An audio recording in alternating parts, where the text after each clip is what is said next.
Have you thought of pursuing a career in the film, television, or media production industry but don't know where to start? The Film and Media Arts program at the University of Pikeville may be just what you're looking for. Situated in the Appalachian Mountains of eastern Kentucky, our FMA program is dedicated to preparing you for a career in the growing field of digital media production. Our FMA majors are actively engaged in hands-on projects both in front of and behind the camera. You'll gain experience in fictional filmmaking, documentary production, broadcast news, live sports, special effects, web design, film studies, and much more.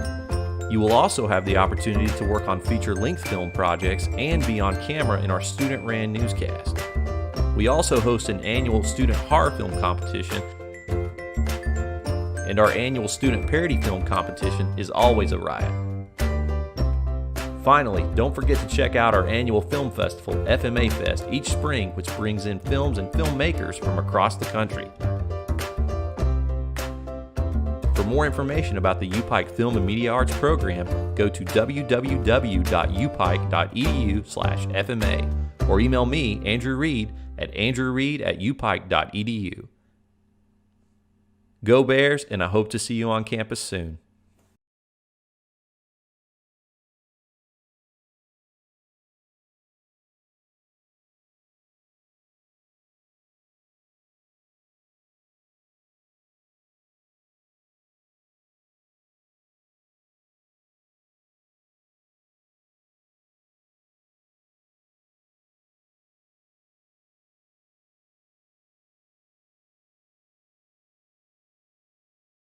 Police search for a suspect after a shooting on the east side.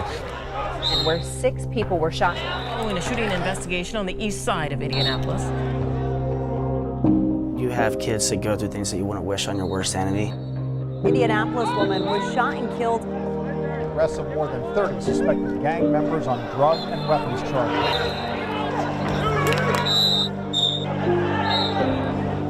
The beauty of this sport is you don't make excuses. You go out there and you shake your opponent's hand, and at the end of the day, it's on you. For me, when I'm wrestling, it feels calm. I just try to relax and breathe because I know all the preparation that I've done. DP's the slick one. He has the big moves. He'll hit you with stuff you don't see coming.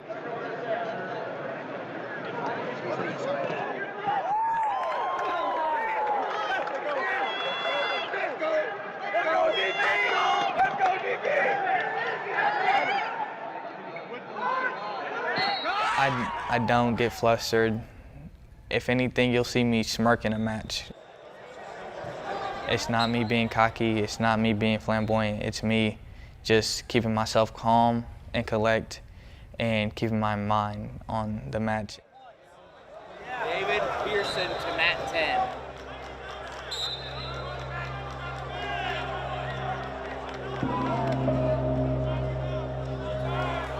Circle, circle, circle. Back out. 6 seconds. Yes, yes. Pull them in. Elbows tight.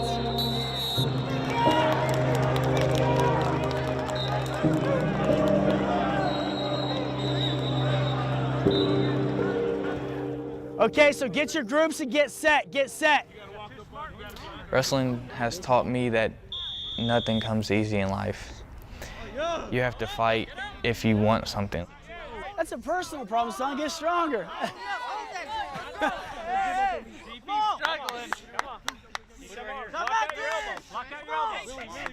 Here's the deal. Champions always do what? Extra. Extra, exactly. Exactly. So make sure you guys are in there. You need a ride, find a ride. You want to stay up in the coach's office, whatever it is, do homework between now and 6, that's fine. I'll be up there doing stuff, okay? Make sure you guys doing everything possible. We've got a great opportunity this year. Take advantage of it. Capiche? State champs on 3. 1, 2, 3. State champs! No matter what, we're family. We know that we love each other to death and that we're not going to let anything fly past us. DP's the slickster. Ross would more be the muscle guy. He's going to come out, he's going to battle you. My name's Javon Ross. Everybody calls me Ross. I've been wrestling for Warren ever since Little League, middle school, elementary, all the way to high school. Pressure. Come on, buddy. Pressure. Hips, hips, hips. Come on, buddy. Come on, come on. Base up, base up.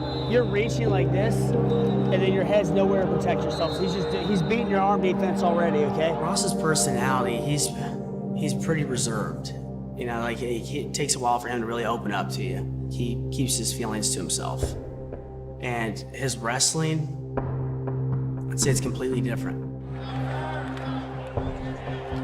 His wrestling is like dangerous. He's put people in headlocks and like made them go to sleep.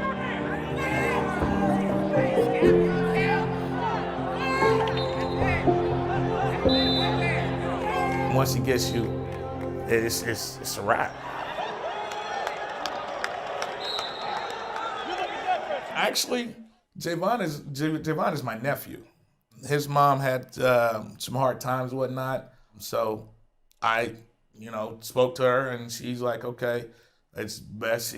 She went ahead and allowed him to come and live with us. So Javon he's my son. I've had him since he was 5.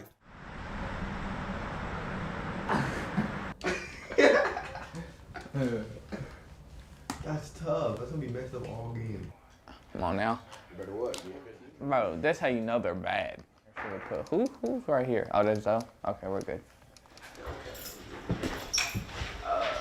Kawhi. I've grown up in the same house and the same place for my whole life, so it's like, after I get done, I want to come back. It's just something I know I want to do. Me and Ross's relationship is close. I've grown up with him my whole life. He's a cousin of mine, but we live together, so we're basically brothers. People ask, just my brother.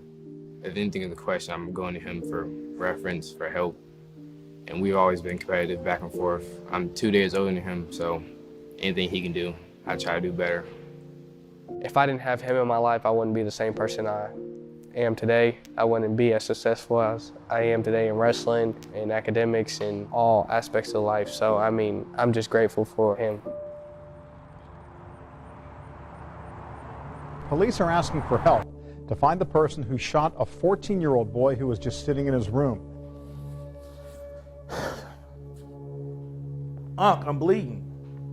I thought a boy had come in the house and nicked his forehead, is what I thought. The boy wasn't the target, but he was hit by a stray bullet from a hit and run that happened last Tuesday just outside his home on the east side. He said his nose was bleeding. And that's when I got a little fearful. We just took off and we ran red lights. We got to the hospital. Nurse or somebody said, yeah, I can feel the bullet right there. As soon as I turned my head, one went straight through my window, struck me right in the head, fractured one of the plates in my forehead, and got stuck in the other. Disney duels was June 14th, so I got 14, 15 days to heal, get ready for the team. It was a good thing that he's hard-headed.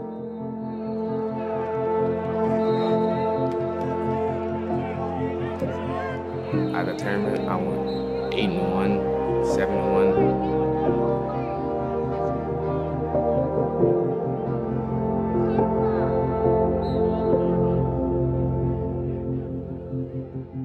Once I felt that he was okay, that's kind of just what I expected.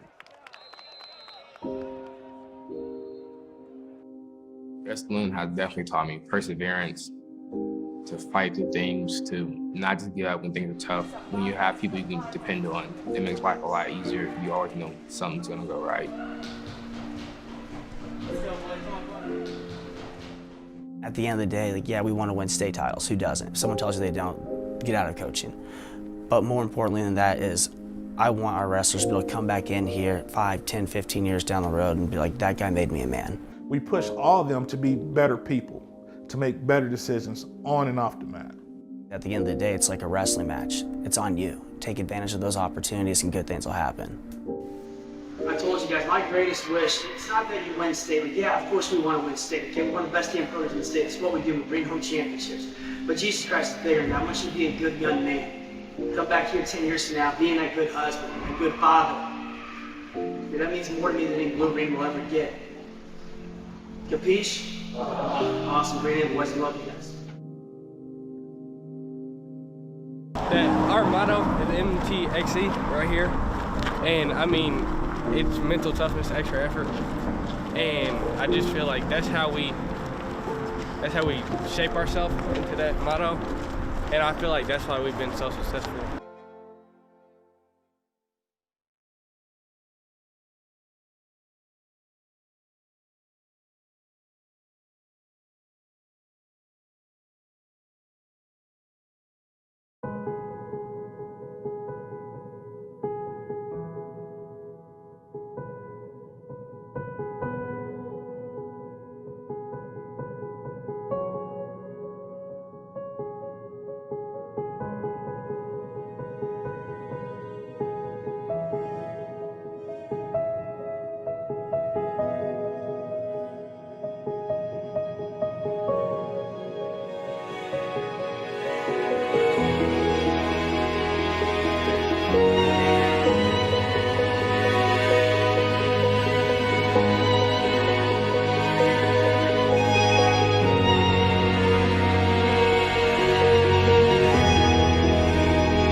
Call one day saying that the state police was looking for me, and I was like, state police, what are they looking for me for? I was like, there ain't no way. He's like, yeah, Kim, we got indictments on you. I was like, indictments for what? He said, for trafficking. My heart hit my feet. And the reason I started selling my medication was because I was trying to take care of my kids. Because I was a single mother. I ended up in jail for 25 days. My ex-husband was an alcoholic. He was on pills when I first met him. He got me going to a pain clinic. That's when the opiates started. I would only take them when I had to take a drug test. I was keeping his habit up at that time until I started liking the way they made me feel or whatever, and then I started taking more and more and more.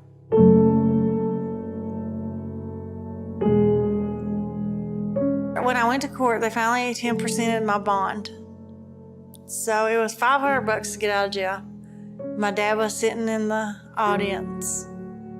He said, I'll be right there to get you. Of all people, my dad, an alcoholic. And I had to go live with him until I accepted something because he was afraid I was gonna run. When I was like 12, I finally got the relationship with my dad that we always wanted because he left when I was 5. And we finally got to start going staying the night with him. And over there, we didn't have that much responsibility of somebody telling us what to do. My dad was like, I'm partying, do whatever, you know? And they'd leave their beer sitting on the deck of the pool or sitting on the porch or something, and we'd go by and swap it. So when I started liking the taste, and everyone he left sitting, we'd drink it. It's just like their cigarettes. When they knocked their cigarette butts out in the yard, we'd pick them up and smoke them. They didn't tell us no. Y'all shouldn't be doing that. That's it.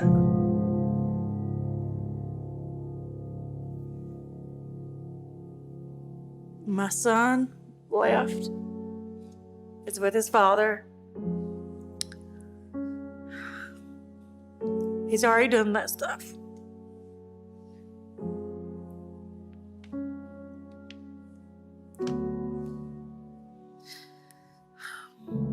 I called the cops on him.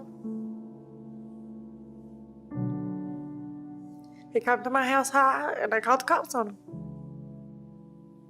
Because I don't want to see him going through what me and his dad did. I won't watch it. I try to get him help, but nobody seems to want to help. Until the kid's in trouble. And You know, that's the problem with the world today, is because kids started out, but there's no help out there until they've hurt somebody or they've hurt themselves. Then what? Then you want to send them down the road to a detention center instead of sending them where they need to be, out of rehab. If there was more people that cared these days, the pain pills wouldn't be around here as much. But nobody cares. So.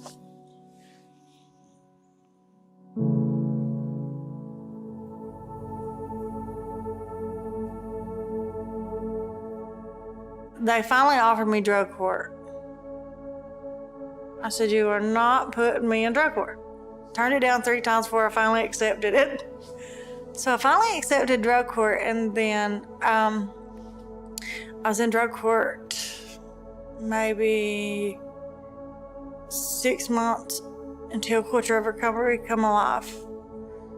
And then they brought me into Culture of Recovery, and they told me I had to do pottery.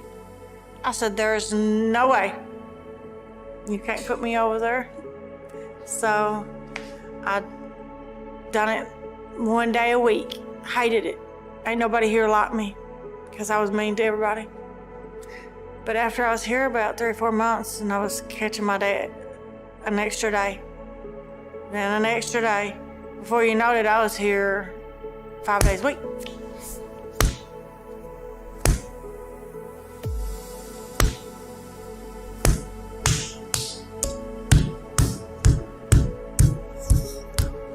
When I come into here, this program is like, they don't have you here to talk about your problems. They're here to help you through your problems. And I didn't have to come here every day, talk about my drug use or whatever. They were my friend. If I wanted to talk about it, then they were here to talk. If not, they wanted to have a good time doing our pottery, whatever. I needed friends, sober friends. And there's hardly any in the world left. Here you can talk to you about your problems. They're like counselors that don't charge you, you know, and talk back and try to help you through your problems. Thank God they were here. Pottery really did save me. Look at me now. I got a good job. I'm teaching people that used to be like me. I used to be just like them. But look at me now. That's my story. Thank God they were here. I say that all the time. Thank God they were here. Thank God for drug court.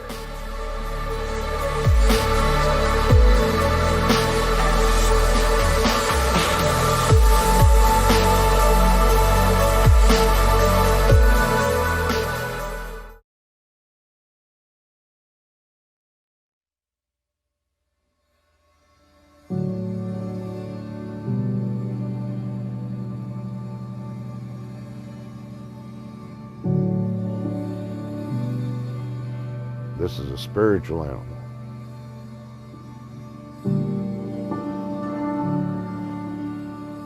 It was an animal that was taken to the brink of extinction.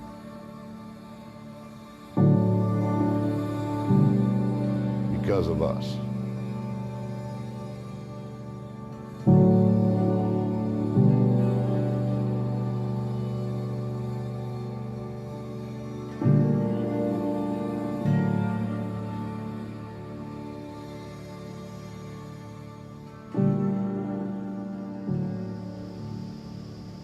Before Teddy Roosevelt come in and started the Conservation Club, the United States, as far as known, there was less than 300 of the animals left on the continent. So by us doing these ranches, other people starting ranches, we've brought the animals back. We're close to 500,000 now. Well, bison represent the very essence of almost North America, Turtle Island. I mean, they are the spiritual food, the really physical food of Native America, of all North America. Everything, the home, their lodge, their clothes, their utensils, whatever, come from the bison, the buffalo. We decided that we needed to destroy not only the bison, but that would also rid us of our, quote, Indian problem. So the government's philosophy at that time, for every dead buffalo meant another dead Indian. It was kind of a hate relationship between us and the natives. We figured that if we didn't like the natives, we didn't want them here, so we're gonna figure out a way to get rid of them. And it's a tragic story what happened. I mean, there used to be, imagine, 60 to 90 million bison. If you see the pictures in Africa, when you see the wildebeest going across the prairie, there are a few thousand. We had 60 to 90 million, the largest herd in the world. I love what Chief Joseph said. He said, "What will happen when the great beast is gone? For man will surely die of loneliness of heart." By the time I got to be 8 years old, my mother and father were going to Yellowstone National Park, and all I wanted to see was a buffalo. Well, there were none to be seen, and finally we turned a corner, and at the end of the road, right in front of us, was a huge bison bull. He was probably 15, 16, 17 years old, massive, 2,400 pounds. So one day I woke up and said, I want to be more attached to the majestic animal. So 2 weeks later, I had 5 little heifer calves and 1 bull calf from Custer State Park, wild, show up at my little place, and I had fenced in quickly 3 acres. Within a couple, 3 weeks, someone came to me and said, I have the perfect property for you, for your bison. And when I came here, I just started practice. I had no money, and I came out and looked at places. I loved it, but I said, there's no way. I went out to the northern part of the property overlooking the lake. At that moment, a gust of wind blew my hat off.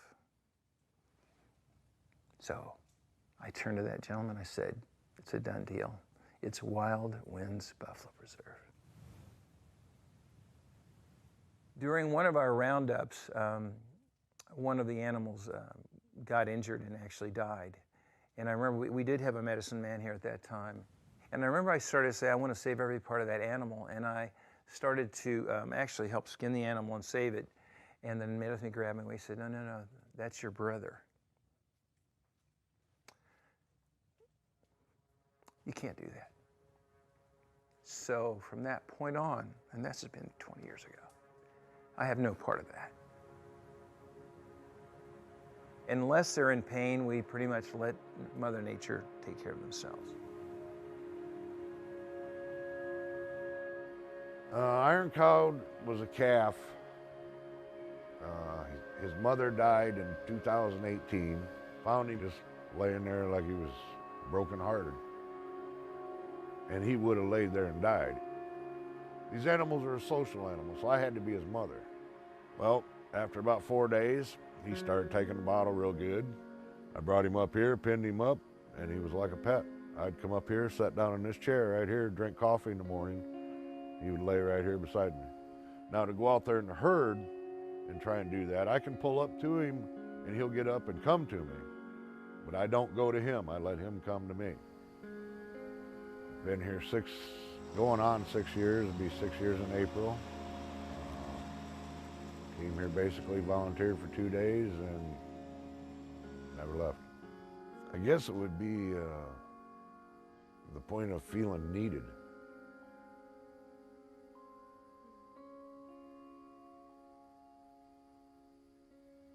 It was like they needed me here. So we're gonna go out and see if we can find some buffalo or bison. Trying to get in with a big bull here somewhere.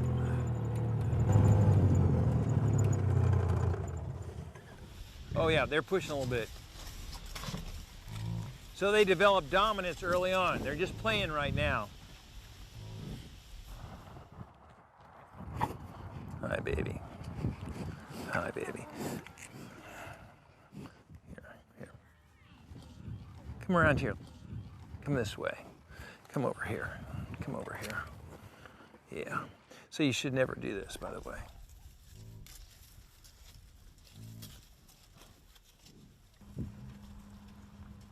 The roundup gives us a count on our cows, calves, and bulls, gives us a count on the whole herd, so we know how many we have. We have about 60 to 80 caught now, and the other probably 120 or so are out in the field. So we may go ahead and start and try to get those in. Our big goal is no one get hurt and no buffalo get hurt, and so we'll be really safe.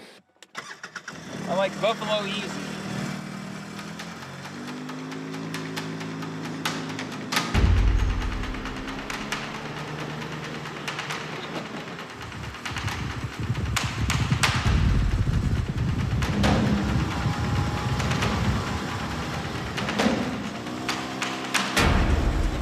Folks, right now. Bring them up. Bring them up.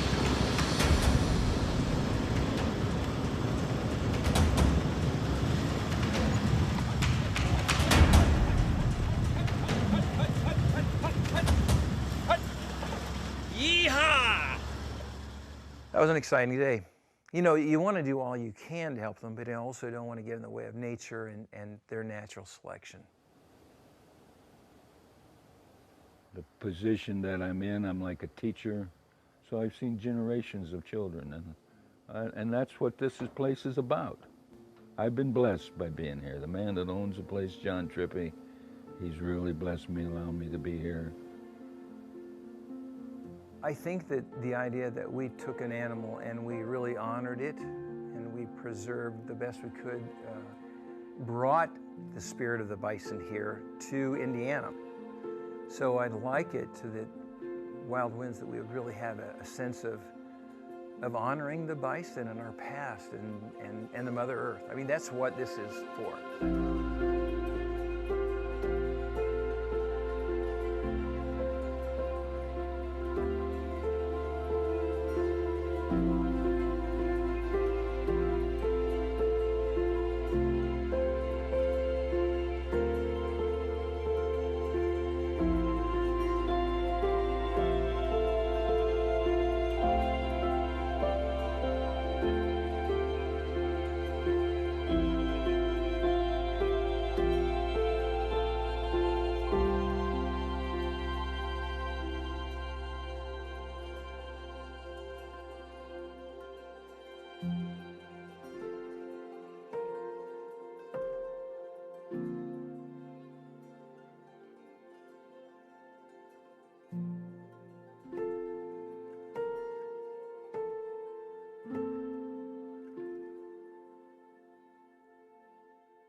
It's something that Dad really loved.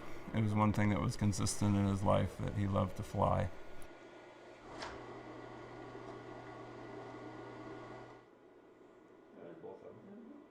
He was a great man. He's a tough act to follow.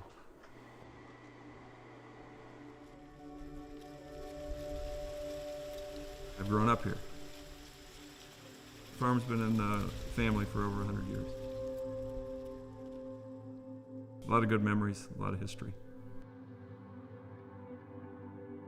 Dad was born and raised on this farm. He went through 8th grade, and then that was it. He didn't go to high school. When he was 18, he was drafted into military service. He wanted to fly in World War II, but they said that he was colorblind, so he ended up being a technical sergeant. Spent his entire life here then after the war. Married a girl here from the congregation, and he ended up having 6 children. I'm the youngest of the 6.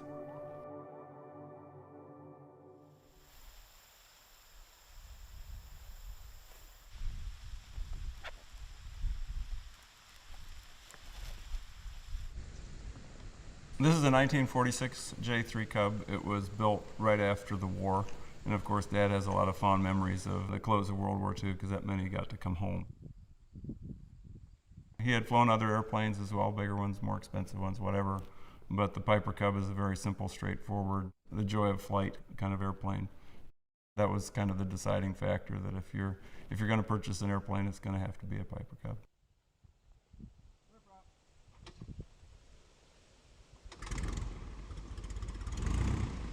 The pure joy of getting up in an aircraft, what's that like? I guess the freedom is a good word for it. The view, I think, is a lot of it.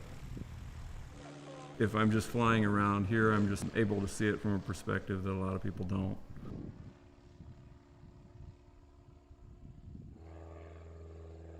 For anybody, right, what is your passion? And when you see it for somebody, it's like, oh, please go do that, you know, because that's what's important. That's why you want to get up every morning. That's why you want to go do it. And so for flying, that's for Tim.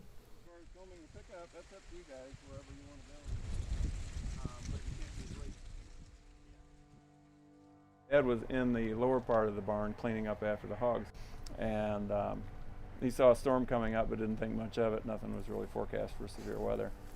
And he heard the wind blowing, and then he heard the freight train sound. And he knew it was a tornado. And he looked out, and he saw the trees going horizontal toward him.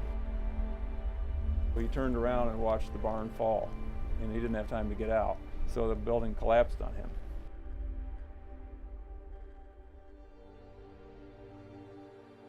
My mother was in the house, and the house was moved 2.5 feet by the tornado.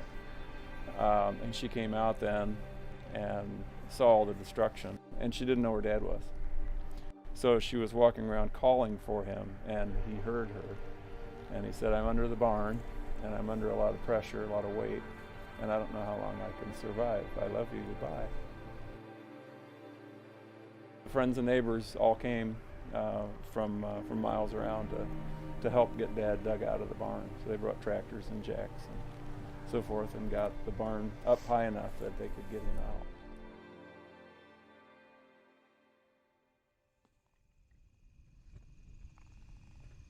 Obviously, the first few months were very difficult for him, you know, dealing with the loss and so forth, but he was also very thankful that there was no loss of life. It helped him to reprioritize, where he realized that the things that were lost can be replaced, but a life with the person that you've loved all your life, you know, cannot be replaced. One of the things that was lost in the farm was an airplane that we'd only had for a few years. The tornado pulled the airplane out of the building and then tumbled it along the ground until its final resting place. So it was complete destruction. He was sad about the airplane because that was the one thing that he would use kind of as an escape. I thought maybe that was the right time to get my license in so that I could help him replace the airplane and that he and I could fly together as he was aging. I didn't tell him that I was going through pilot training until one day I flew in here and I landed the airplane out here. He was kind of shocked. I got my license and then he and I were able to do some flying together and we purchased this airplane together. It needed a lot of work, and so it took a lot of time and effort. We spent about 4 months basically get it back to airworthy condition. So it was a good father-son bonding time.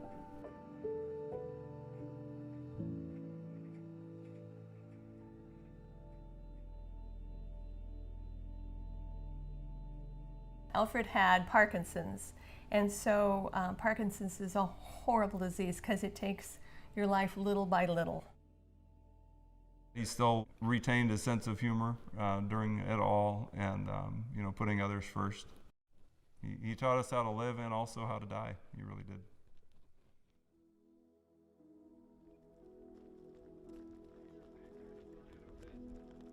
Of course, I love to share the joy of flight with others. And a lot of people seem to appreciate it, so that's always good when you can put a smile on somebody's face.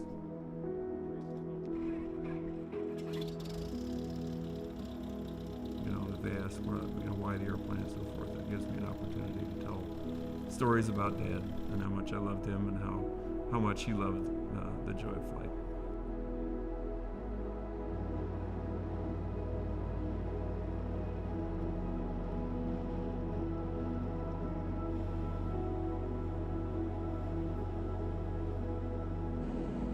You keep a count for how many times you fly? I keep a logbook, yeah. Over 1,000? You mean in my lifetime? Yeah. I have about 3,000 landings. Wow.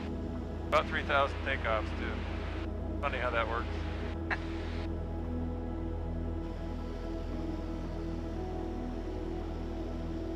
If you'd like to fly a little bit, I can show you what it's like. Just like that. Thanks. Real touchy? It doesn't take much.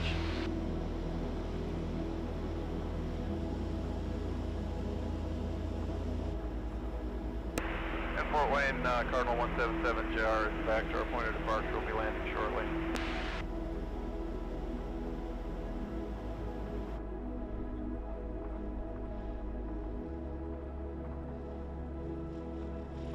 It was just a thing, you know, between him and his dad, and the fact that they both loved to fly. You know, just all of the family memories that were associated with this house and this farm and this place. You're just thankful that you can share it.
I got started in the craft of blacksmithing at an extremely young age, really.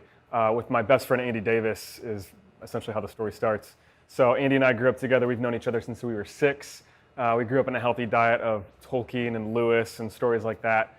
We were both homeschooled kids with a lot of siblings, a lot of energy in life growing up in our households, and we both connected on the common grounds of creativity. We just sort of trial and error started producing knives and swords because we loved Lord of the Rings and we were, you know, little nerd kids growing up. Started with Legos, worked its way up to chainmail, then wooden swords, and then we were like, why the heck not actually try to do this for real? Andy and I first attempted swinging a hammer against some hot metal when we were about 13 or 14 years old. It was right after we went to a Renaissance festival, saw a guy with an extremely simple, primitive setup, and we thought we could do that, sure enough. So that day, I think we went home, and with our dad's blessings, we dug a hole in the ground, poured in some charcoal briquettes. Our bellows was just a pipe, so we blew into the charcoal and heated it up, and amazingly didn't die, but that was our first attempt at blacksmithing. The choice to get into the craft was almost an accident in that back in 2009, Marvel Comics reached out to us when they were making the first Thor movie, and the props team making all the armor and weapons for the set of that film asked us if we could make Heimdall's sword, the Gatekeeper's sword. So we were in our freshman year at Ball State University, and I swiftly said yes to that and dropped out of school.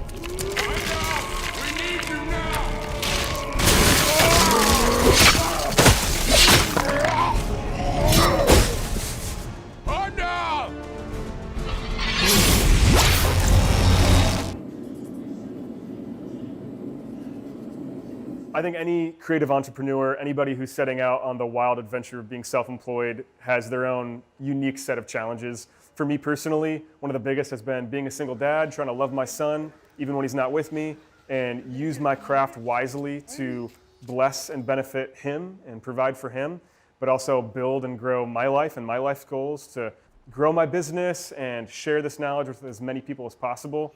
Oh! Whoa! I liked the ABCs. Why am I getting attacked right now? Hey, that's not very nice. But that's a really cool shield. Can I see the sword? Wow, nice workmanship.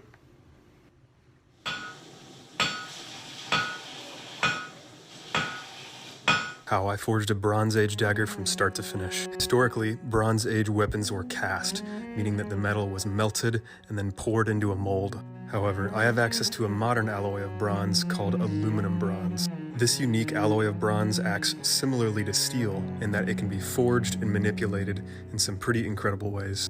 Here you see me forging the blade and then the handle on a hydraulic forging press from my friends at Cole Iron Works. I then move on to forging the pommel end and give it a historical touch by giving it these swirling tendrils, which is a feature that you see often on many historical bronze swords. Those curls are forged in, the blade is sharpened, and this dagger is finished. I love looking at the sword as a barometer of the human heart, and that if it's put in the hands of an evil person, they're going to do evil. If it's put in the hands of an honorable person, you know, hopefully, Lord willing, they will act with honor and integrity in wielding that weapon. What appeals to blacksmithing to me is that it's very forgiving. In a sense, I can make a mistake with a grinder or something. I can accidentally take off some material that I didn't intend to, and I can add that back in with welding. It's very forgiving media in the sense that, you know, with wood, if you accidentally put a huge gouge in a piece of wood, you might have to just scrap it and start over entirely. With metal, if you put a gouge in it, you can fill it in with weld, sand it off, and nobody will ever know that you made a mistake. So growing up, my family had a cabin up in Door County, Wisconsin, and I caught wind of a folk school, this is a traditional art school, that was building a blacksmith shop. I love the area and I obviously love my craft, so I reached out to them and said, hey, I've never taught before, but I would love to open up the door to maybe teaching there. And to my surprise, they allowed me to be the first ever blacksmith, bladesmith teacher at their school to teach in their brand new building. So I was kind of surprised by myself that I even wanted to take that step. I wasn't sure if I would even be good at teaching, because doing your craft is one thing, learning how to teach your craft is a whole other art form. I think any teacher can attest to this. It's difficult to share what you know so intimately well with people who have never done it before. But when I taught that first class at that school, I instantly fell in love with the process of sharing it with other people. So the fun part about working here with my best friends at Cole Iron Works is collaborating with everybody. Of course, I help occasionally on the machines themselves, but I'm mainly here to teach the craft to everybody on the team who hasn't done it before, and then people publicly online. And you might need to go over it flat. You just gotta work fast because it cools down so quick.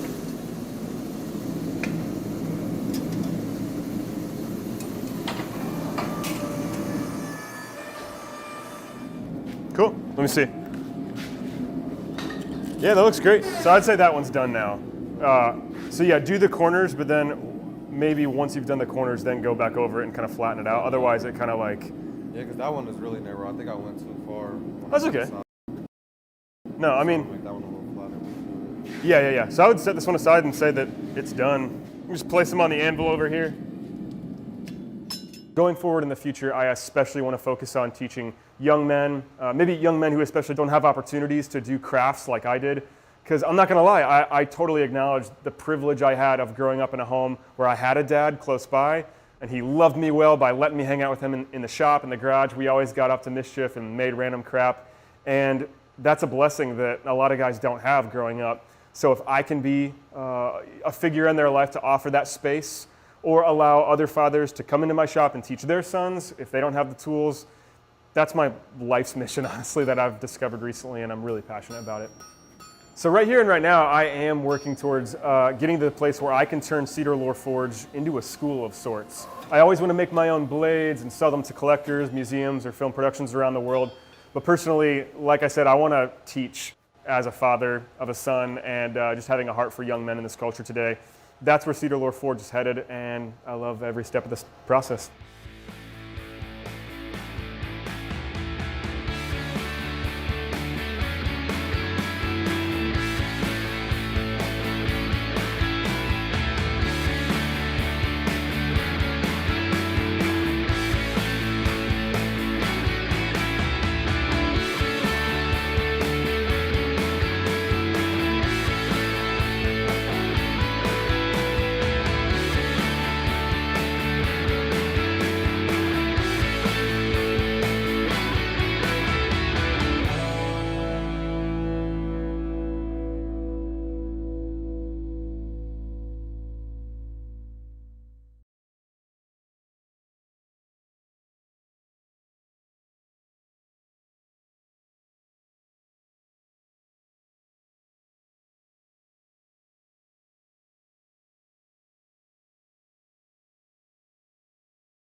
I don't know, it was a really cool experience. I mean, we got to like pet them and like feed them apples and stuff, and it was definitely something you're not supposed to do because it's very dangerous.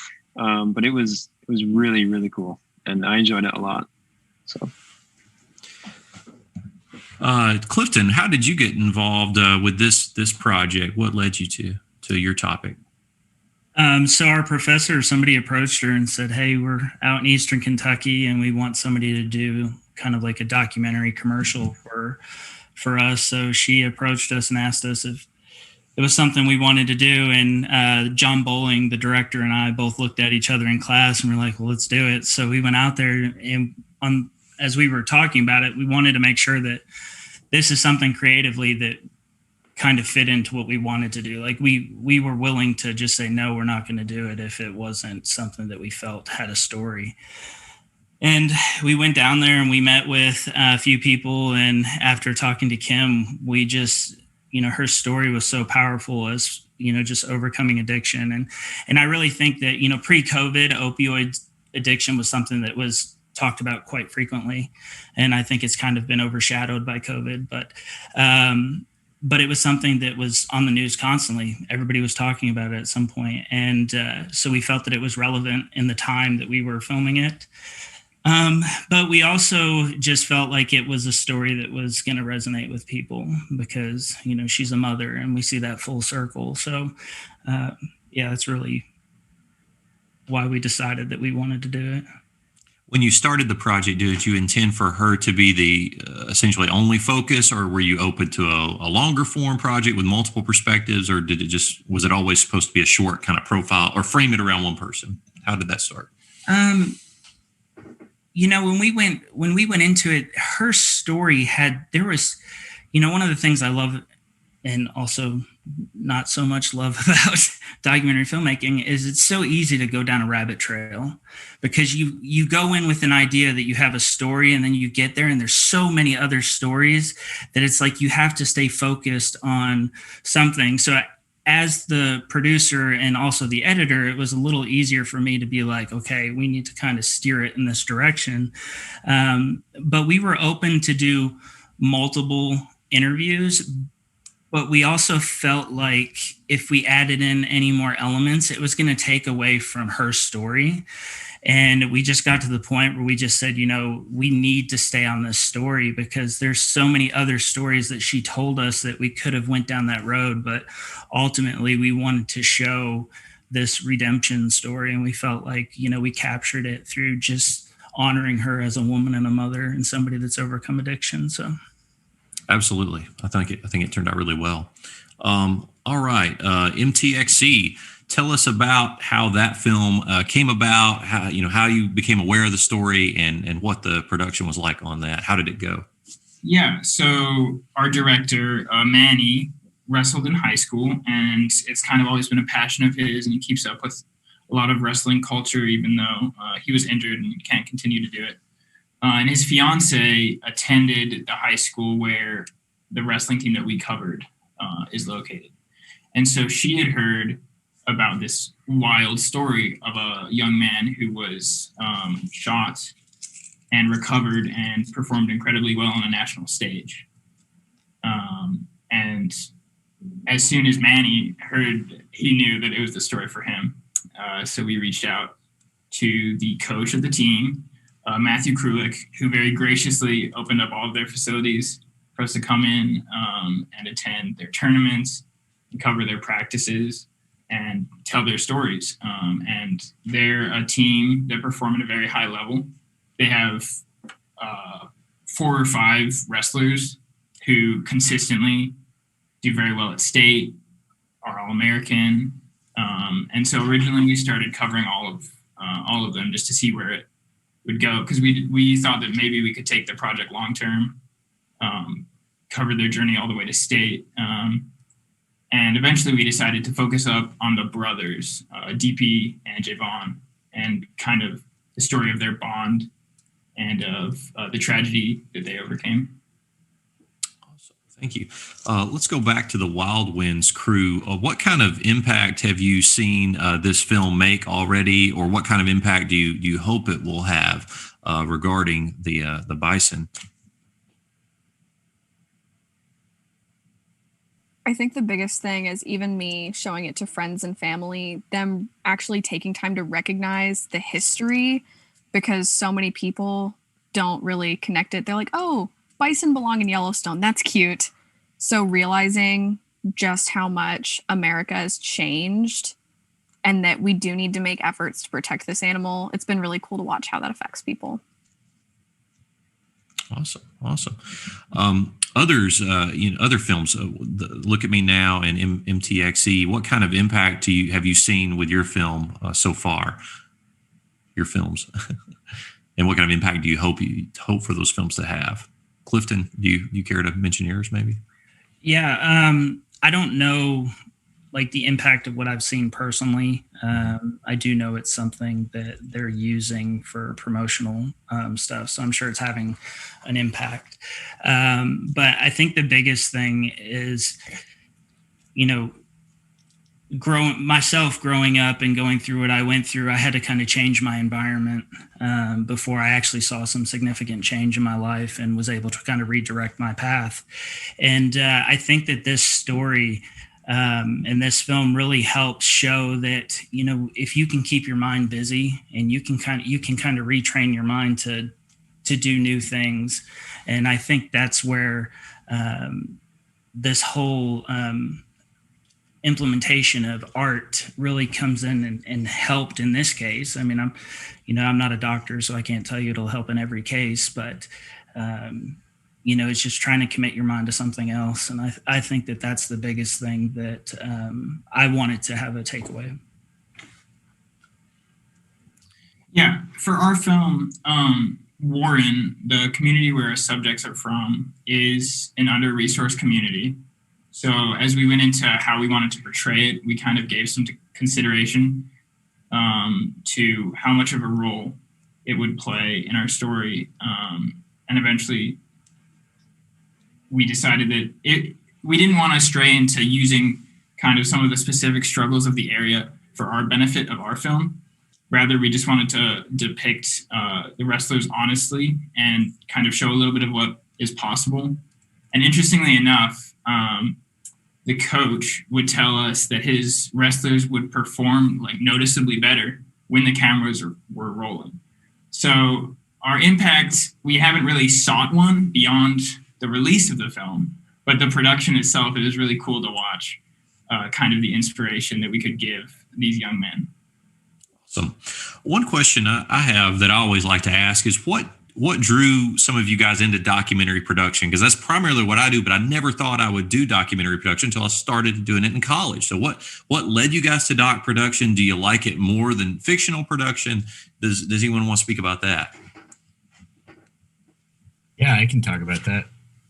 Personally, there's just so many crazy stories out there that people have in the world, and fiction, works are great, but some of the things that people are doing out there is just unreal. And so I think documentary filmmakers have a great opportunity to kind of, show those stories and tell those stories for others to see. So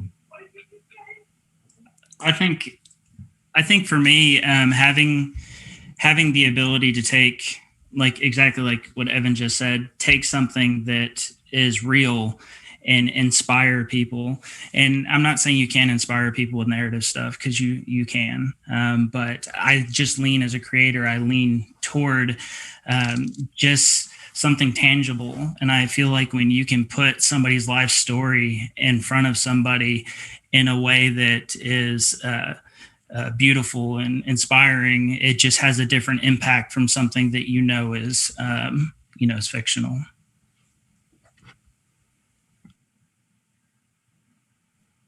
I think for me personally, I'm more of a fiction filmmaker. And the way that documentary filmmaking broadens your scopes of the people and the stories that is really like nothing else. In a way, it's kind of like throwing a pebble into unknown waters, and the ripples that expand from that pebble enhance your skills as a storyteller and as a human, honestly. Well said. We've got a couple of minutes left. I wanted to give everybody an opportunity to share anything they would like, whether it's how they can follow you to find out about your next film, or a website you want to push. We'll just kind of go through here. Evan, any parting words? I don't have anything to say, but yeah, it was great to hear from all the other filmmakers, and thanks for sharing, guys. Awesome. Thank you. Clifton? Yeah, I'll actually put my Facebook link in the chat. But yeah, I'm currently working on writing some screenplay projects, and then I have another project that's actually being shown, I think, tomorrow at UPIKE. So I'm more of a narrative, but for work, I primarily do documentary stuff as well. So I'm kind of a hybrid. I like to do a little bit of both. So it'll be interesting to see what comes up the next couple of years, because it goes from one thing to the next. So, Sawyer? I do not have much to add, but I appreciate the time that was given and what the other creative people in this room had to say. So thank you. Awesome. Kim? Yeah, I actually do more audio work than film. So over the summer, I'm really excited. I'll be working with CMA, which is thrilling. So that'll be happening. But in the next year, I'm going to start working on a narrative film, and that has me super excited. Awesome. Thank you. And last, Team MTXE. Yeah, thank you all for watching very much. I do want to thank our wonderful executive producer, Kathy Bruner, who critiqued our film into the ground until it was good. Both of us are on Instagram, at Joseph Ford. And mine is at Tim Hudson Video. And yeah, we'll keep up with what we're working on there. So thank you so much. Awesome. Well, thank you guys all so much for joining us. We appreciate your time. I encourage anybody that has a lingering question to leave it in the comments section. I've encouraged our filmmakers to check that comment section out for any questions that might pop up in the next little bit or so. But that takes us out of the documentary block. Thank you guys. And now we have our horror block with a Q&A to follow, and that starts right now. Thank you.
Hurry, James, keep digging.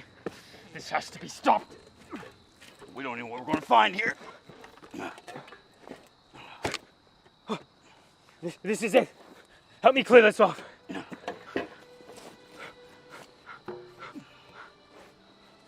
sure you really want to do this. We have to. Otherwise, it'll never stop killing. There's nothing left to burn. We have to do something. Get me the bag.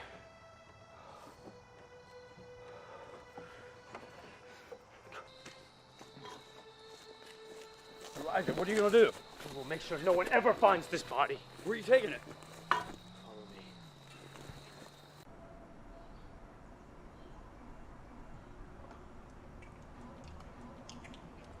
Everything is set. Your grandfather's home is completely furnished and ready for move-in. If you have any questions, please feel free to give me a call anytime. Congratulations! Thanks so much, Judy. You've been such a huge help through all of this. Yeah, thanks again. I really appreciate everything you've done. I think you two are really going to enjoy this house.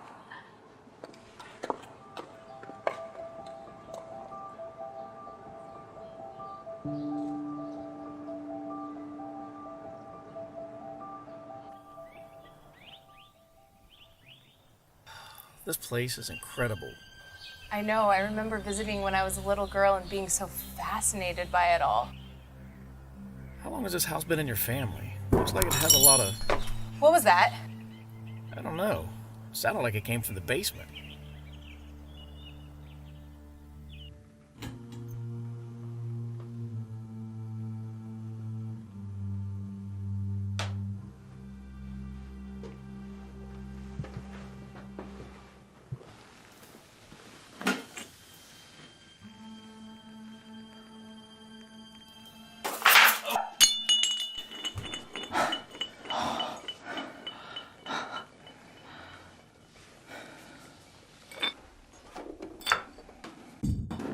What's this?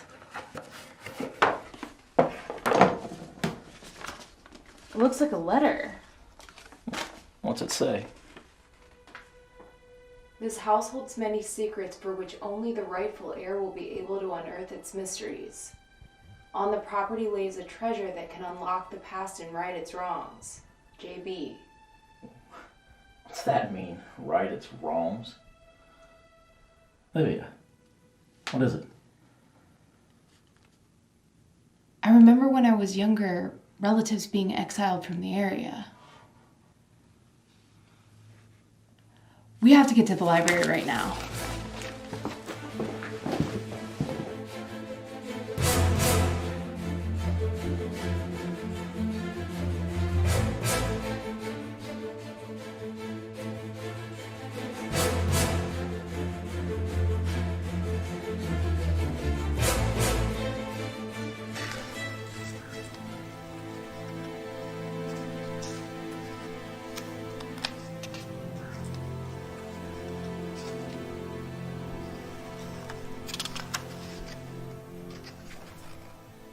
Barber. John Barber. Wasn't your mother's maiden name Barber? Yeah, actually, John Barber sounds familiar. Well, it says here that he contracted a disease and went crazy. Crazy. Let me see that. Yeah, it also says he was involved in several deaths around the time the family treasure went missing. And then he disappeared. What if it's hidden somewhere on the property? I mean, didn't the note say, on this property lays a treasure? Well, yeah. I think my dad has a metal detector he'd let us use.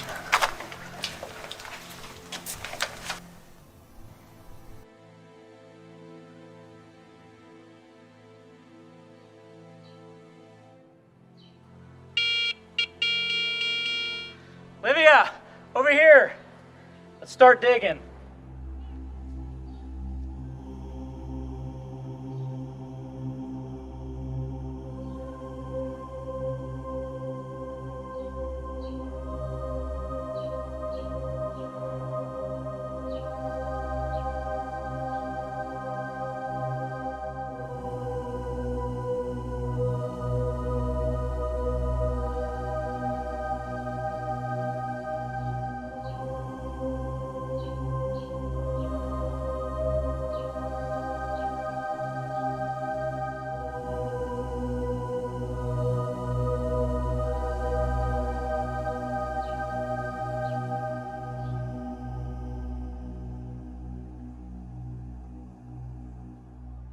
Manhole cover?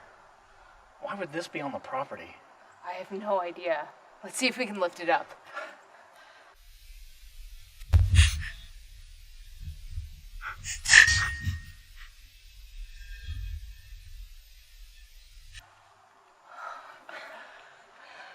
I need to get a flashlight. Yeah, I think there's some glow sticks in the shed.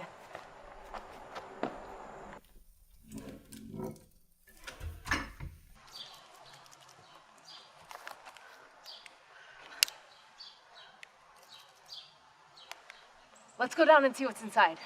I don't know, Liv. That doesn't sound like such a good idea. Oh, come on, you big baby. Livia, please, don't go down there. It's not safe.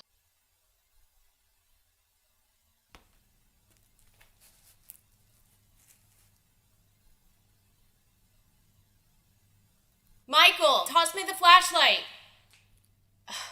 Thanks.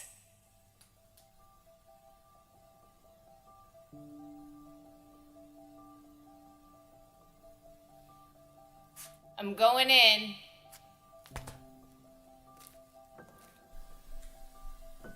What do you see? Nothing, it's just a big empty room.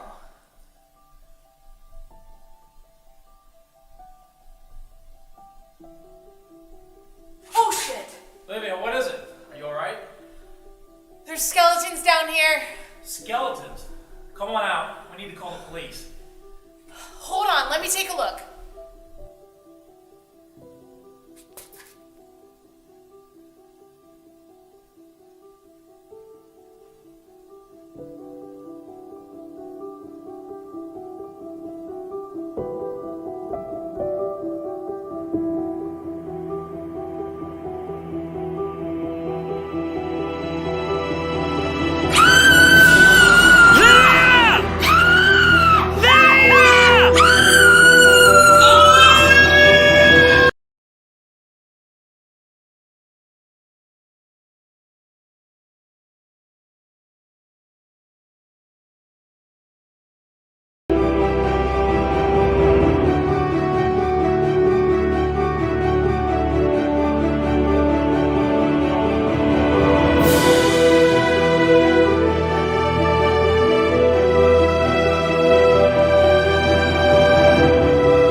Excuse me.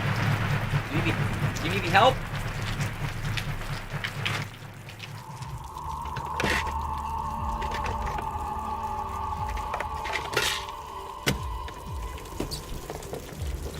Hey!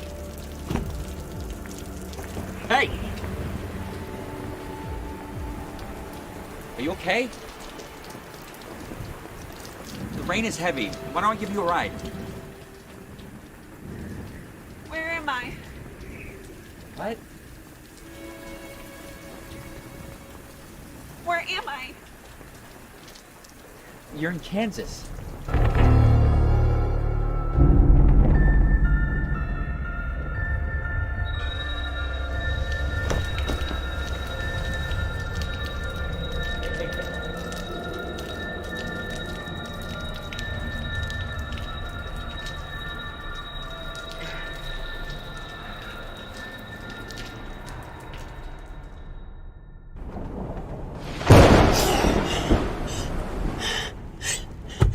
Whoa, it's okay. Who are you? I'm John. Where are we going? I think you need to go to a hospital. No. No hospital. What's your name?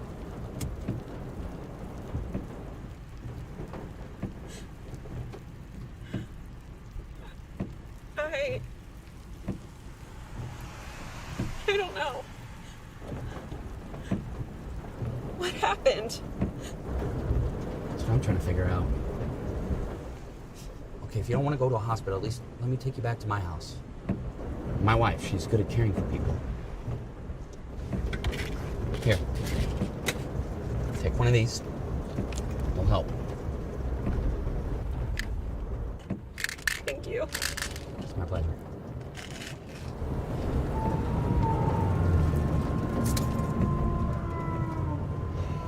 Don't worry, those wolves are long gone.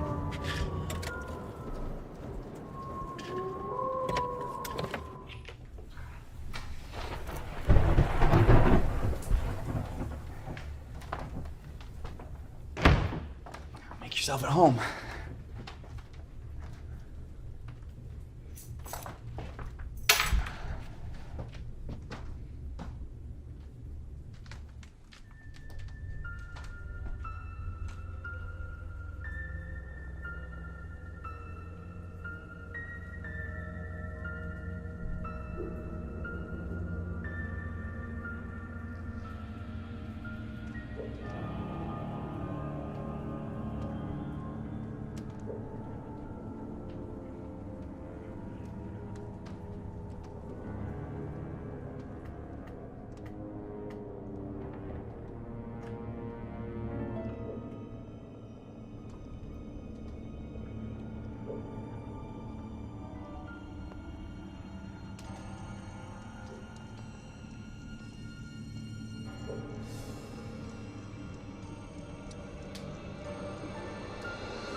Thank you.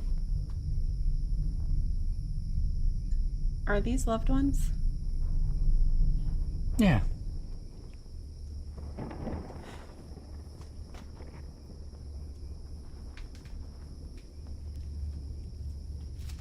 So you don't remember anything? No. No. Nothing. It's like all a blur to me. All I have are these images that come and go. Huh.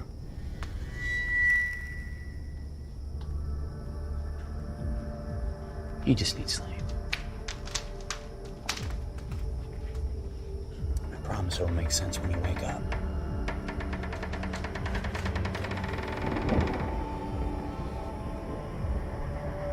You're home now, Lily. What do you mean?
I did what you asked.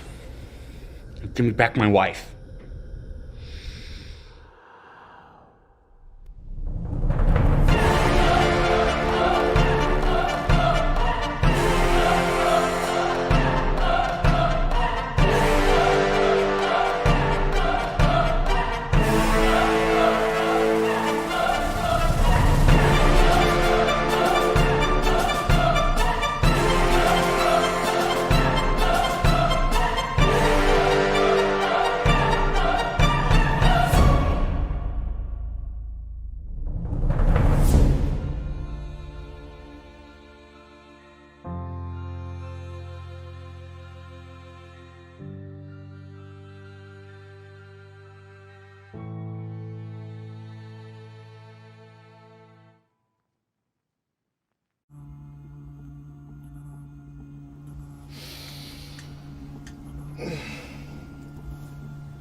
Boy, make me a sandwich.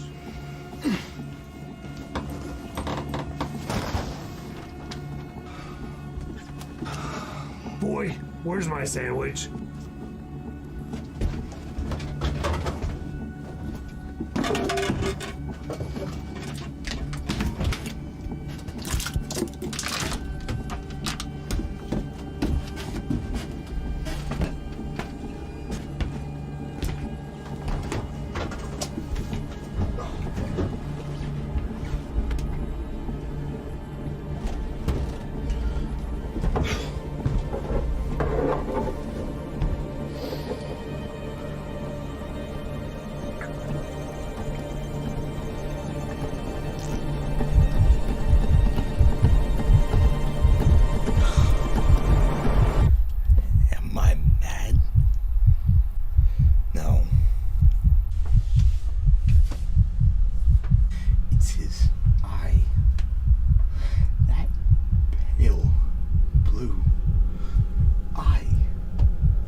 The old man's hour has come.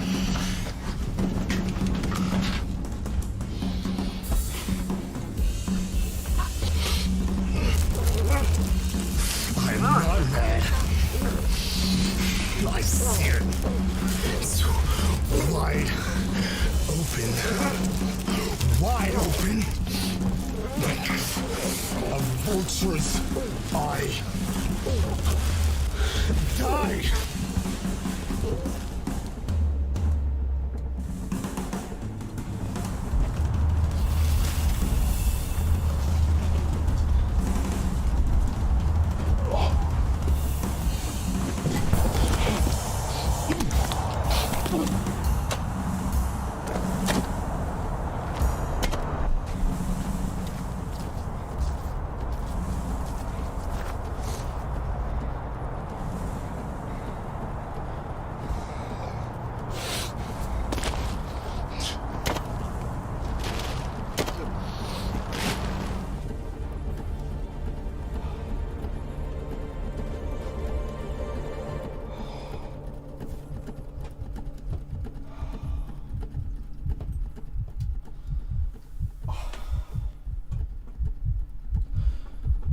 What?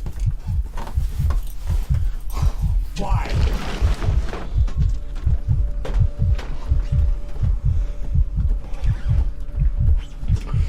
Why?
There were so many lectures last week, and I had clinic this week that I didn't really start going over the material until 2 days before the midterm. I feel like if I take a 5-minute break, I fall a day behind, and then it takes 2 days to catch back up. We all fall behind at times. What is your plan to prevent that from happening?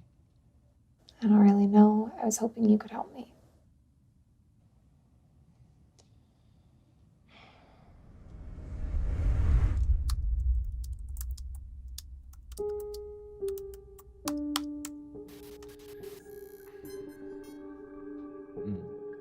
I'm sending you some resources to help you plan your schedule.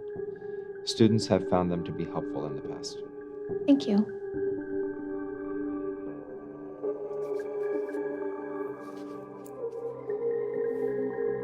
Anything else?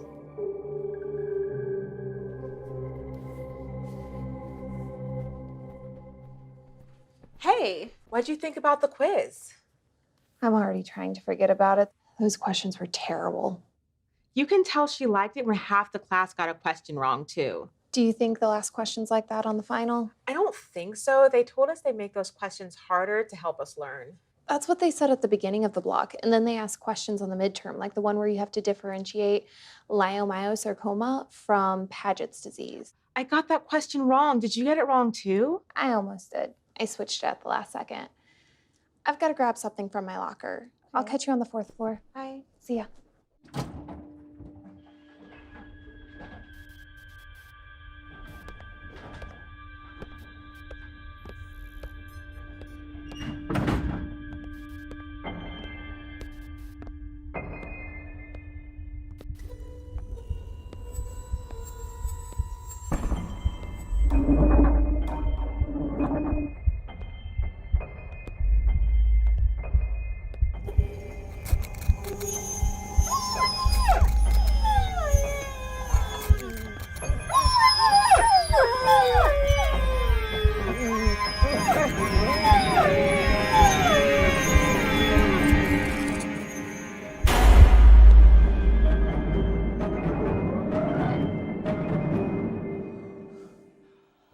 I don't think I'm getting enough sleep at night, and that's why I'm not doing as well as I should be. I'm sorry to hear that. Have you explored strategies to help you sleep? Not really. I don't have enough time. I see. How do you make sure you get enough sleep at night? I try to get to bed at a decent time. But with 2 children and a busy clinic, well, we could all use some extra sleep.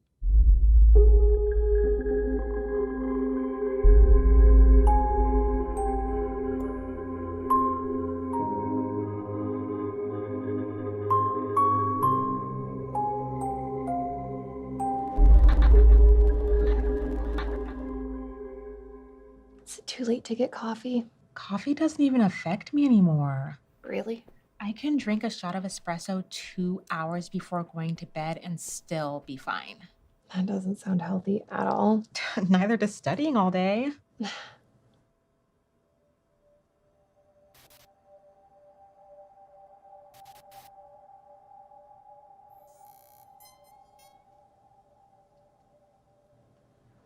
Do you want me to get you something from downstairs? No thanks. I'm heading home soon. All right.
How are you feeling?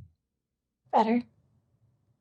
I went to bed early last night and I worked out before lecture this morning. I'm happy to hear that. Medical school doesn't have to mean you deprive yourself of basic needs. Make sure you find time to have fun and enjoy your free time while you have it. That's what some of the fourth years were telling me. You will only have less time in future years.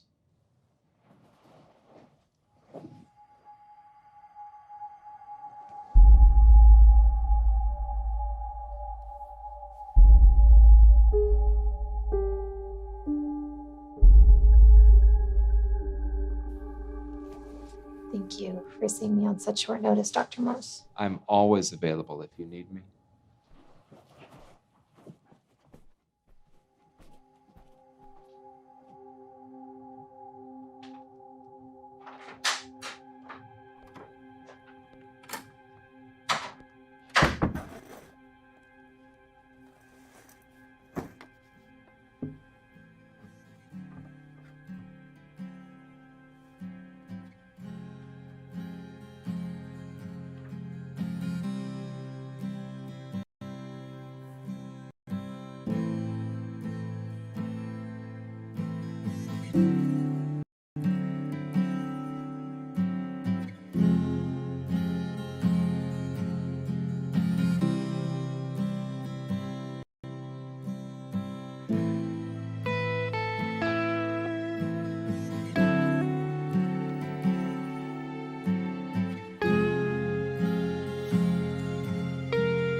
Listen to me. What? You're not listening to me. I said I wanted a nice spot, and we're out in the middle of nowhere. Just wait. It's a great spot. I used to come exploring out here all the time. Listen to me.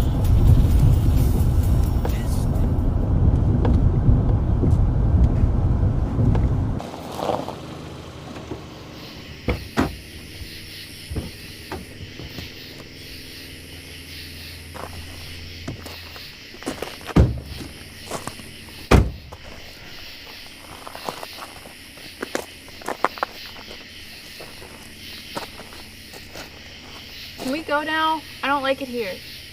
Just a minute. We just got here. Look around for a bit. Sam. What?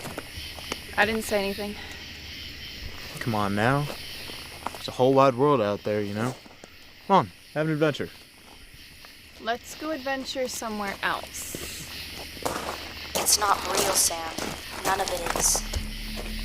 Hey, did you... Yeah, we'll go.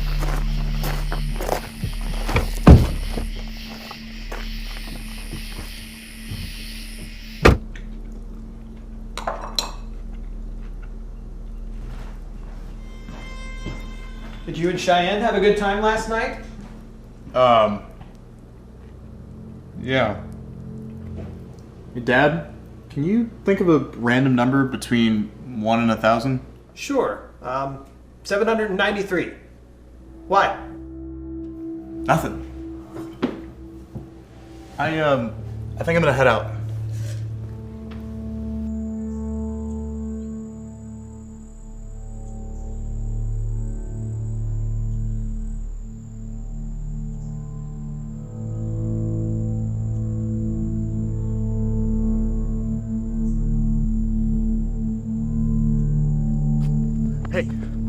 Pick a number between 1 and 1,000. 793.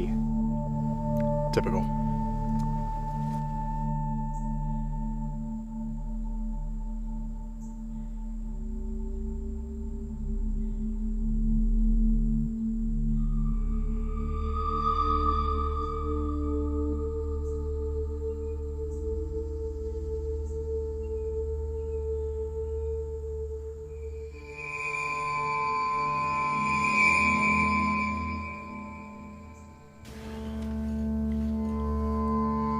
Nobody's here. You can talk to me.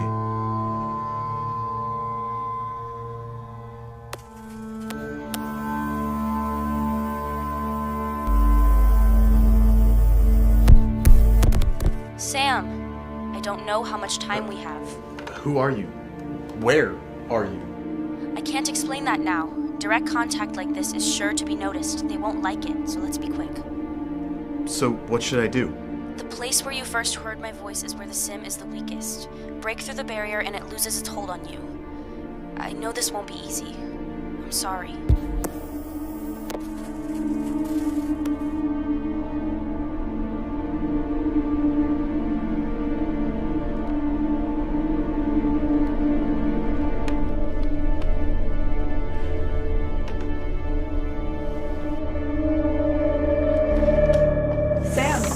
Are you alright? You seemed really off last night. Is there anyone else here? No. What is it? Cheyenne, listen to me. I know that this sounds crazy, but we're living in some kind of simulation. Everything around us is not real. There's something out there, but we could escape together. You and me. I don't understand. Look, I know that this is a lot to take in, but I just think that... Why would you want to leave?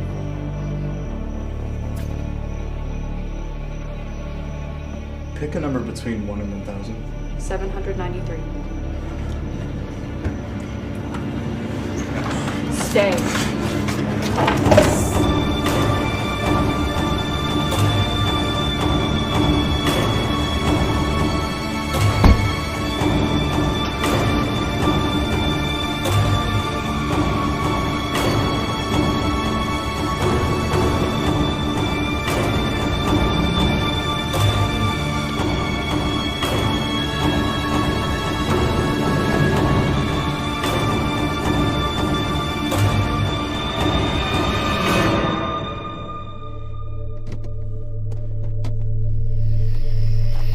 You were always meant to keep me here, weren't you? Stay with me. How can I stay with you if you're not even you?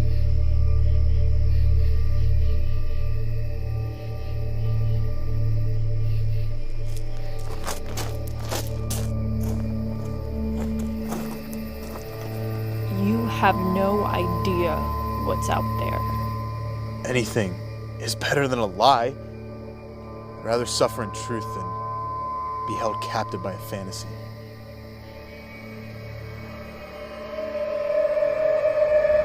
You have no control over me anymore.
I'm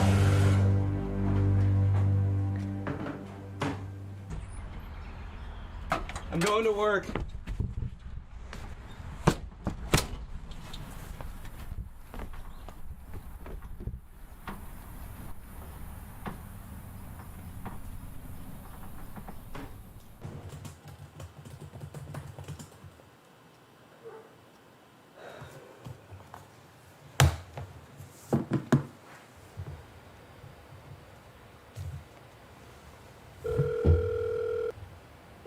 Hello? Hey, what's up? Nothing. How about you? Bored. Just finished my work. Do you want to get lunch? Sure. The usual place? Yeah, bring cards. I'll be there in 10.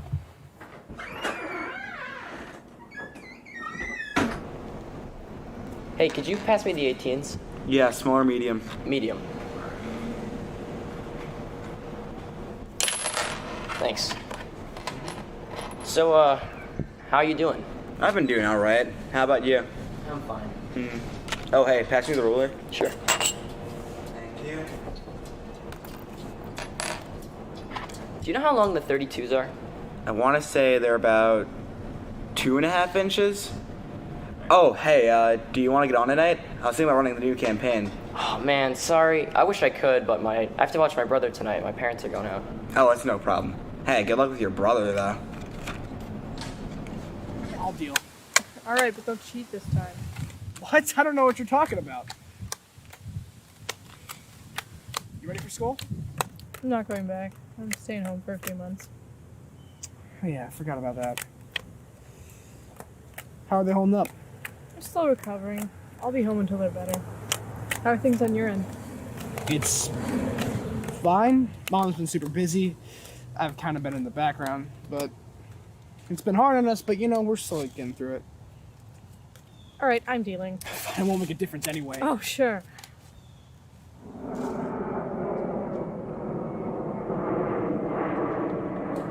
Dad, I'm home.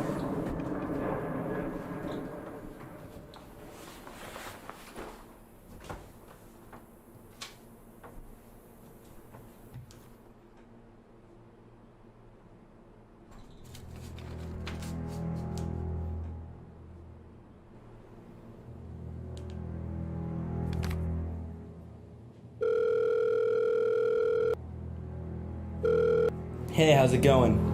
Yeah, no, I'm doing all right. I was just curious. Did you also get that invite?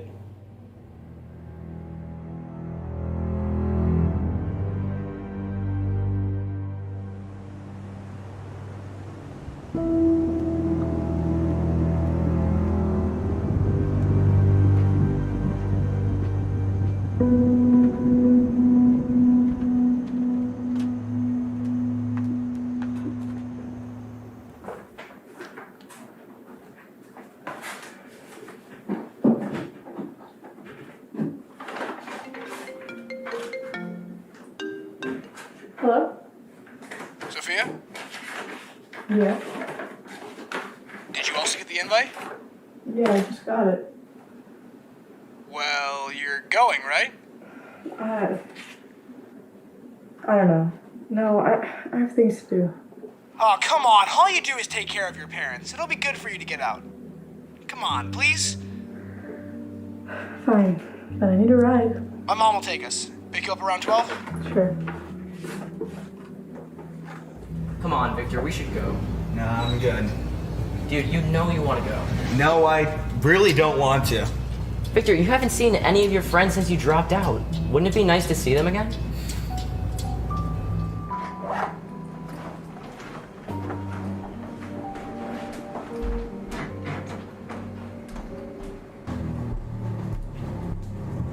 Oh, hey, Dad. I'm going to a friend's house for the weekend. Call me if you need anything.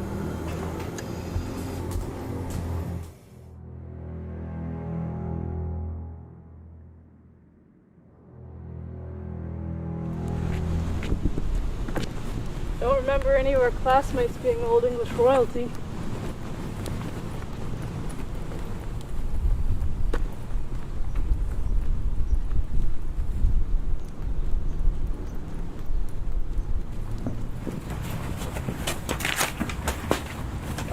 Another letter?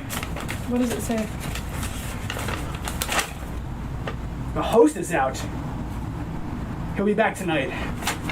He wants us to pick our rooms. Lead the way.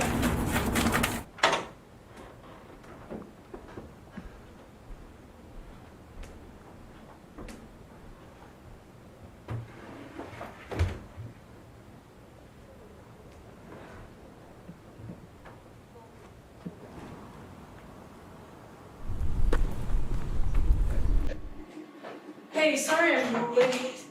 Where's everyone else? It's just us. What do you mean it's just us? What happened to everyone else? Maybe they got lost, or maybe they just didn't bother coming. I wouldn't blame them.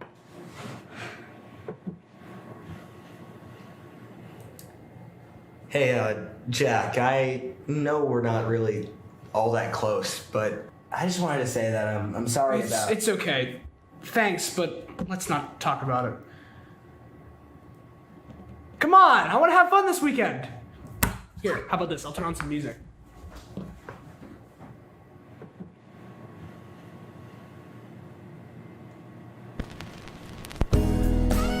What's up with the song? This house is like a time capsule. Only classical music.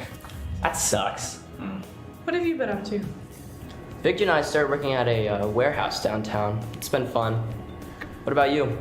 I've been okay.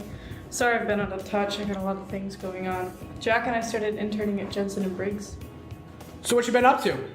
Still painting? No, I couldn't keep that. Started working full time. Could be better, but it's okay for now, I guess. I read an interesting story the other day. Oh, what was that? Fires in rural Virginia. Over 100 buildings burned to the ground. Sheds, barns, even houses. That's weird. Yeah, but that's not the weird part. The weird part is that it was an old couple, and they were just arrested a few days ago. They were normal, they paid their taxes, had kids, worked. But at nights they would go out and burn houses. That was their thing. So why do you think they do that? What do you think is so appealing about burning? How would I know something like that? Well, didn't you burn down that shed in middle school? Jack told me. That was a long time ago. It was just a phase. Was it though? Was it just a phase? Sophia! What? I'm curious. I just want to know why people do it. Is the excitement of watching something go up in flames? Hey, why don't you just... Or is it that your life is so miserable, so worthless, that you feel the need to destroy something to feel like a man? Okay, that's enough. I think I'm going to bed.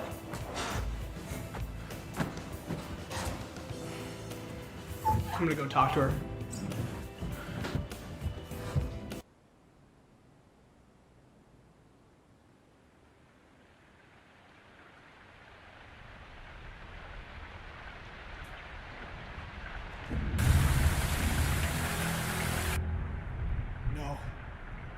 No. Please.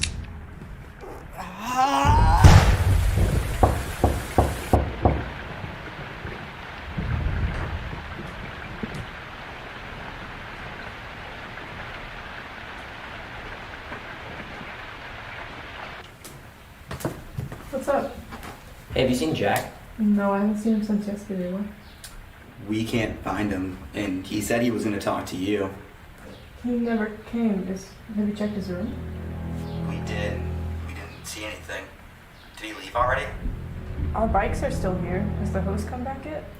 I'm beginning to think there isn't a host, but it's a big house. He's probably just looking around. It can't be that big. I mean, he has his phone. Why hasn't he called any of us? Cell service sucks. You can't call or text anyone. Besides, he's probably just looking around. It's a big house. If we each take a floor, maybe we can find him. If I take this floor, you take the downstairs floor, and you take the upstairs floor, we'll probably find him.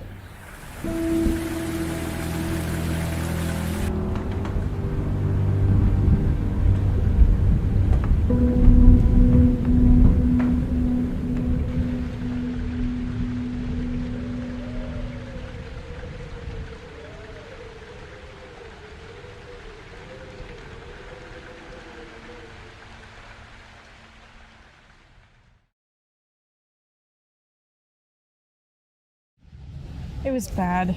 I did fine on the quiz, but I still got a B, and my parents were not happy. That sucks. You got anything else going on? That's about it. My only priority is school. What's happening with you? Well, it's official I'm not going to high school anymore. My parents alone are bringing in enough money to the house, so I'll have to find a job somewhere downtown, I guess. Are you still painting? It's getting there. I'll tell you, once this whole Corona thing blows over, I'll be painting for people every day. One day. Here, take this. What's this? It's a music box, so you never forget me when you're rich and famous. I can never.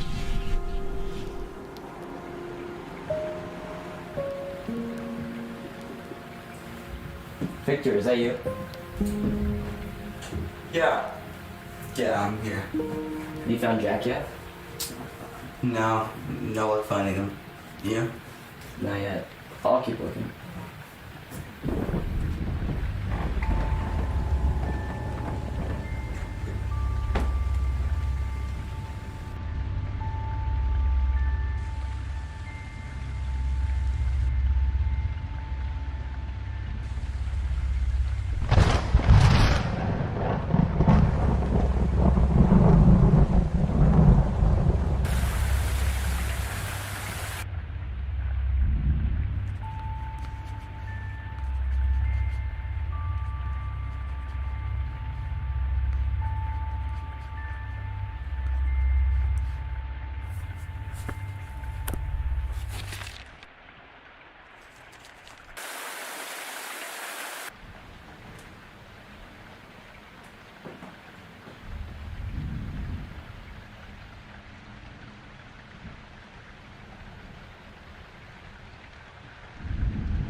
Why do you have to be like this?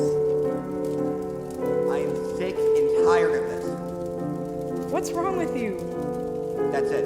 We're done.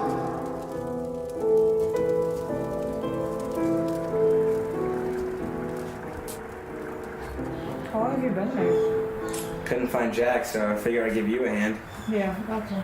Hey, look. Hey, is everything alright here? Yeah, perfect.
Hello, Sophia.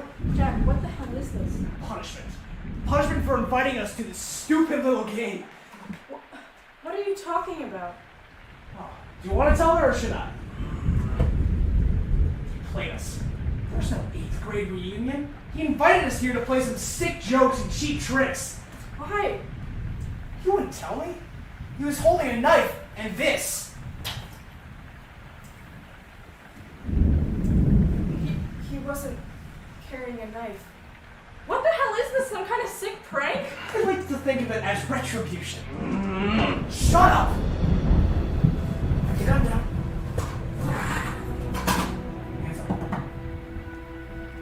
I knew something was up. Why are you doing this? You know why. Or have you forgotten already?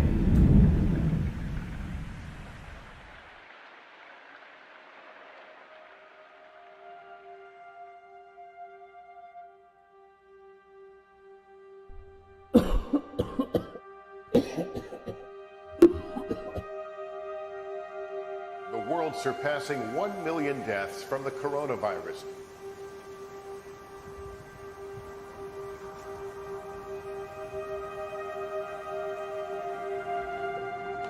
I'm leaving, Mom. Over the past week, the United States averaged about 43,000 cases per day. That's up 24% from the average 2 weeks ago. So far, more than 7 million Americans are known to have been infected. Come on, I really want to see you. I want to see you too, but my parents are at high risk. Come on, Jack. I promise I haven't seen anyone in 2 weeks.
My life! I never meant... What? You never meant for them to get hurt?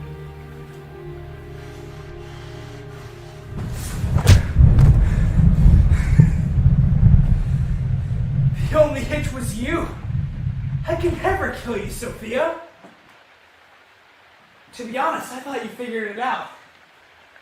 But all you cared about was that stupid fire. Was a good test, though. The precursor to tonight's show. Drop it.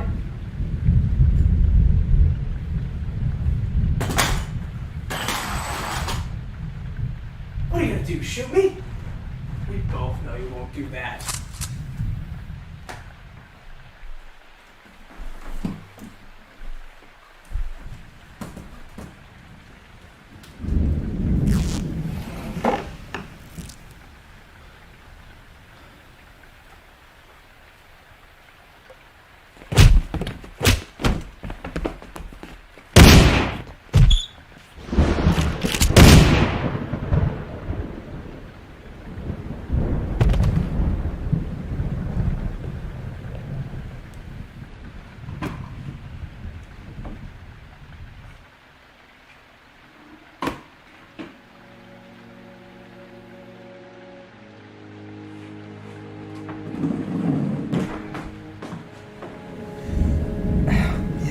That stings a bit.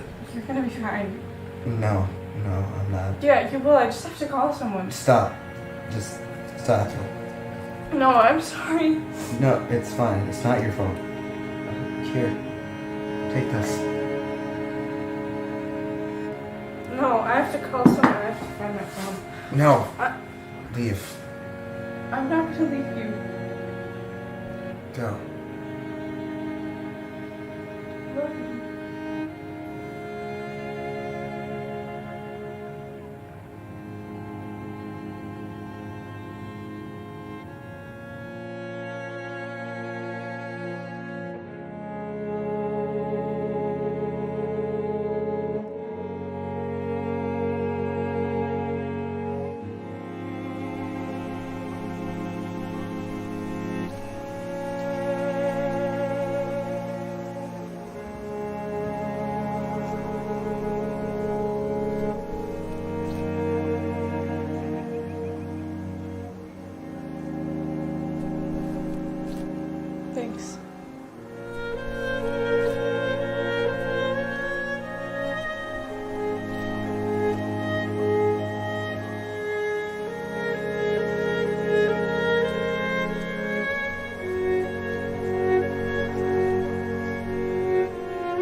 So a while back, a couple years back, there was this girl, and she was a college student girl, and she met this man while she was a student, and she was in love. It was true, honest to goodness love. I swear it was.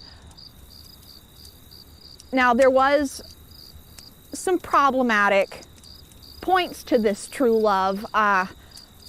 The biggest one being her parents, the second biggest one being the fact that she was a white female and he was a black man. Like, this was a time when interracial couples weren't exactly in the height of fashion. It was dangerous. And the other problem was, of course, her parents, who were deep-seated in that mentality of the time. And problems arose, as problems do. She woke up one morning and she found that she was pregnant with this man's child, and she went to her family and she hoped and prayed that her family would be here for her, but they weren't. They weren't. And she went to her love because maybe he would be there for her in the way that her family wasn't, and maybe he could help her make the decisions to at least start to make the amends, but he didn't love her the way that she loved him. He didn't love her the way that she thought he did. So she walked up the stairs to the 9th floor, and she looked at that dizzying drop, and she took that plunge. And thus began the haunting of Nun Hall.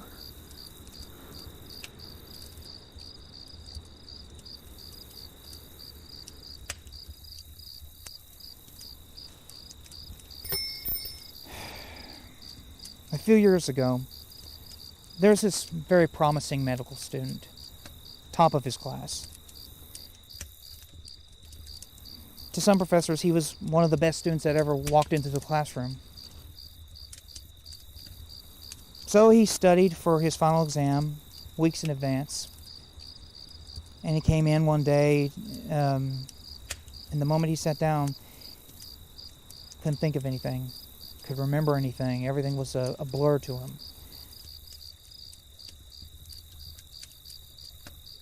So he went to the hospital, took many tests, and they diagnosed him with dementia.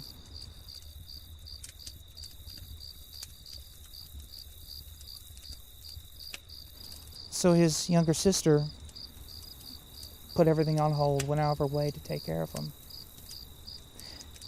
She was going to be a veterinarian. So morning to night, she cared for him. Some days he was bearable, some days he was decent. And then there was days where he was just delirious, didn't know where he was, angry. So in one of his moments of clarity, when he regained a fraction of sanity,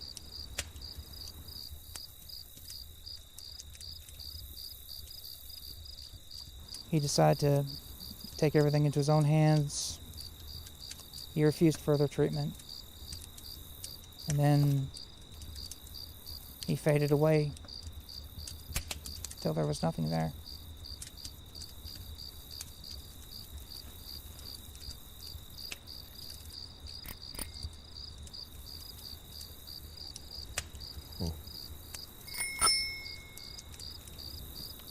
I'll do you one better.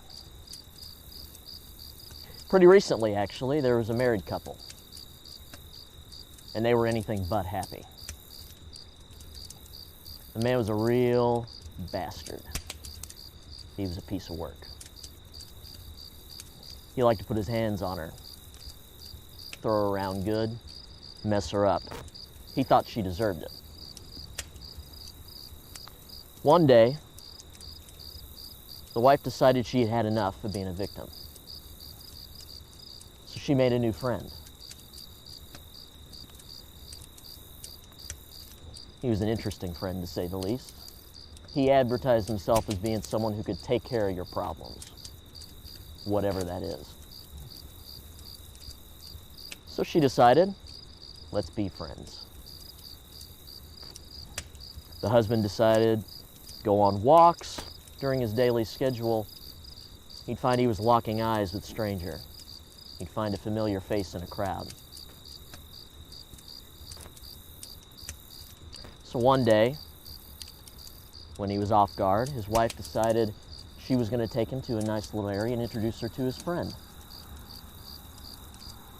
So he followed her, and he found that innocent friend. And that friend messed him up real good.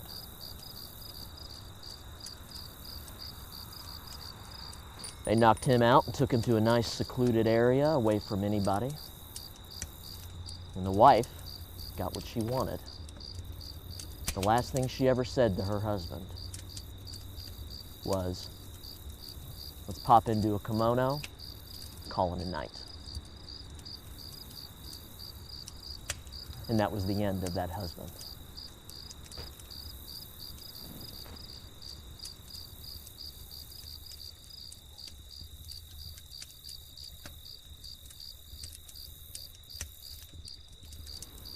What's your story?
All right, and welcome everyone to our Q&A for the horror block. I'm here with Mr. Armand Tari. Can you pronounce your last name? I'm sorry, we didn't have time to go over things like that.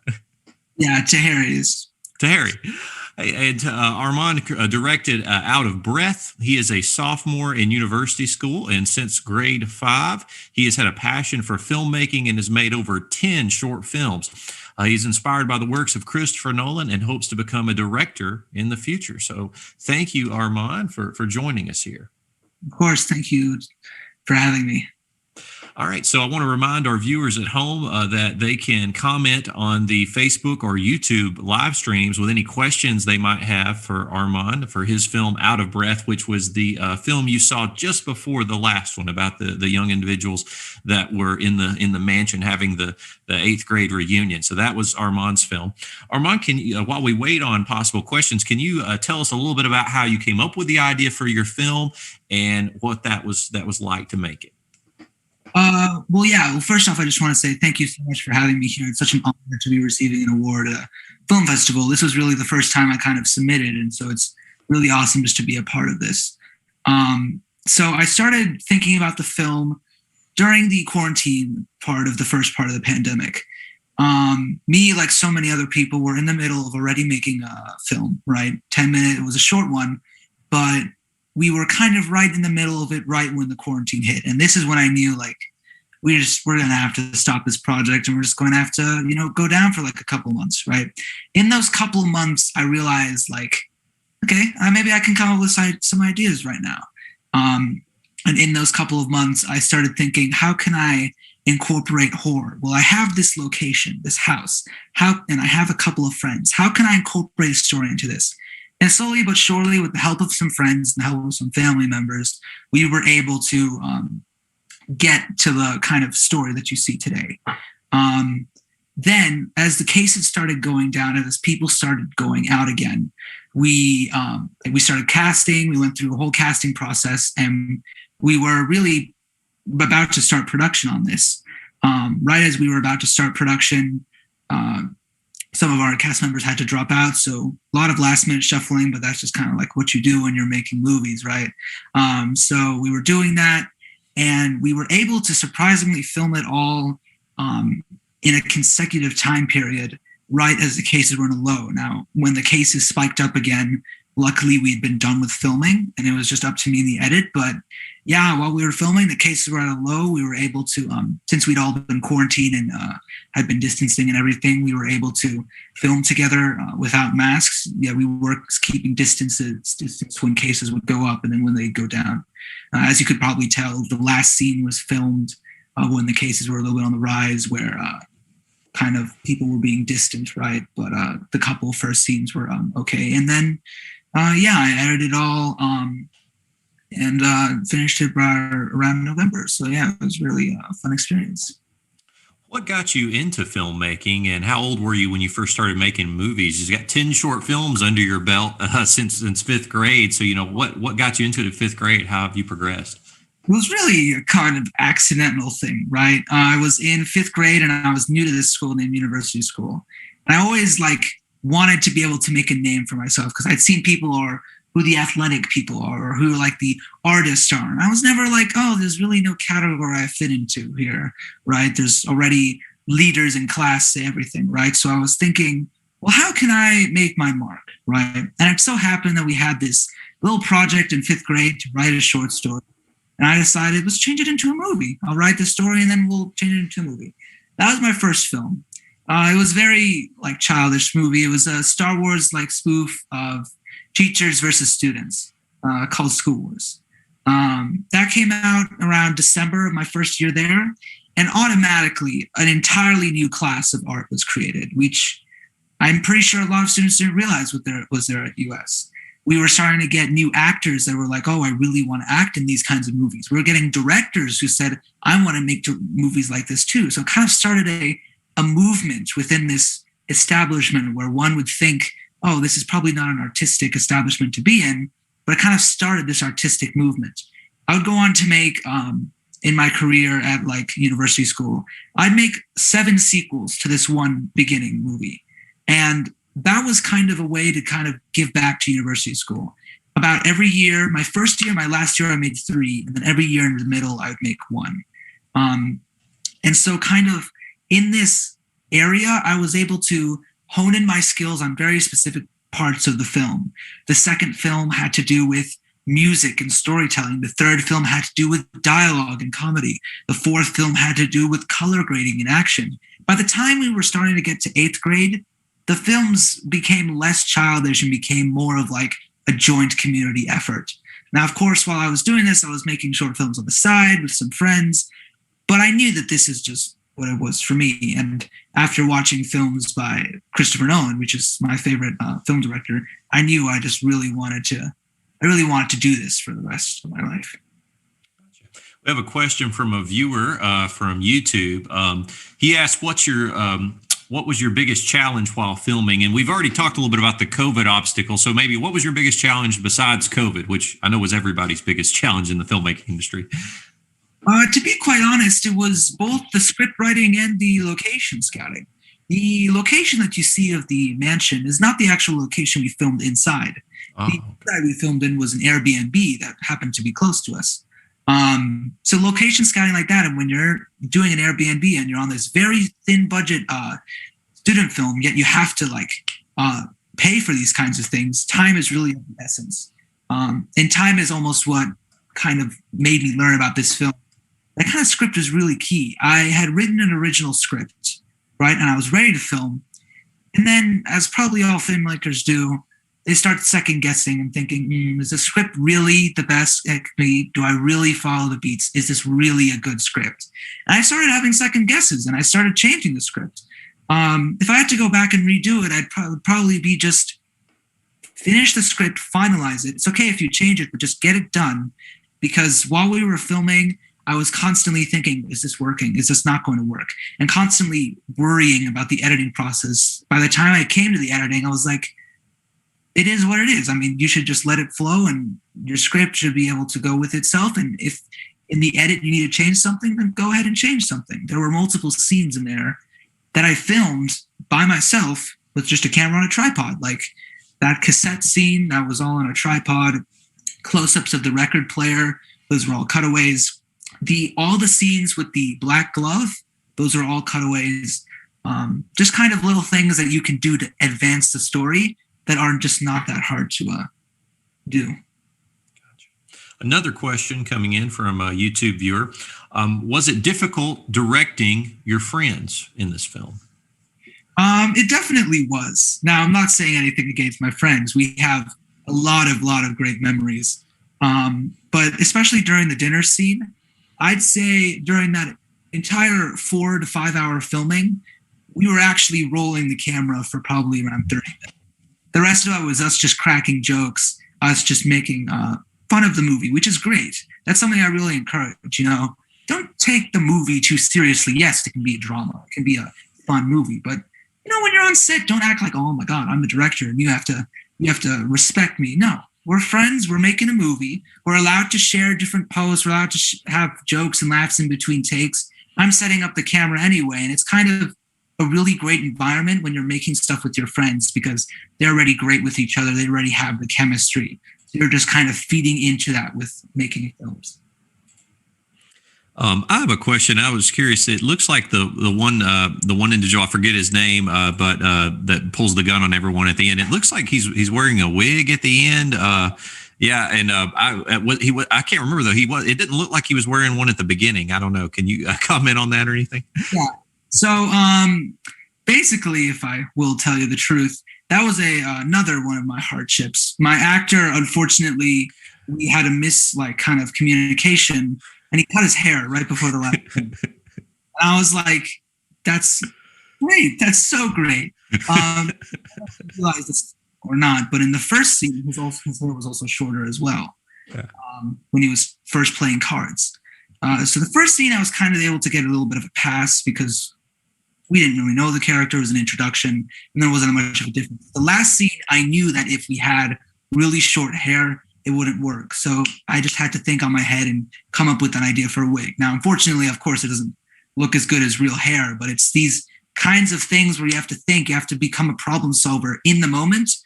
That really kind of is the essence of filmmaking. That's just what it's all about. And it really prepares you for your life. It's awesome. Yeah, I've ran into similar things with people that shave and they in the middle of a shoot that's like 2 weekends and somebody shaves, they come back and but no, you did a good job because I doubted, if it was a wig or not, because I was like, well, he had long hair earlier and it looked convincing. So maybe it's just an odd part. That's what I decided. But you did a good job. So let's talk a little bit about maybe something you learned making this film. Was your biggest takeaway from this production? How did you grow the most, I guess you could say, for future projects? Well, there were a lot of stuff that I grew with. Mostly probably the script is a big one. Kind of after this production, I realized, of course, other productions taught me this, that script is key. And I was always like, yeah, script is key, but let's do more technical stuff. I love doing the camera, and that stuff is good to a certain extent. But when you really nail down the story, then everything else just fits into place. So what this production taught me is just kind of get a beautiful script and then just do that. Just write the script, or you don't even have to write it. Just find someone else's script that you can turn into a production, and make sure that it's a script that you are 100% confident about going into filming, and you're ready to spend your entire life on it if need be. Because that's the mark of a great script. And if you believe that it's there, and if you get advice from your friends saying, oh, this is a good script, let's make it into a movie, then you have something there and everything falls into place. The acting, the cinematography, everything else just kind of falls there.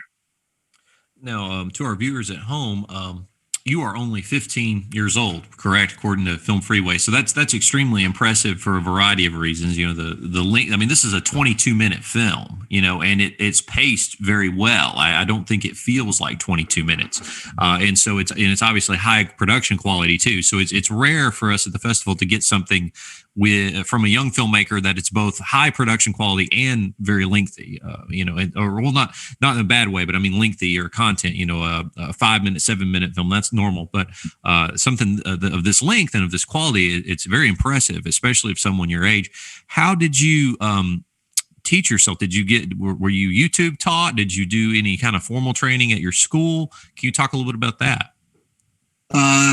Well, obviously YouTube is such a great resource. You learn so many things from there. But really, I learned the basics of how to use my editing software in a 1-week camp. Editing software is not that hard to master, you know. And really, I learned how to do everything technically from, I want to say, Christopher Nolan, really. I would look at his cinematography. And the one thing that I always saw within student films that are also like within films of my level, films that friends were making, is that a lot of them didn't really think about what the audience was seeing. They were thinking, let's get a camera, let's get an iPhone, let's point it at there. Doesn't matter the framing, anything. But I think you have to realize, like, you know, you have to really think about this kind of stuff. You have to think about, should it be a handheld? Should it be a gimbal? Should it be a tripod? You know, stuff like this where it enhances the story. So with this film, I took a more of a, I like to call it a Nolan approach, where I kind of, you know, you kind of have a certain pacing that comes with cinematography. There's thriller cinematography that is kind of a slow paced, you know, very steady. And there's horror cinematography and action cinematography where it's very jittery and shaky. But really just develop your own style. You have a camera. It doesn't have to be a great camera or a bad camera. Just have a camera and use different kinds of shots. You have close-ups, you have wides, you have handhelds, you have gimbals. And that kind of stuff exponentially raises the production value, just amazingly. Absolutely. And you hit the nail on the head. How you film something is just as important, if not more important, than what you're even filming. You know, you can make a bad story look, you know, like a thrill ride, you know, but, you know, you can't, you know, people won't forgive poor production, right? You know, and so it's critical. A question related to that from some YouTubers, they want to know what did you shoot on and what did you use for audio? So I used a Fujifilm X-T2. Not a very high-end camera, not a very expensive camera. I bought it earlier in 2019, used. And it does, you know, it does 4K, right? And so it's a very good camera. But what we're aiming for here is we're not aiming for like the best cinema camera. What I'm personally looking for is a camera that looks good, but is limiting. A limiting camera is one of my favorite cameras to work with because it makes you think outside of the box. I don't think you realize, but in most of the shots that we had, we either got them because I had to quickly problem solve or because the camera wouldn't allow it. Say, if we were seeing Sophia say, we were quickly going towards her when she found the gun. I used a stabilizer gimbal for that. And originally that wasn't supposed to happen, but the camera was stuck to the gimbal. It wasn't coming off. That's not a camera fault, it's probably like a screw fault, but it wasn't. So I had to think outside the box, okay, the rest of this filming needs to be on a gimbal. How can we make this interesting that still has the story? So we're doing these kind of extravagant moves that are kind of like showy, but they advance the story. So I filmed on that camera. I got a Zoom H6 external audio recorder that I was using for the audio because after watching so many YouTube videos, I realized audio is 80%, video is 20%. And audio was the one thing I was just trying to master. In the final fight scene, all of that is post audio. There's no actual audio we took on take. The thunderstorm, all post audio, all of this stuff that you can do to kind of add this atmosphere, in addition to having clean sounding dialogue, beautifully vocals that you can just hear, right? And that's just kind of the point of it all. you speak with a lot of wisdom for a filmmaker of your age, to be frank, because this is something we drill into students, and I see this every day with students in years past. Not as many here, but I've seen it before. I can't shoot my film until I get this camera. I can't. They feel like they're limited by. They feel like they can't. Some people out there can't. They feel like they can't make a movie because they're limited by the equipment. But in reality, limitations fuel creativity. Limitations point us in the direction of a story we can film. Maybe we have access to a great location. We can't make our space opera, but your dad owns a grocery store, so you make a comedy set at a grocery store. So there's a documentary, The Five Obstructions, that Lars von Trier created, where he challenged someone to recreate their films with certain limits, and it fuels the creativity. And so it's a breath of fresh air to hear you share that perspective. And you should never feel like you have to settle for less. With the camera, some of the cameras that I've seen people shoot stuff that on 1080 cameras that came out years ago, and people are like, "Wow, what'd you shoot this on?" It's like, I just use shallow depth of field to make it look good. That's like 90% of it. But Armand, this has been a great conversation with you. What do people need to know about your future projects? Where can they connect with you? What social media channels or outlets should they look you up so they can follow you for future work? I have a YouTube channel called Just to Harry Studios. The little logo is a kind of like a black and white film logo. I post my short films, all of the short films that I make on there. I have an Instagram, armand.tahari704. I usually post updates there of my short films, usually pictures from filming, just little short social media things like that. I'm not like entirely like trying to expand my reach, but kind of these little channels and little Instagram outlets, just so friends and other people can see like my work, And what are your plans post high school? Because what grade are you in now? I'm in 10th grade. 10th grade. What are your plans post high school? Are you wanting to go work in the industry and try to work your way up? Are you wanting to be an independent filmmaker and start, directing your own stuff right away? Or are you wanting to go to film school? What are you thinking about doing? Yeah, I would love to go to film school. I'm thinking of going more into the editing realm. I find that editing is kind of just my cup of tea. I love doing all that stuff. And though a director would be nice, being a director would be great. In fact, I just think that in terms of my skill set, being an editor is kind of the dirty work that a lot of people don't like, but it's something that I happen to love.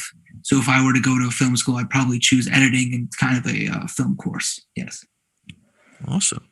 Well, we are running out of time. We want to get to a table reading we have coming up next. Armand, thank you so much for being here, being the sole representative of the horror block. But I tell you, it turned out excellent. You gave some great wisdom for the viewers there and the students from our program that are watching. So thank you so much. Coming up next, viewers, we have this live table reading of the feature-length screenplay Blindsided. We have, I think, 11 plus actors and actresses that are going to be reading these parts live, and we can't wait to get started. That will begin in a few minutes. Just let me get prepared, and we will get going. So thank you, Armand. Thank you.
All right, and welcome, viewers. Thank you for waiting patiently while we got ready to conduct our live screenplay table reading. This is a feature-length screenplay, and we have here with us 14 different individuals, including myself. 12 of them will be reading, no, 13 of them will be reading parts tonight. The other individual is the writer of the screenplay, Mr. David Keogh, coming all the way from London, correct? Yeah, that's right. Yeah, London, England. David, would you like to introduce the screenplay we're about to read tonight? Yeah, so this is Blindsighted. It's actually my third screenplay that I wrote. I'm a fairly new screenwriter. I gave up a normal day job in a bank after 20 years to start writing and acting. And this is my third screenplay. And it's if anyone wonders, it's been rewritten 22 times. So hopefully it's good now. You guys voted for it to be read, so I really appreciate it. So let's hope that you enjoy reading it. But I guess the point about the screenplay is it's hopefully more about hope than anything else, and about positivity. I normally like quite grim, dark drama when I write, and this is probably my only screenplay that's quite optimistic and positive. so hopefully it'll be a nice experience for everybody. And the story, although I wrote it to be set in London, honestly could be set in any city in the world. The most important thing, I hope, is the characters and how they interact and what happens to them. But thank you very much for doing it, and enjoy yourselves with it. Have fun. It's going to be fun for me listening because I don't have to do any work. So that's great. Enjoy. All right. Are we ready to start our table reading? Everybody got their script up? If anybody needs a moment, let me know now before we get started. And again, make sure you remember what part it is. Does anybody need a refresher and anything? Nope. Nope. Okay. All right. Remember that Taylor and Mackenzie looked like she was going to ask a question. Oh, sorry. I didn't see. No, I just now got to cook dinner, so I'm trying so nicely. It's okay. So you give me 1 second, I'll cut my steak and then I'm good to go. So and I think Taylor and quick note, Taylor and Adam are reading a variety of extremely brief parts that only appear a few times in the script. So readers viewers at home know this. Most of the individuals, though, are reading, just one character for the entire script. And so we may stumble, we may make a mistake. So just bear with us. But this has usually gone very well. And we did some good short reads last night. So Good luck, everyone. Or break a leg, as they say on stage. There you go. Okay. No, was Mackenzie joking with us, or is she? I'm confused. Does she want us to wait? She's not joking. Okay. She's not joking. I don't know if she's later in the script, I think. Okay. She's getting her stick. She's good. Okay. That's fine if it is. It's fine. All right. Are we ready? Ready as I think we're going to be. Okay. All right. So I will be narrating, and I will not be reading any parentheticals. So when it comes time for dialogue, just go ahead, guys. Don't wait for me to read the parentheticals there. Okay. Here we are. Blindsided by David Keogh. Fade in. Exterior, Brighton Marathon Day. Super, Brighton Marathon 2019. Dell, mid to late 20s, black, athletic. Dell, printed on the back of her running top, runs past well-wishers. In the crowd, her mom, Gloria, late 40s, cheery, smartly dressed, carries a sign with Go Deliana written on it. Her brother Sean, late teens, cool, skinny, and boyfriend Daryl, early 30s, well-dressed, stylish, watch her run. They cheer at the top of their voices. Dell runs past, her face contorted in pain. She blows them a kiss and keeps running, invigorated by the support. Dell sees the finish and looks at her watch. Her face drops. You can do this, Dell. Come on. Dell runs hard to the line. It's 50 meters away. She grimaces and sprints with every last bit of energy she has. In the crowd, Alexei, early 60s, stern, looks at his watch. He swears in Ukrainian and storms off. Exterior, finish line, day. Dell runs through the line and presses her watch timer. She collapses, out of breath. A race warden runs to her aid. Dell is in tears. Well done, love. The warden tries to help her up. I didn't make it. Yes, you did. You just crossed the finish line. The race warden offers her a full blanket. No, I didn't. Minutes, 2 bloody minutes. Don't be so hard on yourself, love. Loads of people don't even finish. With the race warden's help, Dell scrambles to her feet. Alexi approaches but offers no help. What happened? You fall asleep halfway? Dell is upset. I tried my best. Your best smells like shit. Excuse me? Who are you, perhaps? You shut up. The race warden looks miffed. When I take over from your father, you promise me you get into the England team. I know, it's just... Her face contorts and she grabs her head as a headache pulses through her. She falls. The race warden catches her and calls for help. 2 St. John's ambulance staff run to her. Alexi shakes his head and walks away. Waste of my time. Interior, kitchen, day. Dell sits at the kitchen table, nursing a cup of tea, while her mom potters around her. Don't be silly, Mom. I got a head rush, that's all. You've had headaches on and off for weeks. Your father never listened either, and look what happened to him. Stop nagging. You're worse than Alexi, and that takes effort. Have you seen him? No, he won't answer his phone. He must be mega pissed off. Gloria tuts and starts to make a sandwich. Dell rubs the bridge of her nose and squints. Sorry, missed your qualifying time, love. Gloria walks back over to her and gives her a hug. I promised Dad. I know, sweetheart, but as long as you tried your best, your dad would be proud. Dell smiles through watery eyes. You'll have other chances. Dell starts to cry. Oh, baby. Gloria lifts Dell's chin and kisses her on the forehead. You're half of me, remember. My side of the family don't stay down for long. Gloria kisses her head again. So get your backside out there and train. Get better. Make sure you're faster than next time. I'll deal with Alexi. Thanks, Mom. The doorbell rings. Go upstairs and leave him to me. Dell leaves the kitchen. You hear gunshots, it's got out of hand. Dell laughs. Interior, bedroom, day. Sean sits on his bed, reads a comic, and listens to music through his headphones. There's a knock on the door, but he can't hear it. Another knock, louder. Oi, tosspot, let me in. No response. The door opens and in comes Dell. Sean sees her and takes off his headphones. Hey, knock, will ya? I could have been doing anything. Oh, yeah? Like what? Like nothing, just stuff. Dirty bastard. She smiles at him. He looks embarrassed. You want to go out? What, with you? No, with Nelson Mandela. Who do you think? I'm busy. Doing what? Preparing for a wank? Dell! She turns to leave, then stops and turns to face her brother. You okay? Why wouldn't I be? It's just, well, it's Dad's birthday tomorrow, so... I'm fine. Sorry your run was shit. You cheeky little bastard. It was still a PB. Oh, right. Sorry your run was only a little bit shit. Dell shakes her head in annoyance and leaves. Sean looks at a photo of him with his dad. He smiles, shuts his eyes, and continues to listen to his music. Interior, corridor, day.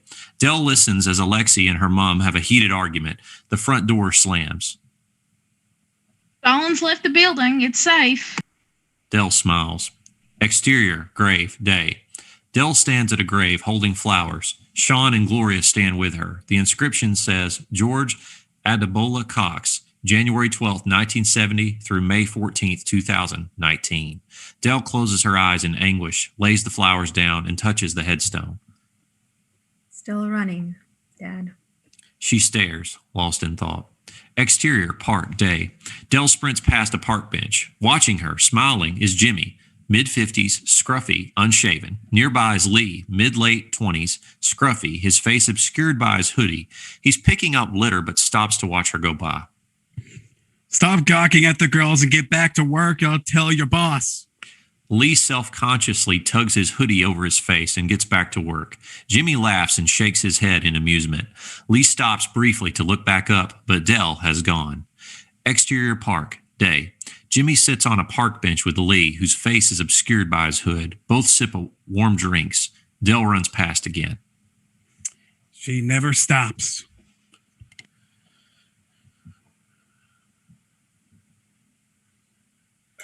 She's pretty.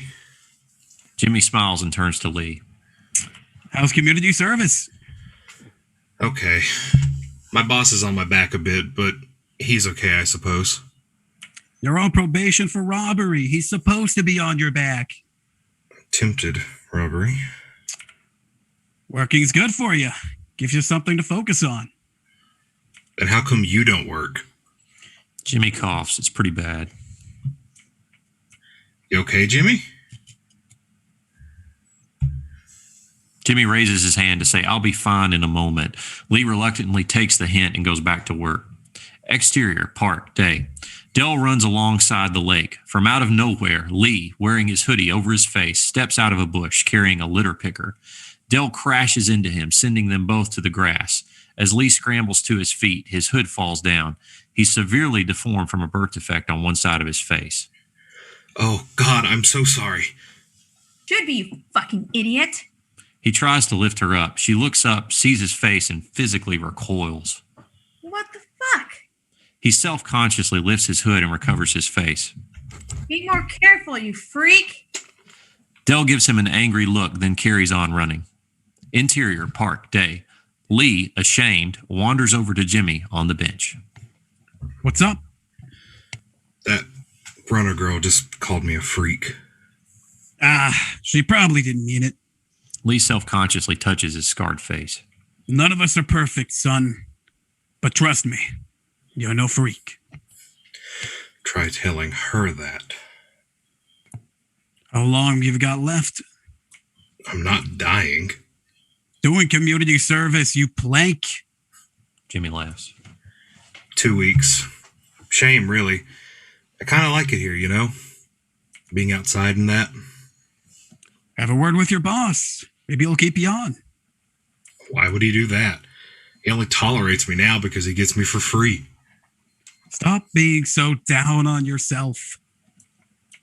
Lee stares out at the park.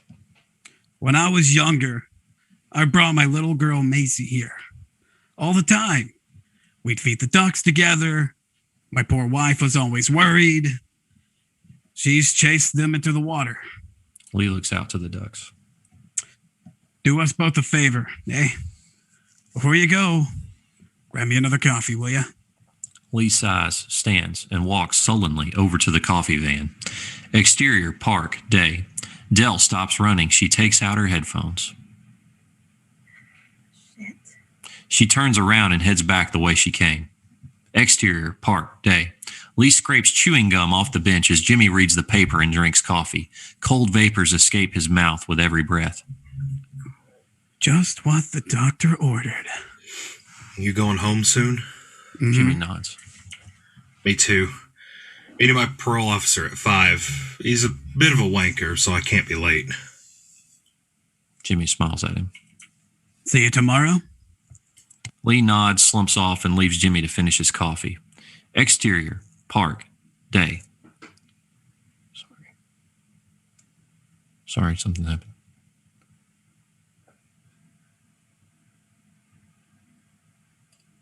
One second. Sorry, I'm so sorry. My script changed. Script failure. Blame me. No, let's see. I don't know what happened. Bottom of page 9.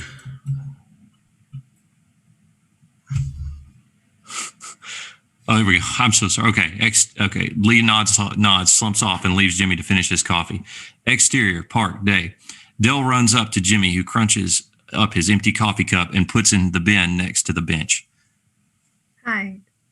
Don't suppose you've seen the guy who was picking up litter, have you? The one with the face? His name's Lee. Said you called him a freak. I didn't mean to. I'm such a dick sometimes. I just want to say sorry, you know? Jimmy smiles. He'll be here tomorrow. Perhaps you could tell him then? Dell's disappointed. Right. Thanks. I will. Dell's face suddenly drops. You okay, love? Dell holds her head and stomach. I feel a bit... She runs to the water's edge and throws up. Jimmy stands and slowly walks towards her. Big night out last night? Office, Christmas party? Dell turns and wipes her mouth. She looks confused. Nothing that exciting. I feel better now. She suddenly collapses and falls backwards into the water. Dell's lifeless body turns and floats face down in the lake. Jimmy takes off his coat and dives into the freezing water. He grabs her limp body, turns onto his back, and holds her head above the water as he swims her back to the water's edge. He climbs out, pulls Dell out, and checks her pulse. Nothing. He immediately lays on her back and pumps her chest, then blows into her mouth. No response. He keeps trying. Exterior, park, night. Jimmy sits on the back of an ambulance, wrapped in a foil blanket, sipping coffee. A policewoman looks over, smiles, and walks to him. He gets up, screws up the foil blanket, and starts to walk away. Hey, where are you going? Home. You need to go to the hospital. Get checked out. Jimmy puts up his hand to say no thank you and keeps walking. The policewoman sighs. Interior, hospital ward, night. Dell, unconscious, lays on her back. Tubes stick out of her mouth. The drip in her arm connected to a monitor. Gloria sits by the bed as a doctor takes notes. A what? An aneurysm, located next to her carotid artery.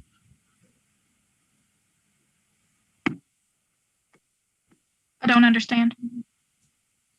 It's not 100% clear, but we're pretty sure she had a brain hemorrhage.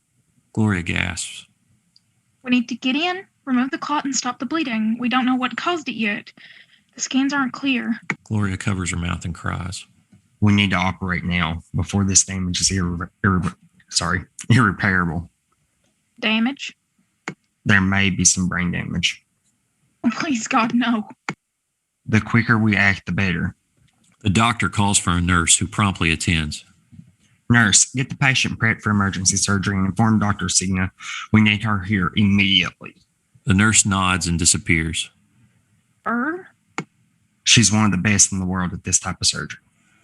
Gloria sinks into the chair next to her daughter. Please look after her. I lost her dad recently. I can't lose her too. I just can't. She bursts into tears. The doctor comforts her. She's in great hands here. I promise. Can you promise me she'll be the same? Can you promise me that she'll even survive? Well, can you? The doctor remains calm. We'll do everything we can. Now, is there anyone else we should call? Gloria stares at her daughter. No, it's just me and my son now. And on cue, Sean enters the room. Daryl's on his way, Mom. Thanks, love. They need to operate on her brain. What? It's dangerous. Sean looks worried. When? Now. Sean looks at his sister, then bends down and hugs his mom. She's been through worse, Mom. She'll piss all over this. Language. She's stubborn. She'll be fine. He looks hopefully at the doctor, who gives him an awkward smile and leaves the room. Sean holds back tears. Suddenly, the room is full of nurses, unplugging, moving equipment, and preparing the bed to be moved into theater. Gloria and Sean sit helplessly as people move around them. Please, God, don't take my baby. Sean holds her close. Interior, hospital room, night. Gloria sits next to the unconscious Dell, whose head is bandaged. Sean is asleep in a chair. Daryl looks on, concerned. He is texting someone and looks agitated. Christmas music is piped through the speaker in the room. Dell's eyes are moving rapidly behind her eyelids. Dream sequence. Exterior, road race, day. Onlookers wearing Christmas jumpers watch the race as Christmas music tinkles away in the background. Dell, wearing a Christmas-themed running kit, is running as hard as she can, but she can't move, as if a rope tethers her from behind. She tries harder and gets frustrated. She screams in frustration, then turns and sees her dad, George, early 50s, slightly overweight, happy, encouraging, holding a rope attached around her waist. Dad? What's the rush, love? I need to get my time. Your time will come, princess. Alexi. Don't worry about him. Elle looks at the finish line, but it's so bright with Christmas lights she can't look without her eyes hurting. I need to. In dream sequence. Interior, hospital room, night. Dell opens her eyes and takes a deep breath. Her mom jolts from her chair, and Daryl drops his phone in shock. Shit. Sean stirs. Dell shuts her eyes, then opens them slowly. Baby? Mom?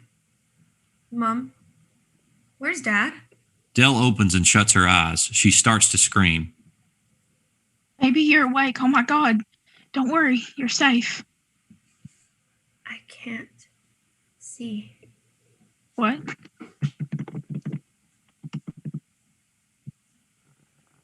I can't fucking see. Sean wakes up, startled. Dell starts crying and holds on to her mom with all her strength. Daryl picks up his phone, shoves it in his pocket, and takes her hand. You'll be fine. Probably just a side effect of the op. Blind. I'm fucking blind. Dell reaches over the side of the bed and throws up. Sean looks at his sister, confused. What did I miss? Interior, specialist room, hospital, day. Dell, tearful, sits next to Gloria, holding her hand. Daryl stands behind them. Dr. Singh sits at her desk with her hands clasped around an MRI scan. So, this thing. Unilateral blindness and ophthalmoplegia. Yeah, that. It's irreversible. We think so, yeah. Fucking hell. Dell is inconsolable. So she's blind? Like forever? Dell puts her head in her hands while Gloria comforts her. Daryl, for the name of God. I'm sorry. It's very rare, but... I can't handle this. Daryl. Daryl looks at Gloria, confused and upset, and leaves the room. Dell sobs wildly as Gloria comforts her. I'm afraid in nearly all patients, there's never an improvement. Interior, bedroom, day. Dell sits on her bed. She's been crying. There's something else you should know. Although we removed the tumor, we can't be sure it won't grow again. Dell wipes her tears and chokes back more. We need to monitor it. Normally, we'd treat cancerous cells with radiotherapy or chemo, but with brain tumors, that's too dangerous. There's a knock on the door. Can I come in? Dell composes herself. Sure. Sean sheepishly opens the door. Pretty shit news, right? Understatement of the year. Sean rushes over to the bed and gives his sister a hug. He suddenly becomes self-conscious and pulls away. Wow. What was that for? I know we argue all the time, but I don't want you to die. I'm not gonna die, you silly twat. Hey, at least you don't have to eat fish anymore. What? Blind people can't see food. Dell laughs. That's supposed to make me feel better? It does. Sean smiles. You know, it's really scary. I can't quite get to grips with it. How am I going to do anything? She starts to cry again as Sean's lips start to wobble. Like, how to go to the shops or run. Realization dawns. I can't ever run again. Tears roll down Sean's cheeks. I'll never drive a car or see the pyramids or see Mom's face again. Dell sobs as Sean listens whilst trying not to give away that he is crying too. I can't even use my phone. Sean wipes away his tears on his sleeve and then does the same for Dell. I know you think I'm a dick, but I'll help. Dell smiles. I don't think you're a dick. Well, not all the time. Sean breathes deeply. This is all a bit too much for him. Can you do me a favor? I want to speak to Daryl. On my phone? Sean takes her phone. What's the pin? 2602. Sean smiles. My birthday? National Dickhead Day, actually. Sean laughs, then unlocks her phone and sees a message from Daryl. He hesitates, then opens it. It reads, "Sorry, Dell. Can't handle all this right now. Got a lot of crap on. You know, hope it all works out. Daza." You reading my messages? Sean doesn't know what to say. Sean! Sean feels terrible. I need to read this out. Interior, kitchen, day. Gloria dries a plate. She hears a wail from Dell coming from upstairs and stops drying. Interior, staircase, day. Gloria rushes to the bottom of the stairs and looks up. Sean walks down the stairs, a guilty look on his face. What did you say to her? Nothing. It's Daryl. Gloria pushes past Sean and goes upstairs. What's he done now? Exterior, front door, day. A few days later, Gloria opens the front door. Dell follows nervously behind. I can't do it, Mom. You can't stay indoors forever. Please, Mom, I'm scared. Gloria turns to Dell and puts her hand on her shoulder. She leans forward and kisses her. Be brave, baby. I'll be with you the whole time. She takes Dell's hand and gently leads her out of the front door. Dell tentatively follows her down the path. Well done, baby. Keep going. Oh, God. I hate this. You're doing brilliantly, love. Suddenly, a truck goes past and blows its horn. Dell jumps and screams. Gloria holds her tightly. Okay, Dale. It's just a stupid truck. I'm here. Dell holds her tight, tears running down her face. I'm never going to be able to go out on my own. You will. Give yourself time. Exterior, front door, day. Darkness. Another car goes past. A dog barks. Some kids shout. Pigeons coo. Exterior, front door, day. Dell is overwhelmed by the din. Gloria holds her tightly, and Dell struggles further up the path. She holds Gloria tightly. She stops. Can we go to the park? The park? Yeah, it's quieter there. Of course. That's a lovely idea. Let me get our coats first. Gloria places Dell's hand onto the fence. Wait here a moment, baby. I'm really proud of you. Gloria goes inside as Dell holds nervously to the fence. Exterior, park, day. Jimmy walks to the rainbow coffee van. It's painted with colors of a rainbow. He sees Gloria walking with Dell and watches as she sits Dell on his usual bench. He approaches the coffee van. Hey, Carla. Carla, early 30s, transgender, summer dress, cardigan, Christmas-themed earrings, hands him a coffee. There you go, love. Just like me. Warm, large, and strong. Jimmy laughs. Thanks, Carla. How much is that? On the house, sweetie. You sure? I get to see your handsome face every day. You get a drink of my coffee. Jimmy smiles broadly. And while you're there, grab one of my muffins while they're still warm. That's not enthusiasm. Jimmy laughs again. You're very kind. Let's just say I'm full of Christmas spirit. Gloria approaches the van as Jimmy takes a muffin and puts sugar in his drink. Hello, gorgeous. What can I get you?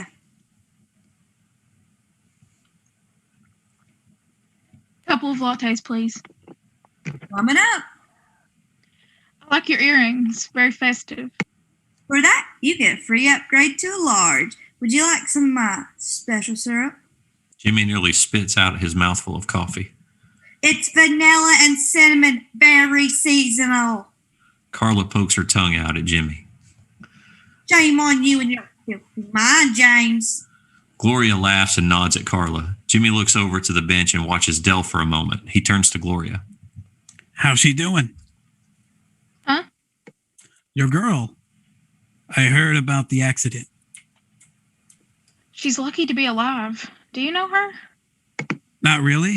Just seeing her running in the park sometimes. She's... Gloria starts crying. Jimmy looks awkward. Carla is singing to herself, making coffee, unaware. She's blonde. I'm so sorry. I didn't know. No, it's okay. How embarrassing. There's your lattes, love. That'll be $4.60, please. Gloria hands over the money and waits for her change. No need to be embarrassed. It'll work out in the end. It always does.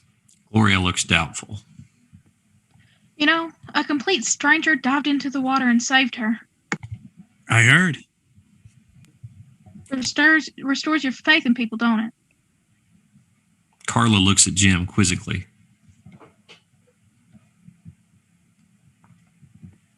Thanks for the coffee. My pleasure. Gloria takes her change, then heads over to the bench. Jimmy watches sadly as she hands over the latte to her daughter. Why didn't you tell her it was you? Jimmy stands silently and takes a sip from his coffee.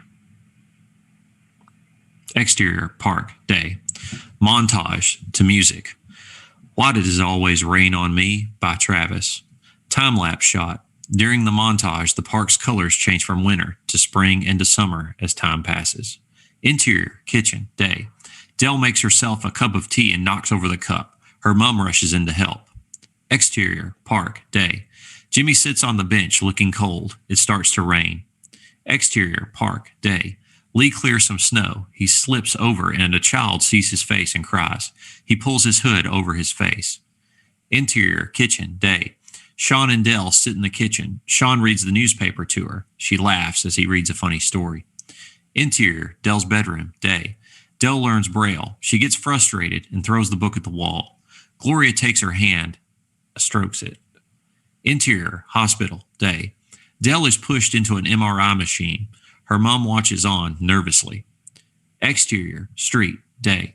Dell tries to walk down the street with Sean's help using a white stick. She hits a lamppost. Interior, hospital, doctor's room, day. Dell and Gloria in the hospital as Dr. Singh gives them results. Dell and Gloria listen intently. Exterior, park, day. Lee watches as Dell and Gloria walk through the park. Dell has a white stick. She stumbles and Gloria catches her. Exterior, park, day. Dell sits stroking a guide dog while Gloria speaks to the handler. The dog growls.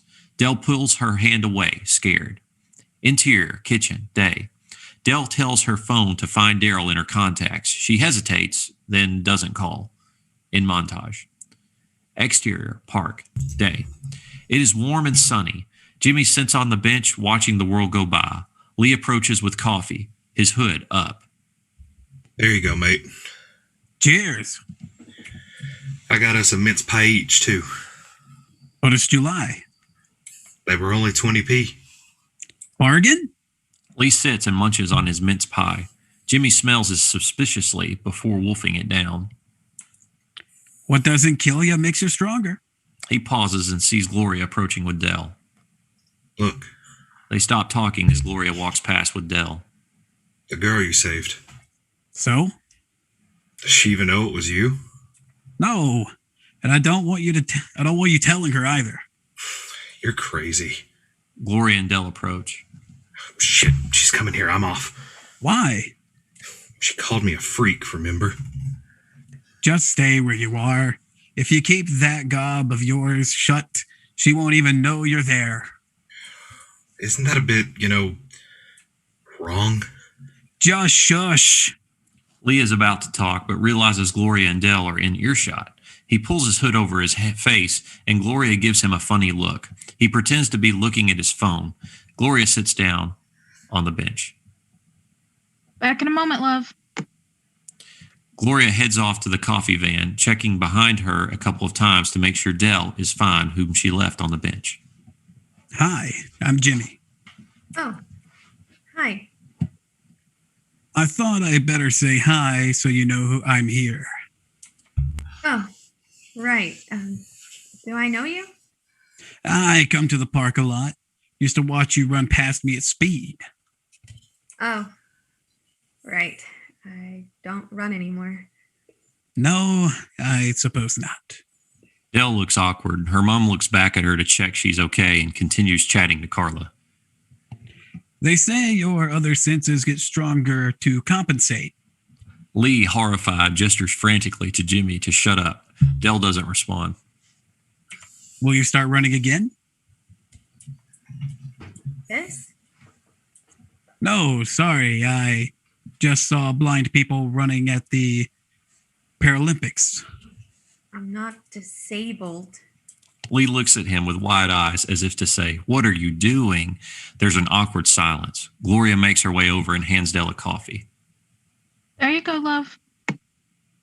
Can we walk with it? I'm not in the mood for sitting down. Gloria smiles awkwardly at Jimmy and helps Dell up. Lee and Jimmy watch until the women are out of earshot. That went well. You should take up counseling for a living. Yeah, all right. You have a real way with the ladies, mate, that's for sure. A real natural. At least I tried. Lee laughs.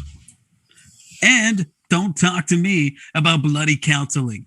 I've seen more of them bastards over the years than you've had hot meals. Talking of hot meals, fancy lunch? Nah, I'm fine. Come on, I'll shadow some chips. Yeah, all right. But don't drown them in vinegar this time. Interior, kitchen, day. Gloria looks stressed. She's cleaning the kitchen as Dell sits at the table, reading. Dell, frustrated, pushes her Braille book away in frustration. This is ridiculous. I can't do this. You'll never learn with that attitude. What attitude? You need to stay positive. What the fuck do you know? How can I stay positive? I'm fucking blind. You have no idea what that's like. Please don't take your anger out on me, Dilliana. Well, it's easy for you, isn't it? Easy? Dell crosses her arms and tears of rage well in her eyes. You may be blind, but you'll not speak to me like that in my kitchen. Listen. No, you listen. You think this is easy for any of us? Gloria is in tears now. I'm trying to hold down 2 cleaning jobs, put food on the table, get your brother through school, whilst trying to keep you positive. It's hard, okay? And your dad, God bless him, isn't here anymore to help me. Gloria bangs the kitchen counter, making Dell jump. Who can I talk to when I need support? Who helps me? Who cares about me and how much it hurts to see you like this? Nobody. Not a soul. Dell sobs loudly. I'm doing what I can, so you can damn well snap out of your self-pity on your own, because I can't do it for you. Mom. Gloria storms out of the kitchen, leaving Dell to cry alone. Interior, Gloria's bedroom, night. Gloria sits on her bed and looks blankly out the window. There's a knock and her door opens. Dell pokes her head in. Mom? Gloria keeps looking out the window. Dell walks slowly across the room, feeling her way to the bed. She sits down. I'm so sorry. Gloria turns around gently. I'm sorry, too. She takes Dell's hand. Dell grips it hard. I don't mean to be ungrateful. Fine. I know this is horrible for you. I'm starting to forget what people's faces look like, what you look like. I try to concentrate, but it's fading. Gloria takes Dell's hand and rubs her fingertips across her own face. Dell starts to cry. I'm still here, baby. You can see me like this anytime you want. Gloria kisses Dell on the head. You just need to keep trying. Your dad taught you not to give up so easily. No, it's just, if you want light, all you have to do is turn the light on. I can't do that. I'm trapped in the dark forever, and I'm so scared. Dell cries into her mom's shoulder. Gloria looks up and sees Sean at the door, and he smiles at her warmly. Dell boy, Dell turns her head sharply. you want to go for a walk in the park? Dell wipes her eyes. Yeah, I'd like that a lot. Sean enters the room and takes Dell's hand. He leads her out of the room. Dell stops just before the door. I love you, Mom. Gloria listens as they head downstairs. She waits for the sound of the front door to shut, then buries her head in her pillow and sobs loudly. Exterior, park, day. Lee sits with Jimmy, who sips a can of Jaeger. I'm just saying, Freddie Mercury was a genius. I didn't say he wasn't. I just think his music was too commercial. It's timeless. It's dated. How would you know anyway? I used to work at Abbey Road Studios. Yeah, that shut you up. Never heard of it. What? It's the most famous studio in the world. Were you a producer? Not exactly. What then? I met them all. Freddie, Jaeger, McCartney. You're bullshitting me. I can't prove it. I've got signed photos from all of them. Can I see them? Jimmy's face drops. They're at home somewhere. No idea where I put them. How convenient. They both sip their drinks. You don't normally drink beer. I know, but I deserve a treat. Today's my birthday. Happy birthday, man. How old? What does it matter? How old, Granddad? 55, you cheeky sod. Ancient.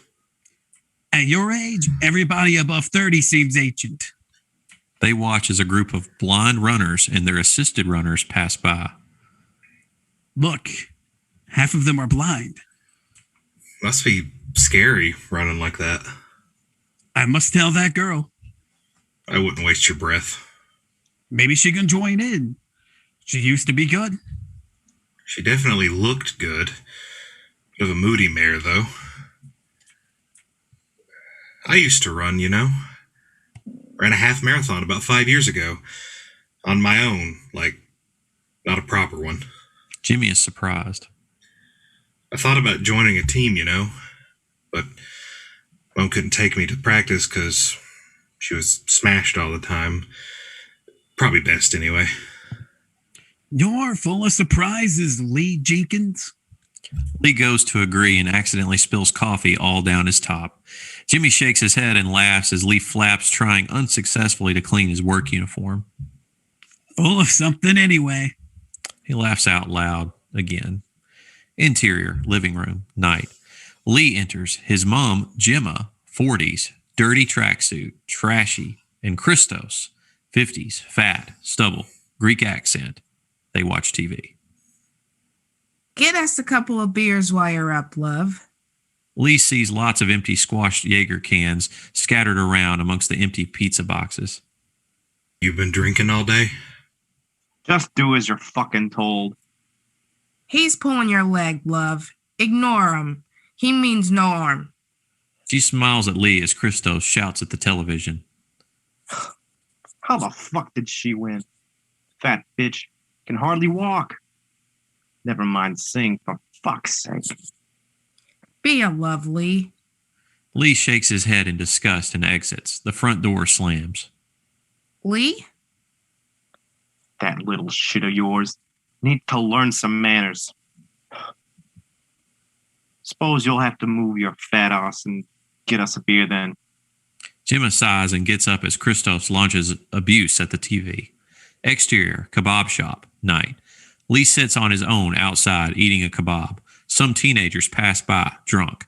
One of them, Josh, 17, well-dressed, floppy hair, well-spoken, stares at Lee. Oh, you lot. Look at this poor fucker. One of the girls, Carrie, 17, pretty, turns, then walks towards Josh. The other friends carry on walking. Lee pulls the hood over his face. Leave him alone, Josh. He's probably mental or something. No, look. Josh reaches over and pulls down Lee's hood. He gawps at Lee's face. Fuck me, he's the elephant man. Don't be a prick, Josh. That kebab must be spicy, mate. It's melted your face off. Lee stands and squares up to Josh, but says nothing. Christ, mate, just having a laugh. He giggles, turns, and walks away. Carrie goes to leave, then turns back and walks to Lee. I'm sorry. He's had too much to drink. He doesn't mean it. Lee stares at her, then pulls up his hood. Carrie, unsure what to say, turns and leaves in a hurry. Lee sits, picks up his kebab, goes to eat some, then throws it into the road in frustration. A passing car beeps him, but he just stands still, trembling. Exterior, park, day. Dell walks with Gloria through the park. Gloria sits her down on the bench next to Jimmy, then goes to the coffee van. Hello again. Oh, hi. Are you always here? Quite a lot, I suppose. It's peaceful. That's why I come. There's a moment of awkward silence. Jimmy coughs quite violently and takes a moment to calm down.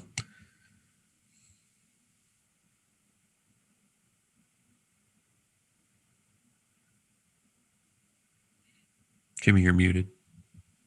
Oh, sorry. Sorry. Used to smoke 50 a day. Not as athletic as you. Jimmy watches Carla and Gloria share a joke. Hope you don't mind me saying, but I saw a group of blind people running the other day. Thought you might be interested. Not really. They had normal... Sorry, he searches... Oh. He searches for the word. Not blind people who run with them. Dell rubs her hands together. My running days are over. They don't have to be. Do you always poke your nose into other people's business, or do you just pick on the blind? Jimmy's a little shocked. Dell realizes she's gone too far. Sorry, I didn't mean to be rude. More awkward silence. You always look so happy when running. I wasn't good enough. Compared to what? Dell sits thinking for a moment. I nearly qualified for the England team when I was 17. Actually, I did qualify, but sorry, you don't need to hear all this. Try me. Lee wanders towards them with 2 coffees. He stays quiet. I was in a car accident. My dad was driving. He had a heart attack, and I plowed us into a lamppost. I'm so sorry. We'd only just got in the car, so I wasn't wearing a seatbelt. My fault. I went right through the windscreen. Broke my collarbone, both arms, and an ankle. Really messy. Dad always blamed himself. Jesus. Dell looks surprised. Who's that? Sorry, it's Lee. Ignore him. He works in the park. Dell pauses for a moment, then decides to continue. It took me 3 years to get back into shape, but by then I was miles behind everyone else. I kept trying, but never got it back. Must have been tough. Yeah, but I got through it. Ow. Dell thinks for a moment.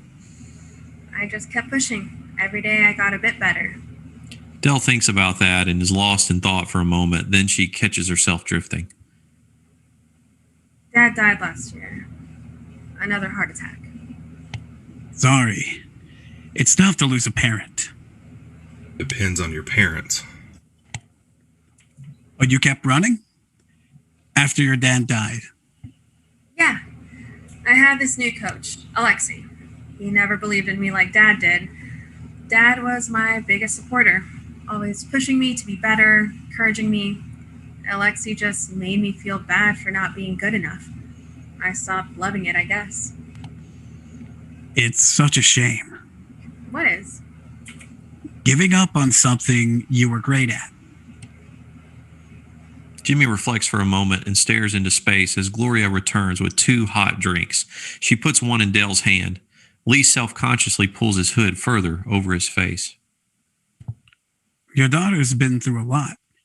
Gloria smiles at Jimmy and helps Dell up. Never too late to change your mind. About what? There's this blind running group. Oh, I think that's all done with now, but thanks. Gloria walks away with Dell. Dell pauses. Nice to meet you again, Lee. Lee nods and smiles at her. The ladies walk off. You know she can't see you, Lee. Jimmy laughs at Lee, who looks embarrassed. She's beautiful, isn't she? Jimmy nods. Lee watches her leave. Gloria looks back. Lee quickly turns and looks at the floor. Jimmy stares at Lee. What? Jimmy says nothing but just smiles. Exterior, park, day. Gloria walks with Dell. That poor boy. Lee? Yeah, his face. It's deformed on one side. Can't be easy for him. Oh my God. Dell stops. I think I remember him. Shit. I owe him an apology. What? Long story. Well, he's always here. You can pop back tomorrow. They continue their walk. Dell is deep in thought.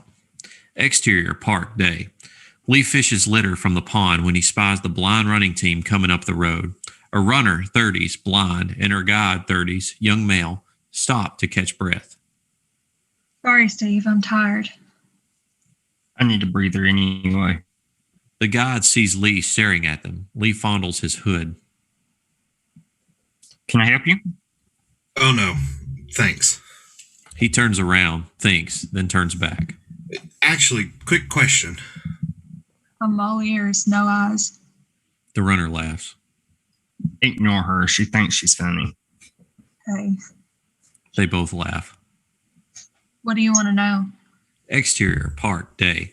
Jimmy looks up from his bench and sees Lee talking to the runner and guide. Lee is animated. The runner and guide leave. Lee thanks them and heads back to the bench. Everything all right? If you see my boss, can you cover? Sure. Why? I need to get some new trainers. Jimmy looks at him and smiles knowingly. Interior, kitchen, morning. Gloria eats cereal as Dell plays oddly with some toast. Sean enters the kitchen and sits down. I think I might want to run again. Gloria nearly chokes on her snowflakes. Won't you crash into shit? Language. Sean pours himself a bowl of cereal. I'm not going to run on my own, am I? Do you think that's a good idea? I need to do something. Can't you take up something easier? Yeah, join a choir or something. I saw a program on the TV about a blind choir. Or were they deaf? There was something wrong with them. Have you heard me sing? Good point. Gloria and Sean exchange looks. Sean shrugs. Are you sure? Thought you said I should try harder? Yes, but running? Really? Why the hell shouldn't I run? It's what I do. I think it's a great idea. Gloria throws him an angry look, but he ignores her. Who will you run with? I'll do it. Really? I can barely get you out of bed in the mornings. As long as she pays me. Pays you? Gloria clips him around the ear. I'm joking. Gloria stares at him. I am, honest. Just go out and get changed and we'll go now. Really? Yeah, come on. Dell, smiling, makes her way out. Sean flashes. Gloria, a grin, and exits. Gloria sips her tea and groans. This I have to see. Exterior, park, entrance, day. Dell and Sean stand together, their arms tied together with a soft red belt. Dell has her running kit on and Sean wears basketball shorts and a t-shirt. Dell looks scared. We'll go slowly at first and speed up when you feel comfortable. Dell looks doubtful. Come on, nothing scares you. Dell laughs and pulls at the belt. Hang on. This feels familiar. It's not my red belt, is it? Don't be silly. Come on. They take gentle steps at first, then start to speed up. See? Easy. Dell has a broad grin on her face as she tentatively starts her run. They run at a slow speed, but as Dell gains confidence, she starts to speed up. My God, Sean, this is amazing. Sean grins back. Dell is elated. Are you okay? Yes, don't stop. She speeds up and Sean struggles to keep up. Dell screams with joy and laughs out loud. Exterior, park, day. Lee sprints as fast as he can towards the bench. As he gets there, Jimmy stops his watch. 30 seconds quicker. Lee stops and falls to his knees. He tries to speak but can't get the words out. He's so out of breath. I'm out of shape. Need practice. Lee manages to get up to his knees. Right. One more lap. What? I thought we were done. Always do one more lap than you want. That's how you improve. You're suddenly a running coach? I've watched a lot of sports movies. Come on, one more. Lee looks up and is about to plead. 3. Hang on. 2. 1. Go. Oh, Christ. Lee struggles to his feet and then starts running again as Jimmy clicks his watch. Exterior, park, day. Lee sits on the bench next to Jimmy. Both laugh. Jimmy pretends to box with Lee, and Lee is laughing hard. You ain't Rocky, are you? Boxing's good for you. You can learn a lot watching that film. I never get a chance to watch anything. Mom and Stelio's McTwatface are always stuck in front of the telly. Lee and Jimmy see Dell running toward them with Sean. Wow. Look. Oh. What? She found someone else to run with. I wouldn't be sure about that. Exterior, park, day. Sean, exhausted, cannot keep up. Dell is dragging him. I haven't even run a mile yet. I'm dying. No, you're not. I think I'm having a stroke. Sean lets go and falls onto the grass, exhausted. Dell stops. He's left her on her own. She looks scared. Sean? One moment. I'm puking up my lungs. Sean? Hold on. Jimmy ushers Lee forward. Lee runs to Dell and takes her arm. Sean? It's Lee, Lee? Jimmy's friend. Dell looks confused, then smiles. The quiet one. Lee says nothing. Sean looks at Lee and sees his face for the first time. You okay, Dell?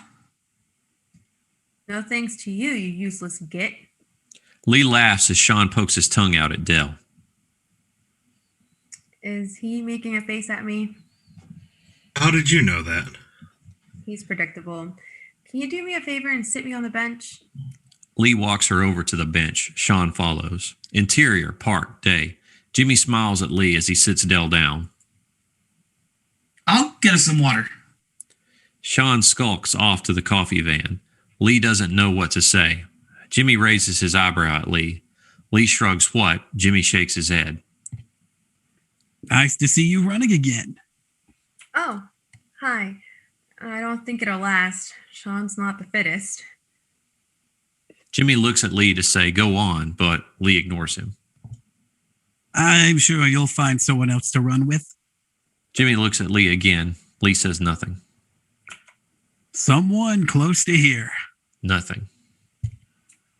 Maybe someone literally a few feet away. Jimmy points frantically at Lee. Oh, yeah, I could help. Jesus, that was hard work. I could run with you. I'm not that fit now, but I used to be good. Dell smiles. Jimmy smiles too. Lee looks nervous. Sure you can keep up? Probably not. Well, not at first, but I'll train every day with Jimmy's help. Lee looks at Jimmy for permission. Jimmy grins. Really know you. Now, all you need is a target, something to aim for. Dell says nothing. What about the Commonwealth Games? Are you taking the piss? Jimmy laughs. Okay, let's see if we can run a lap first. Sean here couldn't even manage that. Sean walks over to them with water. What did I miss? Dell laughs. Lee and Jimmy join in. She is very happy. Interior, living room, Lee's house, night. Lee enters the room wearing running gear. He sees his mom and Christos on the sofa in their usual spot. Mom, you got a minute? Jimmy and Christos look up. Hey, did you bring me your rent? Mom? Jimmy looks totally pissed. Why are you dressed like a poof? Oh, fuck off, will you? I'm trying to talk to my... Christos launches at Lee, grabs him by the throat, and pushes him against the wall. Jenny doesn't even notice. I said, why are you dressed like a queer boy? Lee is scared and cowers. I'm helping a blind girl run. Christos laughs out loud and pushes Lee away. Did you hear that, Jenny? The runt is running with some blind chick. Christos laughs. Jenny doesn't respond. She's lucky she's blind. Lee looks at the floor. Tears fill his eyes. Why do you hate me so much? Christos goes and sits back down. Get out of my fucking sight.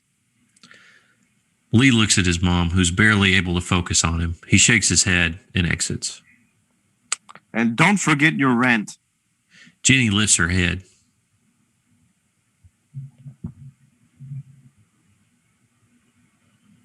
Jenny, I think you're muted.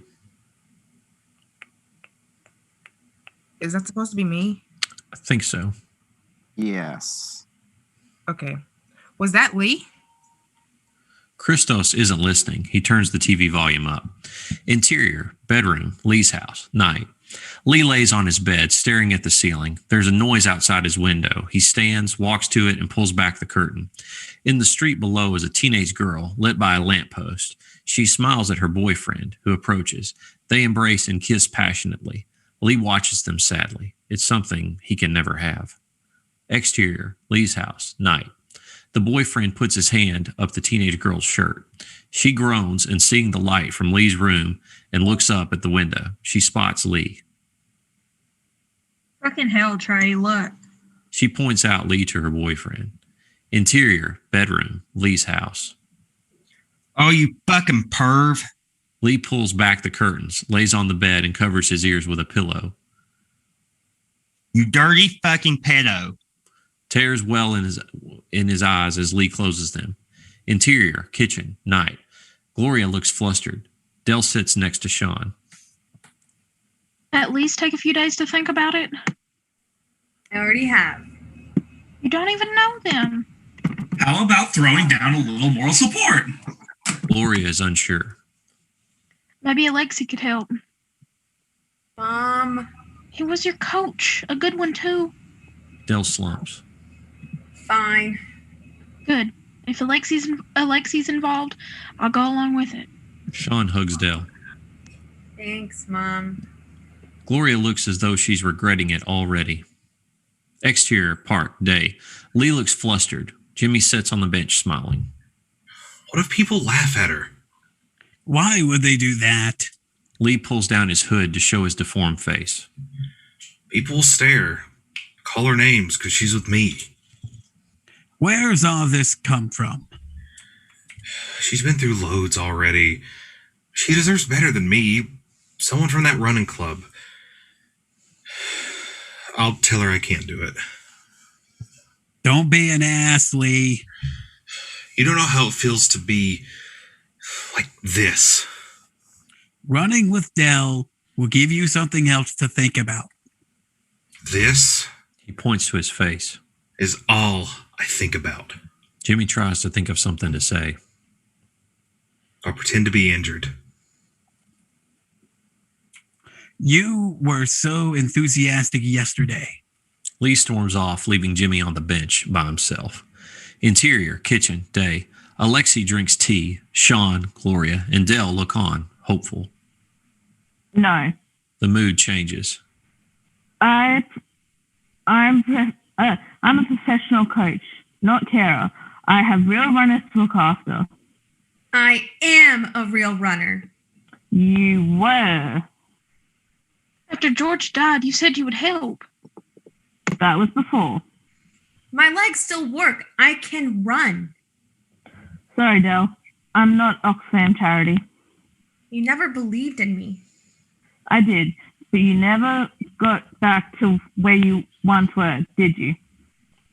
I was close. Close doesn't win medals. Give her a chance. Let her prove. No, and you should give up on this crazy dream like your father did. He knew you were not good enough, and you need to accept that too. You're no good to me, broken. Jesus. Sean gets up and pushes his face into Alexi's. My sister isn't broken. Don't waste your breath, Sean. Gloria places her hand on Sean's shoulder. He relaxes, stands behind Dell, and holds her shoulder. He's a dick, Dell. Gloria flashes him a hard look, then stares at Alexi.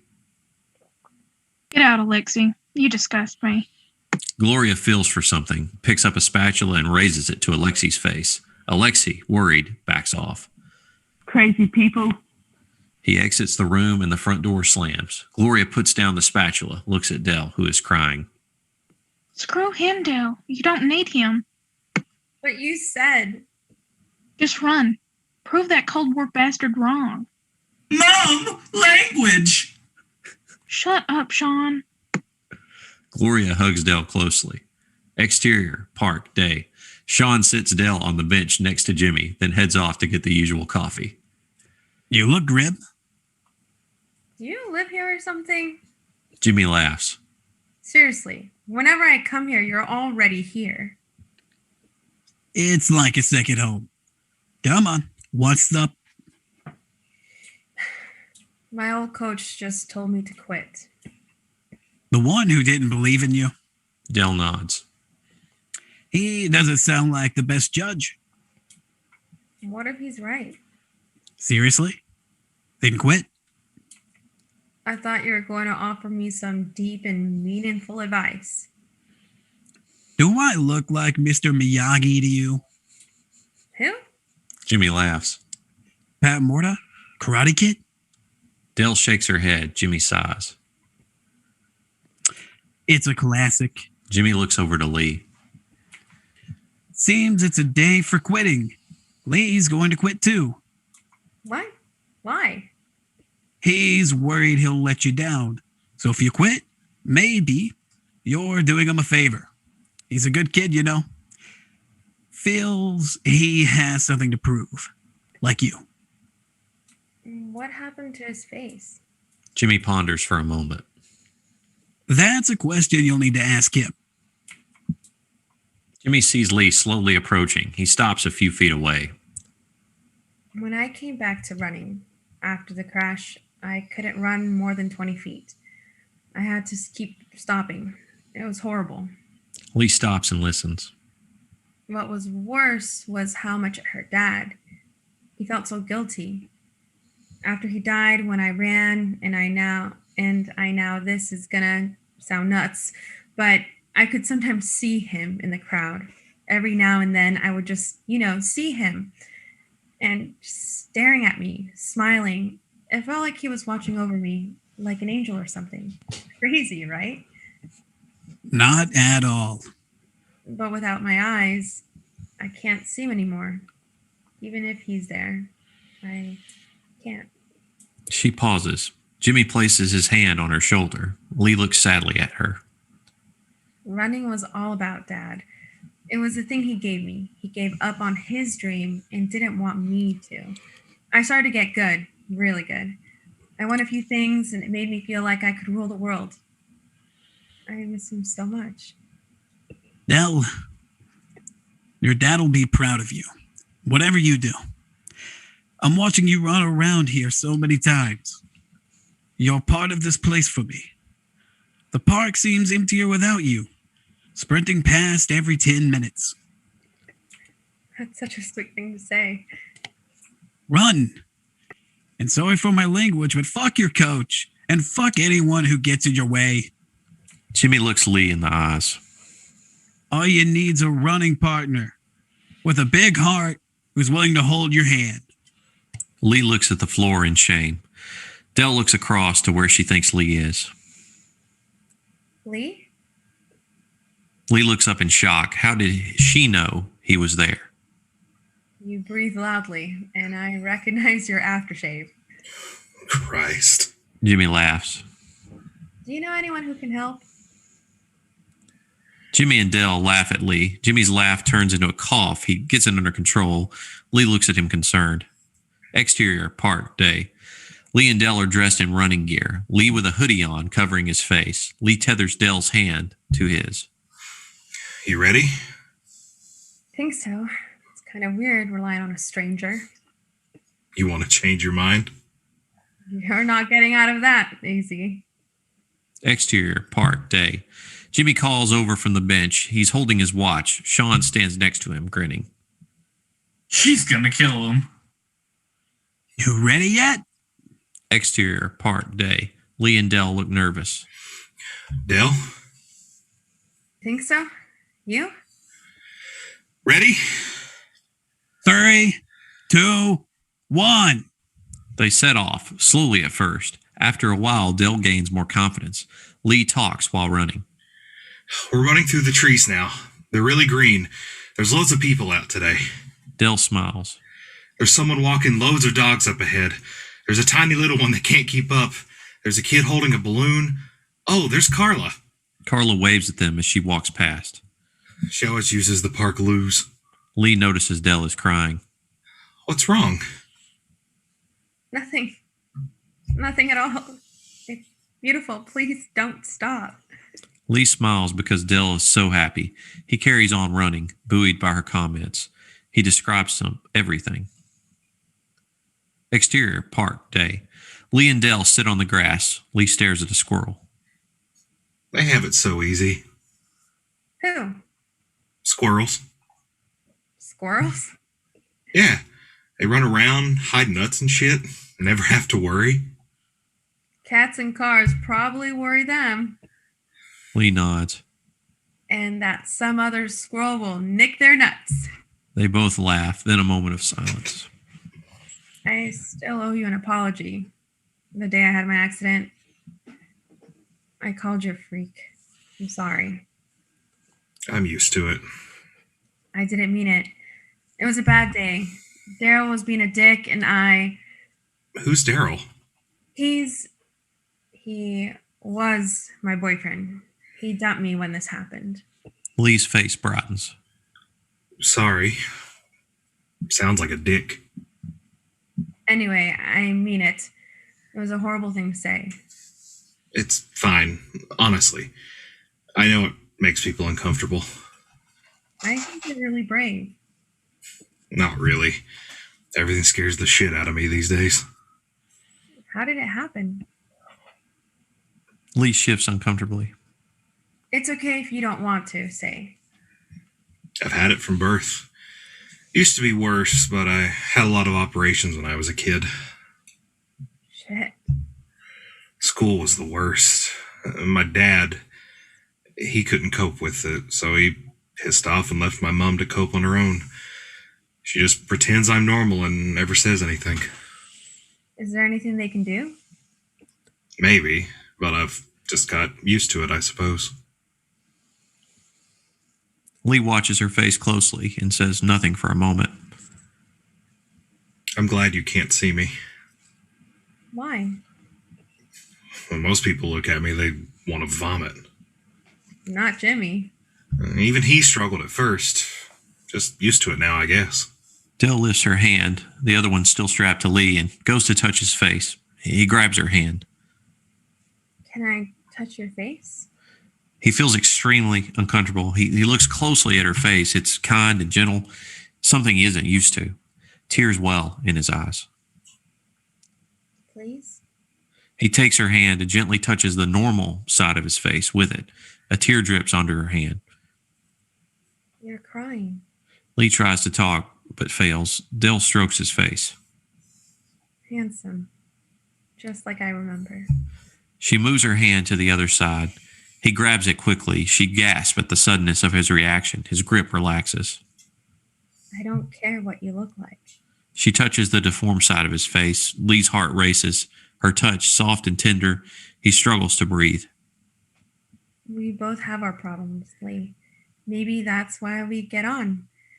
Come on. We've got running to do. Dell stands and yanks Lee up by their strap. Lee wipes his eyes and joins her. Montage. Background music. Park Life by Blur. Exterior, park, day. Lee, hood up, runs with Dell through the park. They stop. He falls over, struggling for breath. Dell looks irritated. Lee trains by himself, hood up. Jimmy times his running past the bench. Dell and Lee sprint. Lee doesn't see Christos and Gemma watching them. Christos stares in disgust. Dell and Lee run again. This time, Lee tries harder. So hard, he closes his eyes. They both run blind, and they crash into some other runners. Lee apologizes profusely to everyone. Jimmy and Carla laugh in the background. Carla and Gloria watch Lee and Dell run past. There's something really sexy about them, isn't there? Gloria stares at Carla disapprovingly. Carla puts on her apologetic face and goes back to making a coffee. Exterior, park, day. Lee and Dell run again. Lee's training is paying off. Jimmy celebrates the time. Dell and Lee hug. It's an awkward and unexpectedly intimate moment, which lasts a little too long. Interior, kitchen, day. Dell talks to Gloria. She's animated and happy. Gloria is happy to see her so positive. Carla watches as Lee runs past at full speed. Catch me if you can, Carla. I could catch your sexy ass if I wanted. Oh, that was a hard word. Even if it's high heels. Carla laughs to herself and watches him run. Lee leaves his house in a running kit. Christos looks at him suspiciously from the bedroom window. Gemma joins him and looks out at Lee, concerned. End of montage. Exterior, park, day. Autumn. Time has passed. Dell sits on the bench next to Lee. Both wear running gear and drink warm drinks. Where's Jimmy today then? Something to do with his wife. He's married? Divorced, I think. And I think he's got kids, too. You only think? He never really says. I've just picked up bits here and there. He doesn't really like to talk about stuff. Dell sips her coffee and Lee watches people walking past. I never thought we'd do this well. Dell laughs. Me either. But next up, the England team. Just need to hit that qualifying time. We'll do it. How do you know? Lee grins. I just do. Dell smiles broadly too, and Lee stares at her. He's really falling for her, badly. Interior, park, day. Dell and Lee catch their breath after a run. They stop at the bench. Still no Jimmy. No Jimmy again. You seem worried. Lee is. You really care about him, don't you? He cares about you too. He's been amazing. He's done more in a year than my dad or my stepdad ever did. You never talk about him. He doesn't say anything. My stepdad? He's this Greek prick who treats her like shit. That sucks. She doesn't give a shit about me. I'm sure that's not true. Your mom's nice. Yeah, always looking out for me. Makes me a bit jealous when I see you with her. You should come around for dinner. She'd love that. I don't think so. Lee self-consciously pulls his hood further across his face. Why not? Silence. She makes the best chicken curry ever. Lee smiles, but his face is sad. Come on. We've got 4 miles to go. We need to pick up the pace. Lee ties their hands together and presses his watch timer. Let's do this. They run around the park together. Lee's hood falls down as he passes some walkers. They stare at him as they run past. He self-consciously pulls his hood back over his face. Exterior, park, day. Lee lays on the grass while Dell sits beside him. He greedily drinks water. You're killing me. The extra training is paying off. How did you get so fast? Practice. They sit quietly. I was thinking about that dinner offer. Was it me or the curry that sold it? Definitely the curry. Oi! I just don't want to embarrass anyone or make them feel awkward. Don't be silly. You think we should invite Jimmy? I don't have his number. Really? He doesn't have a phone. That's odd. I told you, he's very private. Oh, I forgot to tell you. They registered us for our first marathon. Lee looks worried. It's in Portsmouth in 8 weeks. Oh, God. It'll be our first chance to qualify. So soon? My dad always said time that it's amazing what a bit of focus can do. Bloody hell. They laugh and hug. She touches his face tenderly again. We make a good team. Lee smiles so hard his cheeks hurt. Exterior, park, day. Lee and Dell run past the usual bench. Jimmy is back. He looks unwell, though. Lee tells Dell to stop, and they both halt. Jimmy! He walks towards Jimmy, Dell in hand. Hey, mate. I was getting worried about you. All right. You too? You look rough. Thanks. Everything okay, Jimmy? I had to spend a couple of days in hospital. Nothing serious, I hope. Just an infection. I'm okay now. Shouldn't you be at home? Nah, fresh air does me good. Besides, seeing you cheers me up. Well, don't just stand there gawking. Get training. He presses the timer on his watch. Dell and Lee laugh. Jimmy smiles. They both run off. Jimmy watches them go, then coughs into his hand. Blood. He sighs. Interior, Lee's house, day. Christos is sitting on the sofa drinking a can of beer. Lee walks in. You know where Mom is? Christos looks up. He pauses the television and stands. He grins at Lee. She's having a lie down upstairs. Lee exits. I saw you in the park walking your dog. Lee re-enters, trying to work out what he heard Christos say. Or is she a monkey? Hard to say. Lee goes red with anger. What the fuck is wrong with you? Christos launches across the room, grabs Lee by the throat, and pushes him against the wall. Where the fuck is my rent? You little shit, huh? Christos punches him in the stomach. Lee crumples but stays on his feet. Christos then headbutts him in the face and punches him again. Lee's nose gushes blood as he falls to the floor. Christos laughs and walks back to his chair. Lee stumbles to his feet. You have until... Lee's fist connects with a surprised Christos' face. Before Christos can respond, Lee hits him a second and third time, crushing him into the sideboard, but he doesn't go down. With a final surge of energy, Lee brings up his knee and crushes it into Christos' groin. Christos collapses in a heap and screams for help. Jenny enters the room and screams in horror. She has a black eye. Lee, what have you done? That little... He attacked me.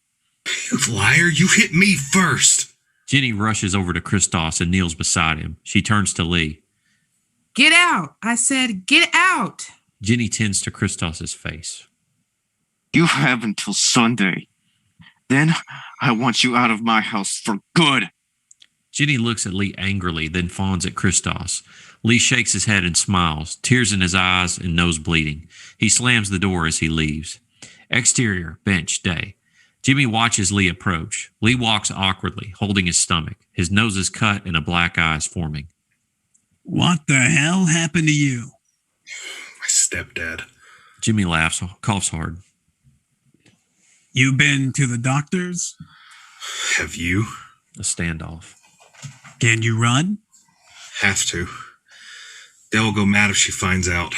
Don't tell her, okay? You shouldn't keep secrets from your girlfriend. She's not my girlfriend. Sure she is. She isn't. Lee sulks off to the coffee van. Interior, kitchen, day. Dell hugs Gloria. Sean stands close, big smile on his face. Thanks, Mom. You're amazing. I need to call Lee. Hurry, you still need to pack. Dell takes her phone from her pocket. Have I got my own room? You're sharing with me. Oh my god. If I can eject you from my Ubu, you can share a room with me. Ubu? He thinks. Oh, gross! Sean looks like he's eaten something sour. Interior, bedroom, night. Lee, badly beaten, sits on his bed, talking on his phone. Amazing. Say thanks for me. Yeah. Can't wait. I'm fine. Just a bit tired. Yeah. All right. See you tomorrow. Bye. Lee hangs up and shuts his eyes. A knock at the door. It's me, Love, Mom. His mom opens the door slowly. She's carrying a bowl of steaming hot pasta. I made you some pasta. Lee still looks angry. Okay, I didn't make it exactly. It's from a packet. He takes it suspiciously. I read it was good to eat before a run. You need carbohydrates. Carbohydrates, Mom. That's what I said. Gemma goes to leave. She pauses. I know I never say it, Lee, but I'm proud of you. She sighs. And I don't care what color she is. For God's sake, Mom. I spoke to Cryptos. He said you can have a couple more days to sort your stuff out, because of the run. Why do you let him treat you like he does? Gemma ignores that. Maybe one day I can come and watch you. Lee nods, resigned. Enjoy your dinner. Christoph shouts from downstairs. What are you doing up there? Breastfeeding him? I'm fucking starving. Sorry, love. Gotta go. She gently shuts the door and heads downstairs.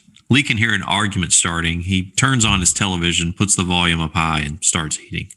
Exterior, front door, day. Lee presses the buzzer and waits at the front door. It opens, revealing Sean. All right, Sean. You been hit by a bus? Something like that. Look, don't tell Dell, okay? She'll worry. Sean looks at him doubtfully. Please. Sean nods. Can you ask your mom too? You have to be kidding. Please. This is important to her. Dell shouts from upstairs. Who's that, Sean? Your boyfriend. Sean laughs and heads inside. Dell comes down the stairs and smiles broadly. Oh my God, Lee. I'm so excited. Let's not get ahead of ourselves. You okay? Lee sniffs. What's that smell? It's amazing. Come in and find out. Lee enters the house. Interior, kitchen, day. Lee, hood up, enters. Gloria is cooking on the hob. Gloria turns around and smiles at Lee. You'll need to take your hoodie down. Nobody eats at my table with a hood on. He needs it. Not in this kitchen, he doesn't. Gloria gently pulls his hood down and grins at him. Oh, that's better. Lee looks embarrassed. Now listen to me, young man. There's no room for self-pity in this house. Lee looks self-conscious and looks at the floor. You won't find the answers on the floor, young man. Now come here.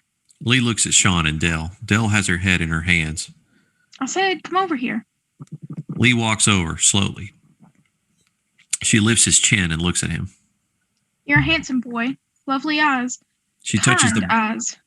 She touches the bruise on his cheek. He flinches. Thank you for what you're doing for Dale. You're a good man. Lee smiles. You're seeing. Gloria smiles at Sean, then Lee. It's fine. Thanks, Mrs. Francis Cox. It's Gloria. Now take a seat before it gets cold. Lee sits as a huge bowl of curry and rice is placed in front of him. They all talk and laugh. Excitement fills the air. Exterior, race starting line, Portsmouth, day. It's raining. Runners mill around at the starting line. Lee pins Dell's race number to her back, and he writes Dell in big letters on the back of her t-shirt. You've been quiet all morning. It's nothing. Just nerves. It'll be fine. Lee pulls up his hood. Sean and Gloria approach.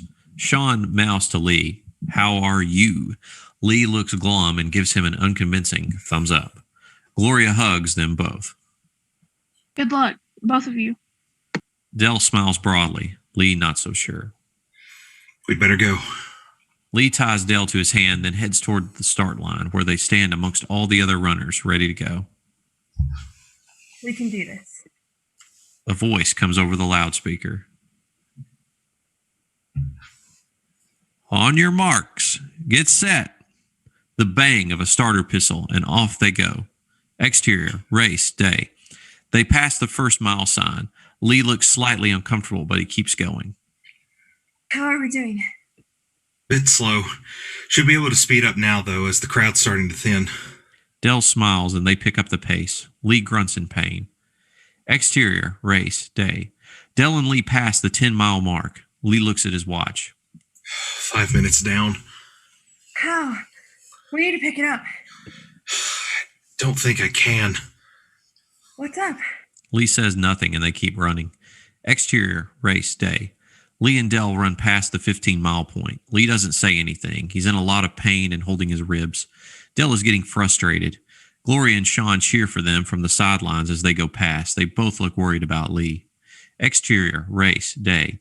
As Lee and Dell pass the 20-mile mark, Lee slows down. I need to stop.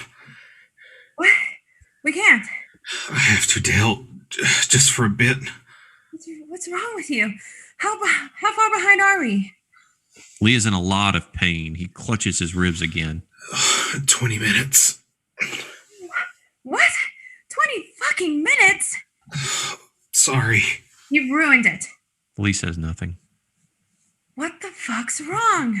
Dell starts crying. I can't do it, Dale. You selfish prick. It's not like that. Oh, no? What's it like then? We were so close. There'll be other races, Dale. Really? Is that right? Do you know how many times I've said that to myself? Huh? We aren't good enough. I'm sorry, Dale. I'm so sorry. Dell removes her strap from him. Well, don't just stand there. Take me to my mom so we can go home. Lee stands for a moment, then takes her arm. He walks toward the barrier. A bystander helps them through.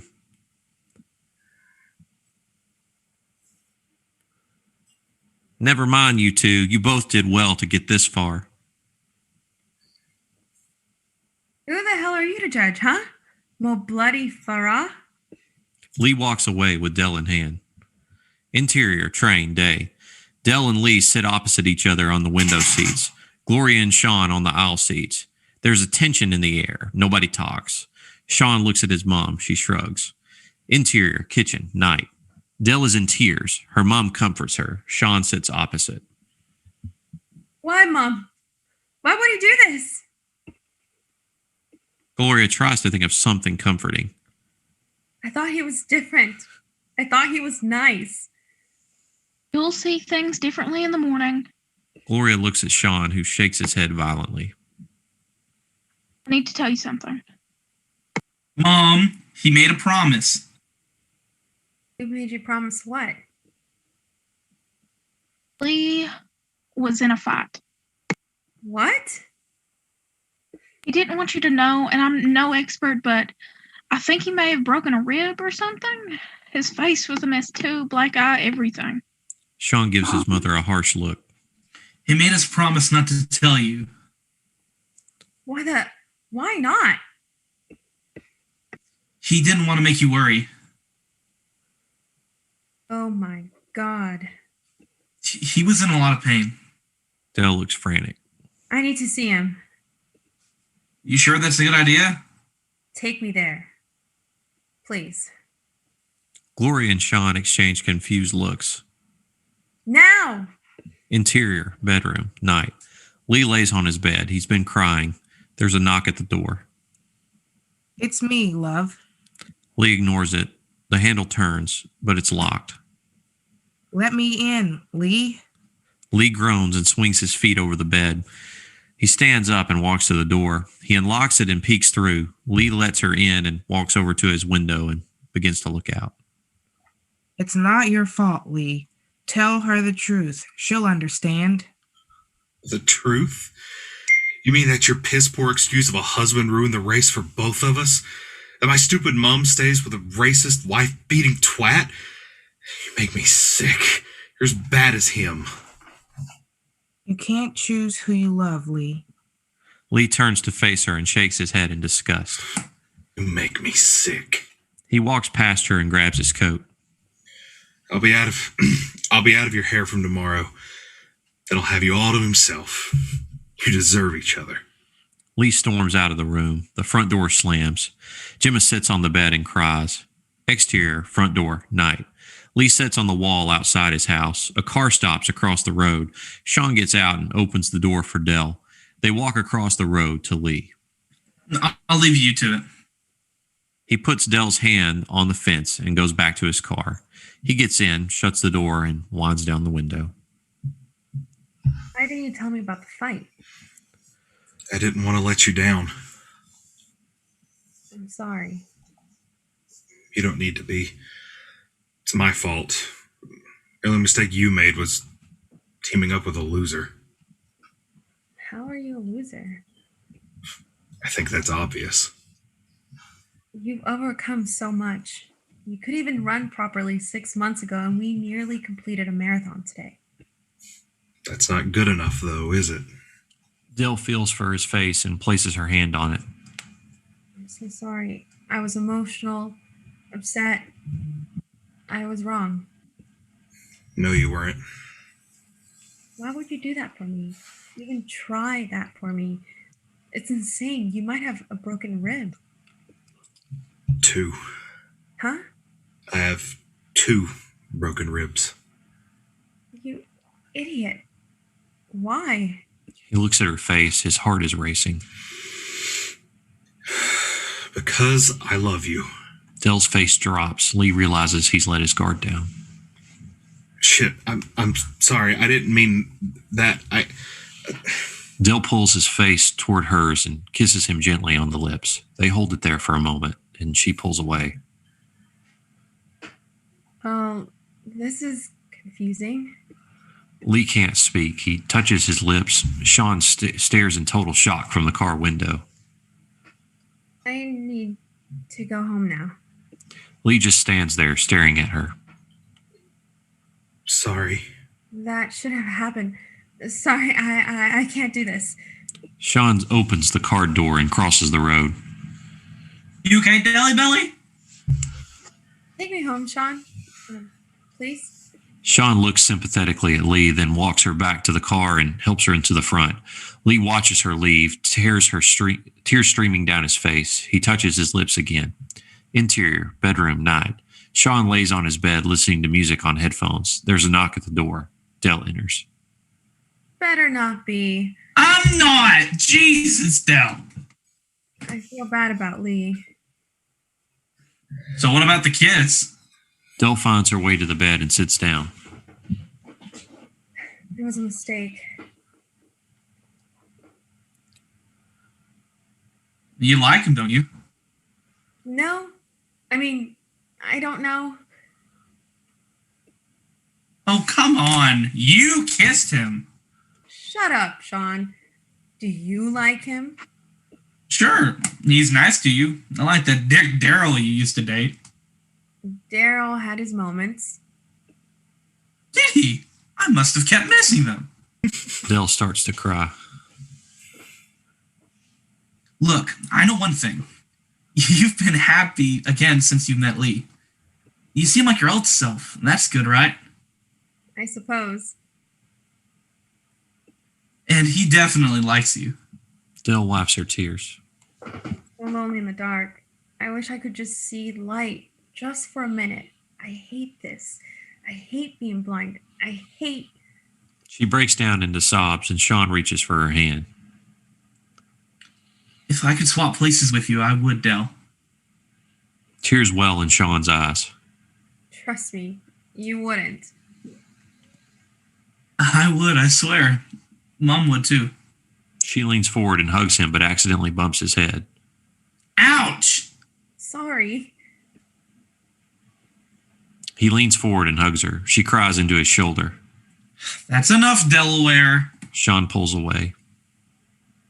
I have a reputation as a pain in the ass little brother to uphold. She smiles at that. Look, if you like Lee, give him a chance. What's the worst that could happen? Sean gets up. Now, I hate to spoil this party you squeezed me so hard. I need to poop. Dell laughs. You dirty bastard. You see? We're back on the right track. Sean exits, leaving Dell on her own. She smiles and sits in thought. She gently touches her lips. Exterior, park, day. Jimmy sits alone on the bench sipping coffee. He doesn't look well. He watches as a small dog, off the leash, chase a couple of squirrels. Dell walks towards him, led by Sean. All right, Jimmy? Jimmy smiles and puts on a brave face. Sean, grab me a hot chocolate, will you? It's bloody freezing out here. Sure. Sean heads over to the coffee van. Dell sits silently. You seen Lee today? Not yet. He's usually here by now. I screwed up, Jimmy. Well, you came to the right person. Screw-ups are my forte. Exterior, park, day. Sean approaches Carla. Coffee for me, please, and a hot cocoa for Dell. How's she doing? Better. He looks over. Dell is talking to Jimmy. She's quite animated. Have your sister and Lee made out yet? Gross! And no, there was a kiss. Oh, a kiss, eh? It's like Ross and Rachel all over again. Who? Carla stares at Sean in disbelief. She shakes her head in dismay. Exterior, park, day. Dell looks to Jimmy for answers. You know what I'm going to say. Talk to him. He's a good lad. And there must be other races. Just one. In February. Then you know what to do. Jimmy coughs hard. You should get that looked at. I'm fine. Oh, Mom said you're welcome to come around for Christmas if you haven't gotten any plans. I've got plans, Adele. But take her for me.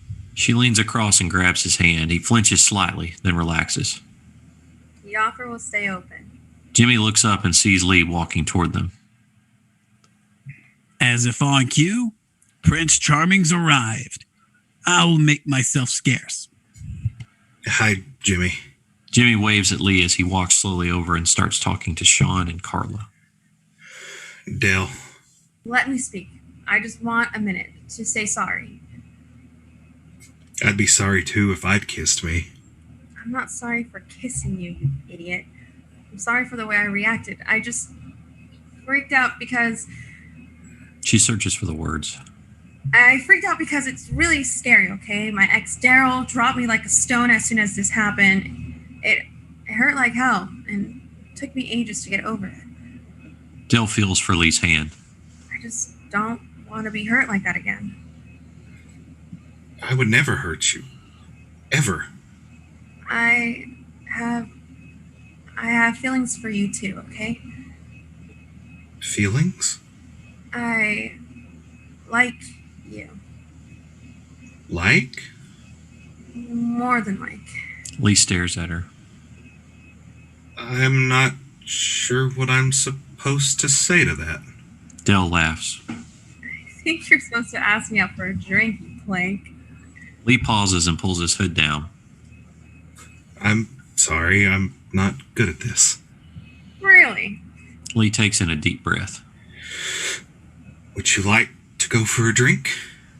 I'd love to. Lee smiles. He is still a little confused. So, what now? I think you should kiss me. Are you sure? Just kiss me. Then we can take things slowly. Get to know each. He kisses her hard on the lips. She cradles his face in her hands and they sit, kissing for some time. Exterior, park, day.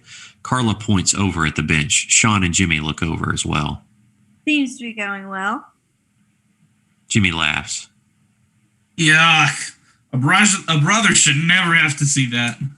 Jimmy pats him on the back and they both laugh. That, my boy, is true love.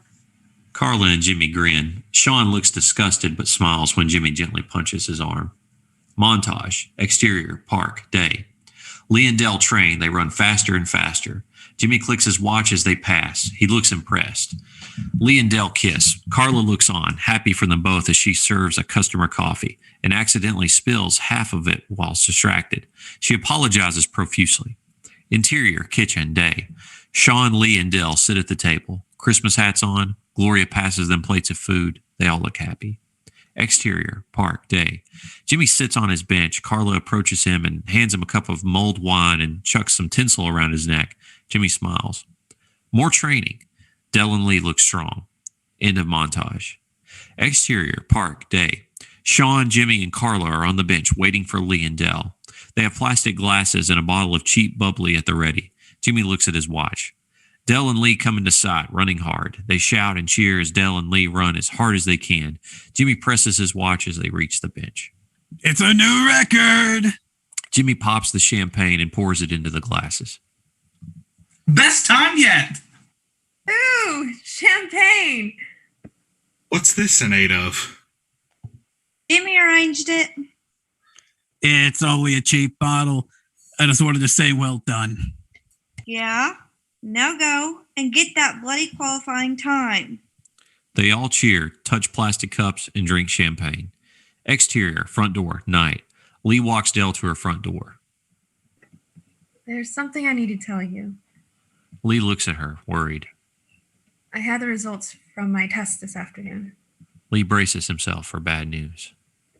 There's no trace of the tumor anymore. What? What does that mean? They need to test me every few months, but they think I'm in the clear. Lee gives her a huge hug and spins her around. Oh my God. Does that mean your sight will... No, I'm stuck with that. He stops spinning her. I'm sorry.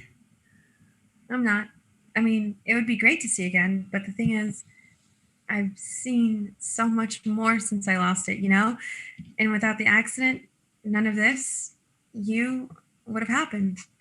She kisses him on the lips and he sighs happily. I'll never get bored of doing that. Dell stops and thinks for a moment. You want to come in for a metaphorical coffee? A what? Come in. What about your mom and Sean? Sean took Mom to visit her brother. They won't be back till tomorrow. Dell kisses Lee again and much more passionately this time, and he responds. She breaks free and opens the front door. Come inside, dummy. It's safe. Lee follows her. She doesn't bother to turn on the lights. Lee immediately bangs his knee on something. Ouch! Dell snickers. Lee follows her up the stairs, holding her hand. She leads him into her room. She closes the door behind her as she turns on the light. Interior, bedroom, night. Lee stares at Dell in awe. You're so beautiful. You know that? Really? Sometimes when I look at you, I think my heart's gonna burst. Dell's eyes well up. I think you're beautiful too. They kiss, start to undress, and make love. It's passionate and frenetic at first, then it slows down and becomes sweet, tender, and loving as they explore each other in full. Exterior, park, day. Jimmy sits on the bench, coughing into a handkerchief. Dell is worried. Jimmy looks at the blood in his hanky, then screws it up. They're both freezing. My years of hard living are catching up to me. Hard living? Oh, I used to be a right tearaway. You better tell me every last detail. Jimmy laughs. How are you feeling about the race tomorrow? Scared. That's normal. I get scared all the time. About what? I don't know. The thought of never seeing my daughter again, or of losing my wife. The same things everyone's scared of, I guess. I thought you were divorced. Divorced? No way. Very much in love. Dell smiles. I wish Dad could see me. I'm sure he'll be watching down on you tomorrow. If he is, I won't see him. Jimmy turns to face her. Yes, you will. Just imagine him waiting at the finish line and run toward him. You'll see him with your heart, not your eyes. Dell smiles. Leave everything on the road. No regrets. Dell thinks about that for a moment as she watches some ducks on the lake. Do you have regrets? Enough to be able to tell you it's best to not have any. Jimmy takes her hand. My wife always says, give everything and the universe will take care of the rest. Dell takes Jimmy's hand. Thanks, Jimmy.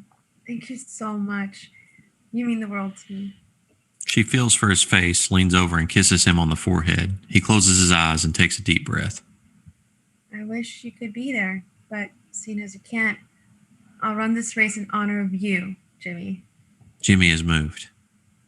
That means the world to me, Dell. He laughs and wipes away a tear. Now go get that time for me. Exterior, park, evening. Jimmy sits on the bench looking out to the water. Lee approaches slowly.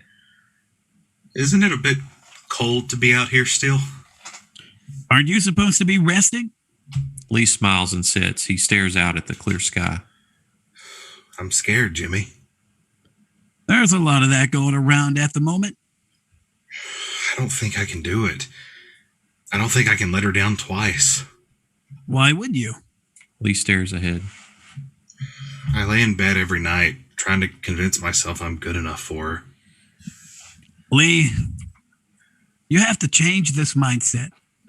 If you always look for things to go wrong, they will. What if I screw up tomorrow? What if I ruin it again? And what if you don't? Jesus, Lee. You're about to qualify for the England team. You've got a beautiful, funny, sweet girlfriend with a loving family.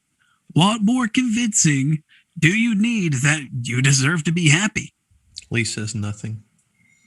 Will you stop with this defeatist bullshit? Lee's a little shocked by the anger. Jimmy stands and coughs. He stares at Lee hard. Life is short, son. Try and enjoy it. Reach for the stars, race to the finish line, throw yourself into love. Do whatever you have to do to find happiness and stop blaming your mom, your dad, your stepdad, your disfigurement, the bloody universe. Find happiness inside you. Jimmy's eyes are welling up. He coughs hard again. Lee looks up at him like a scolded child. Because one day you'll realize your time is going to be up. And then it's too late. All too late. And all you'll have are the memories of all those chances you missed. Jimmy sits back down and starts coughing again. Lee is concerned, but Jimmy gets it under control. You're a good kid, Lee. Don't let anyone, even yourself, tell you what you can and can't do. Sorry, Jimmy. Stop apologizing. There's an awkward moment of silence. Jimmy points up to the sky. Look at those stars, Lee. Billions of them. Thousands of billions. And that's just our galaxy. There are thousands of billions of galaxies too. Lee looks up at them and smiles. The chances against you even existing in the first place, never mind surviving to your age, is a trillion to 1. You get this life once, Lee. Once. The measure of someone isn't what they look like or what they can't do. Lee looks at him. For what it's worth, I think you're amazing. I never had a son, but if I did, Jimmy's eyes well up. I would be proud to have you as mine. Lee wells up. Jimmy offers him his hand. Lee looks at him and then hugs Jimmy. Jimmy pats him on the back. Now, are you going to run tomorrow or not? Lee pulls away from Jimmy. Well? Lee stands. See you in a few days, Jimmy. Jimmy nods. He looks at Lee sadly. Exterior, race day. Gravesend. It's cold. Dell is on the starting line. Gloria is tying Dell's hair back. Not fussing, Mom. Sean laughs. Where is he? He'll be here. Sean looks around, but there's no sign of Lee. You think he's bottled? No, I do not, and neither should you. Gloria looks around, worried. It'll be fine, Deliana. Suddenly, Sean spots Lee. He's lost. Sean jumps up. Lee! Lee spots them and runs over to them. He grabs Dell. I'm so sorry. The fire alarm went off at the hospital and... Doesn't matter. You're here now. Sean hurriedly writes Lee's name on the back of his running top. Look after her, Lee. You hear me? I will. Don't worry. Gloria kisses them both and they leave. See you at the end, losers! Gloria clips him around the ear. It was a joke! They leave. Lee ties their hands together. Feels like -10 out here. Glad I put Vaseline on my nipples. Ooh, sexy. Me too. Come on, let's do this. Montage set to the song Firework by Katy Perry. Exterior, roadside, race day. Lee and Dell pass by the first mile marker with no issues. Lee describes everything as he goes. Dell takes it all in. 5 miles in, Lee and Dell are still taking it in their strides. Both are smiling as they run. 8 miles in, Lee looks at his watch. He tells Dell the time and she laughs. 10 miles, both still running, both still happy. 15 miles in, the crowds cheer and shout Lee's and Dell's names. Lee sees Gloria and Sean in the crowd and tells Dell. She screams at them happily. 20 miles in, both are looking more tired, but the pace is still good. A small child offers Lee some sweets. He grabs them, the kid squeals in delight, and he pops one in his mouth and one in Dell's. They both laugh. End of montage. Exterior, race, day. 25 miles in.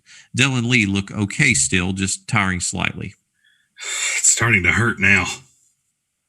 How are we doing? About 4 minutes to spare. We've started to slow a little, though. Well, we better speed up then. Only if you promise to carry me home. Deal. They both laugh and pick up the pace. Exterior, race, day. The finish line is in sight. It's there, Dell. I can see it. How are we? We've a few minutes. We can do this. They both run harder, 200 meters from the end. We're going to make it, Lee. We're going to. Lee trips. He falls face forward to the floor, dragging Dell with him. He screams in pain, and Dell lands on top of his back. Shit! What happened? My ankle. Shit, my ankle. He cries in pain. Quick. Try and stand up. Dell clambers back up and tries to help. Lee tries to stand, but pain shoots up his leg. Shit. We don't have time for this. You need to do it alone, Dell. What? It's a straight line. Just run. I can't. Not with you. Not without you. I'm scared. You don't have time for scared. Holding on to one of the barriers, he lifts himself, twists her around, and faces her toward the finish line. You said you'd do it for Jimmy. I can't. I need to tell you something. Now? It was Jimmy. What was? It was Jimmy who saved your life. He dragged you from the water and got your heart beating again. He didn't want you to know. Dell is in shock. Why not? I don't know. Just look, the least you can do is listen to what he told you. Run, Dale. Dell is in shock. Dale, you have 30 seconds. Run! Dell pauses, then starts to run. I love you, Dale. You can do this. He hobbles slowly toward the finish line behind her. Exterior, finish line, day. Dell's POV. Total darkness. Crowds cheer. Shouts of Dell can be made out among the noise. She hears Lee shout her name, then it goes quiet. Dell can hear her own heartbeat. Dell. Come on, Dell. She hears Jimmy's voice in her head. Just imagine him waiting at the finish line and run towards him. You'll see him with your heart, not your eyes. Leave everything on the road. No regrets. Her mind clears as she imagines the finish line. Standing there waiting is her father, George. He smiles warmly at her. Next to her father is Jimmy. Run, baby, run. Jimmy nods. She runs faster. Lee can be heard, screaming her name in encouragement. Time slows to a near stop as she closes in on her father's open arms. She doesn't take her eyes off of Jimmy or him. Exterior, park, day. Lee and Deli walk hand in hand. Gloria and Sean close by. Lee is limping with a crutch and his ankle is strapped. He'll be so happy. I can't wait to see his face. He kisses her as they walk and stops as they reach the coffee van. Carla's closed. He looks over and sees Carla sitting on the bench. He walks closer. She's been crying. Carla? What's happening, Lee? I'm so sorry. Carla raises her head. She tries to speak but struggles. Jimmy. She gulps. Jimmy's dead. Dell puts her hand to her mouth and bursts into tears. Lee stares in shock. Gloria and Sean are in shock as well. What do you mean? Dead? I found him this morning when I opened. He was on here on the bench, frozen stiff. No. Lee bursts into tears. Carla stands and the three of them hug. Gloria and Sean walk over and join in, and they all stand in a group, hugging and crying. Interior, pub, day. Dell, Lee, Gloria, and Sean sit around a table, wearing black. Carla brings drinks from the bar. Cheers, Carla. Least I could do. Perhaps we should do a toast? Not with these drinks. I asked the landlord, and he said this was okay. Lee reaches down into his bag and pulls out a cheap bottle of champagne and some plastic cups. I think Jimmy would approve. Lee pops the cork and pours them all a plastic glassful. Jimmy, a wonderful, beautiful, thoughtful man. They all raise their plastic glasses and cheer. It's a shame almost nobody turned up to the funeral.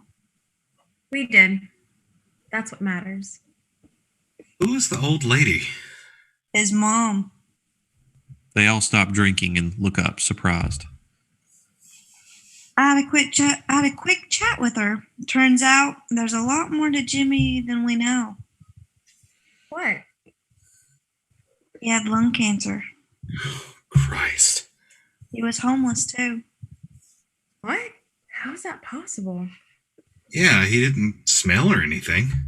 He lost his wife and little girl a few years ago in some accident and got depressed. Lost his house, his job, everything.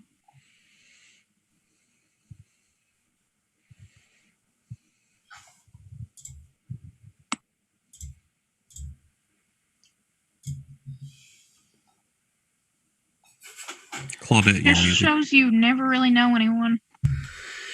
The best we can do to remember him is follow his example. Be strong, noble, kind, and polite. All the things he was. Yeah, he would have been so proud of you too. They all sit in silence for a while, lost in their thoughts. I've got some news, actually. This morning, I had a call from the club. We've been accepted into the England team reserves list.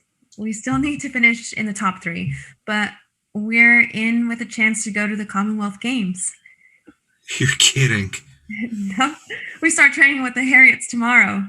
Lee gives her a big hug. Another toasting? Jimmy did this. He made this happen. To Jimmy. They all toast. To Jimmy. To Jimmy. I wish he was here. How do you know he's not? I don't believe in ghosts. Jimmy taught me something. Look around the pub and find a person's sized space. What? Just do it. A chair or by the bar, wherever you want. They all look around. Now close your eyes. Sean looks at her quizzically, then joins the others and shuts his eyes.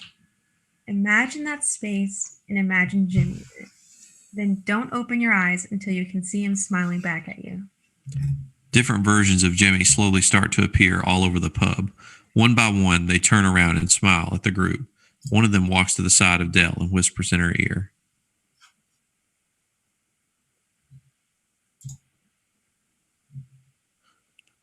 Keep running, Dell. She smiles broadly. And never, ever stop. He puts his hand on her shoulder. She reaches back and touches her shoulder where his hand rests. Never. The end.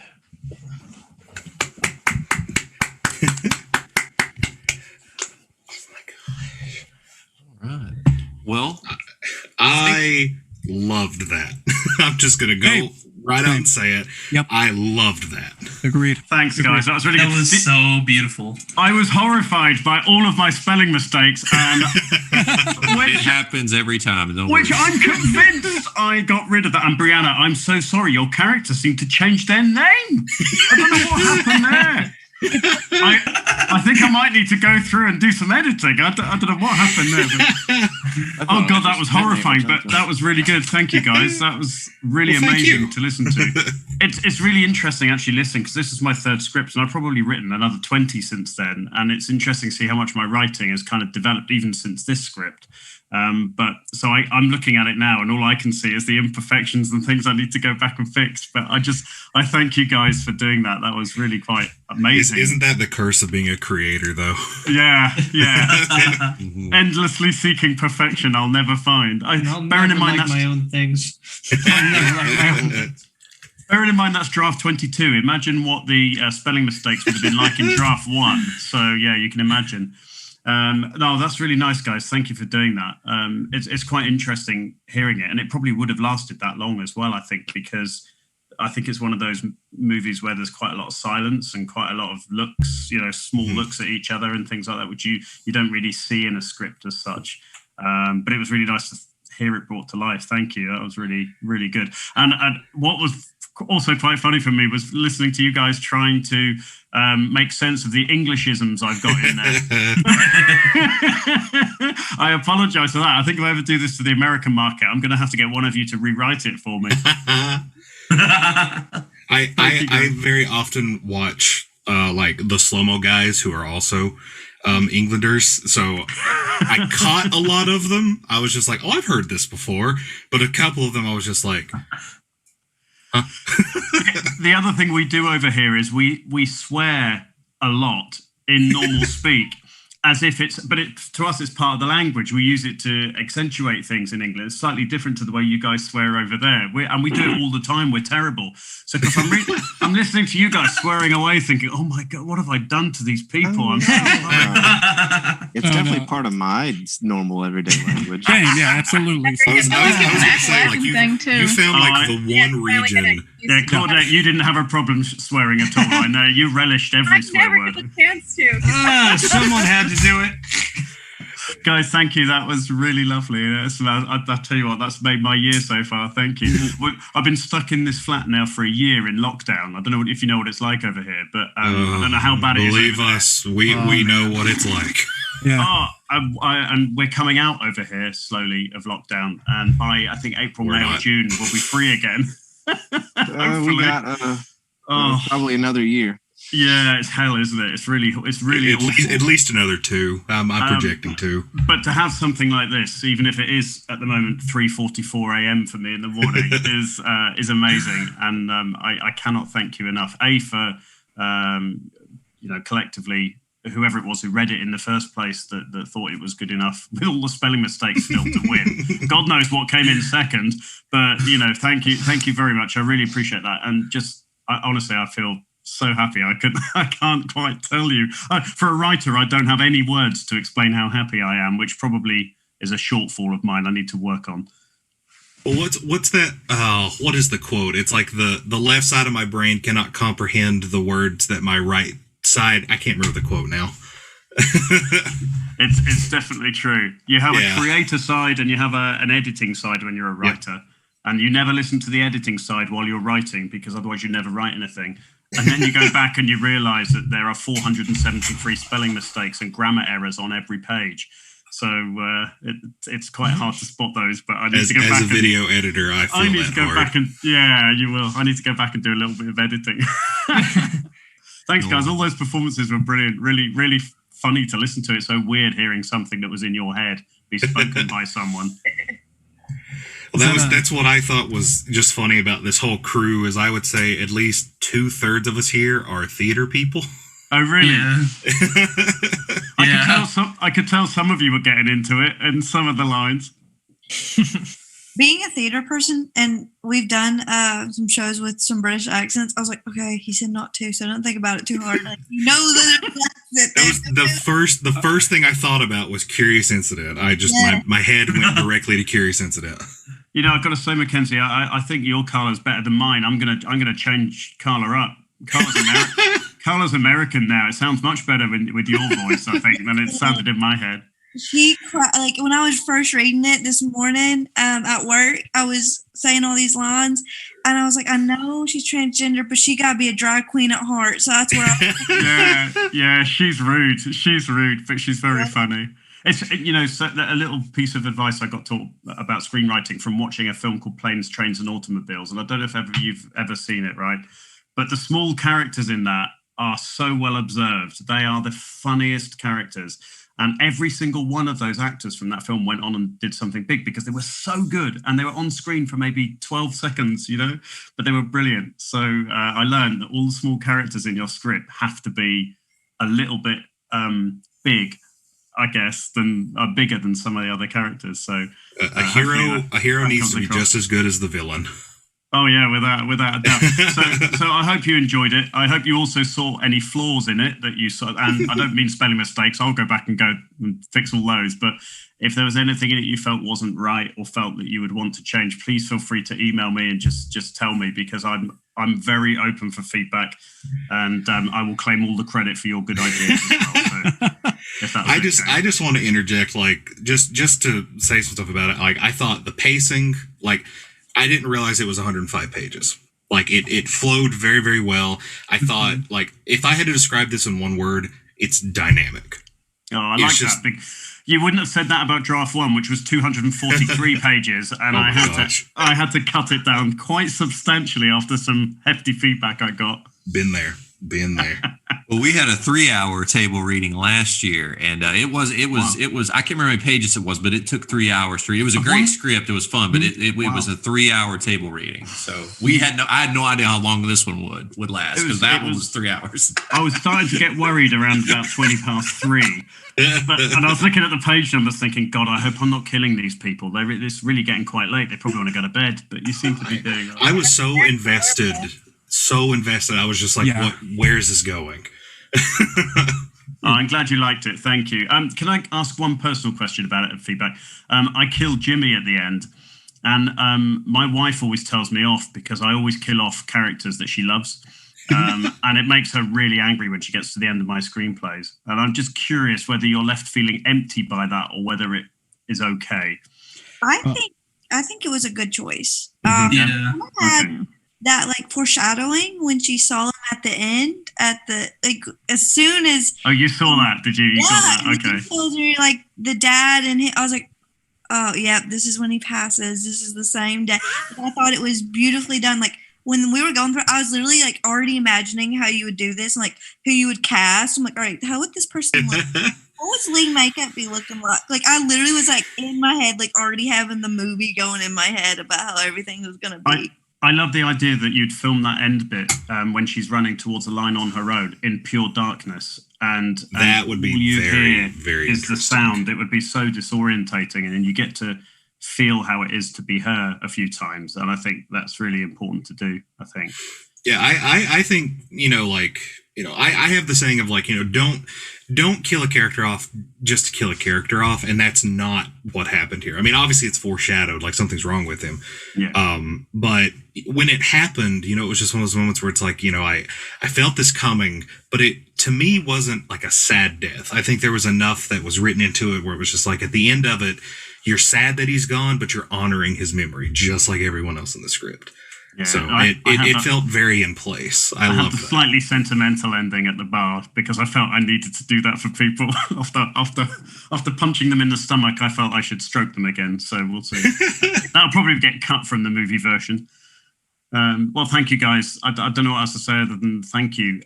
If you've got any questions for me as a writer or screenwriter or anything, please ask now while you've got me. I don't know how much time you've got before you need to. This is the last event of the day. So yeah, we've got time. And anybody online is welcome to ask a question as well. Yeah, and don't feel that you need to hang around either. If you've got things to do, gin to drink or anything else going on, then I've been doing that during the whole thing, so I'm good.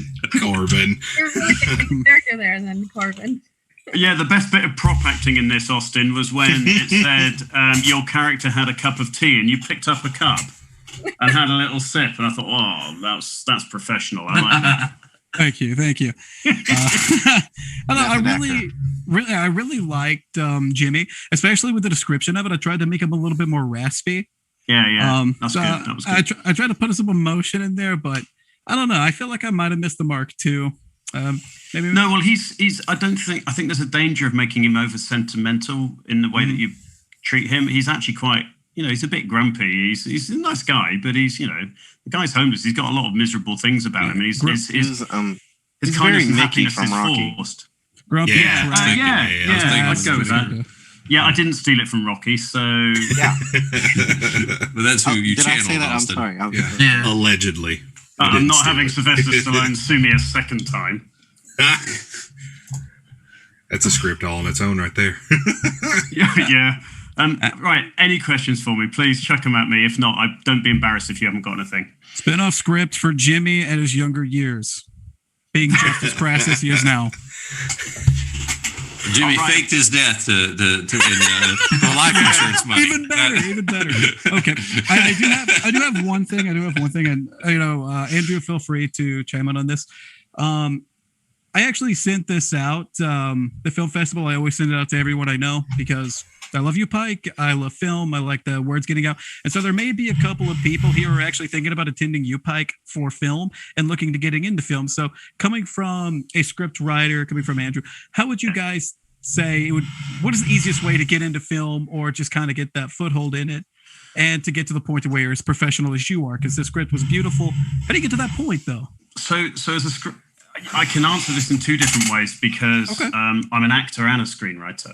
And I think that helps me write screenplays. But I'll tell you what it does do is ruin every single television program that I can watch and every movie because I see plot holes everywhere. I see characters doing crazy things and like, why are they doing that? I see all the forced coincidences. I was watching Tom Clancy's Jack Ryan? Someone recommended it to me. And oh my, the plot holes in that. And I can't watch anything anymore. But anyway, going back to how it happened. I was in banking for 20 years and I quit banking because I didn't want to work with bankers anymore, frankly, I'll be honest. And I was one of the good guys cleaning up after them. And that's like standing on a beach with a handkerchief trying to stop a tsunami. It's just not good fun. And so I gave up and I didn't know what to do. And I always wanted to be an actor when I was a kid. And I went to get some professional training, but I started getting work without being trained. And I had to make a decision, should I be trained or not? And there's a big industry thing, whether you're crew, cast, writers, directors, filmmakers, there's two schools of thought. One, that you should always go to film school or go to school and learn your trade and do it that way. And that should be the preferred route. Or you can still get into it if you're passionate enough about it that you can somehow climb above those things and teach yourself. I was very lucky that I worked in an environment in my professional career where I was very good at self-development and teaching myself things I didn't know. So I learned to become a fairly good actor, I'd like to think, but I definitely had to teach myself screenplay writing.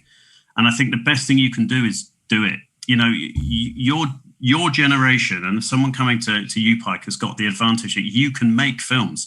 20 years ago, the students could not make films because they needed the right equipment and couldn't afford it. Now you can make things on an iPhone, on a cheap camera. It all looks good. And as long as you get the sound right and you get some fairly decent actors and what have you, you've got an opportunity to make films. So you should learn how to do it properly. And my view would be, my recommendation would be, is to come and learn how to do that. Learn how to set up camera shots. Learn how important sound is. Learn how to manage actors because they can be a pain in the backside. I know, I'm one of them. Know how to edit screenplays. Know how to be brutal on editing. Know how to write differently, the difference between comedy, horror, drama. And I write across all genres, but it's all different. And the most important thing is to listen to feedback. And you don't have to agree with it. But if 2 people are saying it, it might be true. If 3 people are saying it, it is true. And you need to sort it out. And it's the same with my screenplays. My very first screenplay, I sent off for feedback thinking it was amazing. And it got professional feedback on the blacklist, actually, which is over there. And it got absolutely battered. I've never had so much bad feedback. I nearly cried when it came back. But there was a little bit of glint of light that someone said, oh, this is like The Magnificent Seven. And I thought, I'll hold on to that. So I rewrote it with all the feedback, sent it back. It got destroyed again, but this time slightly less so. And I must have done that 5-6 times.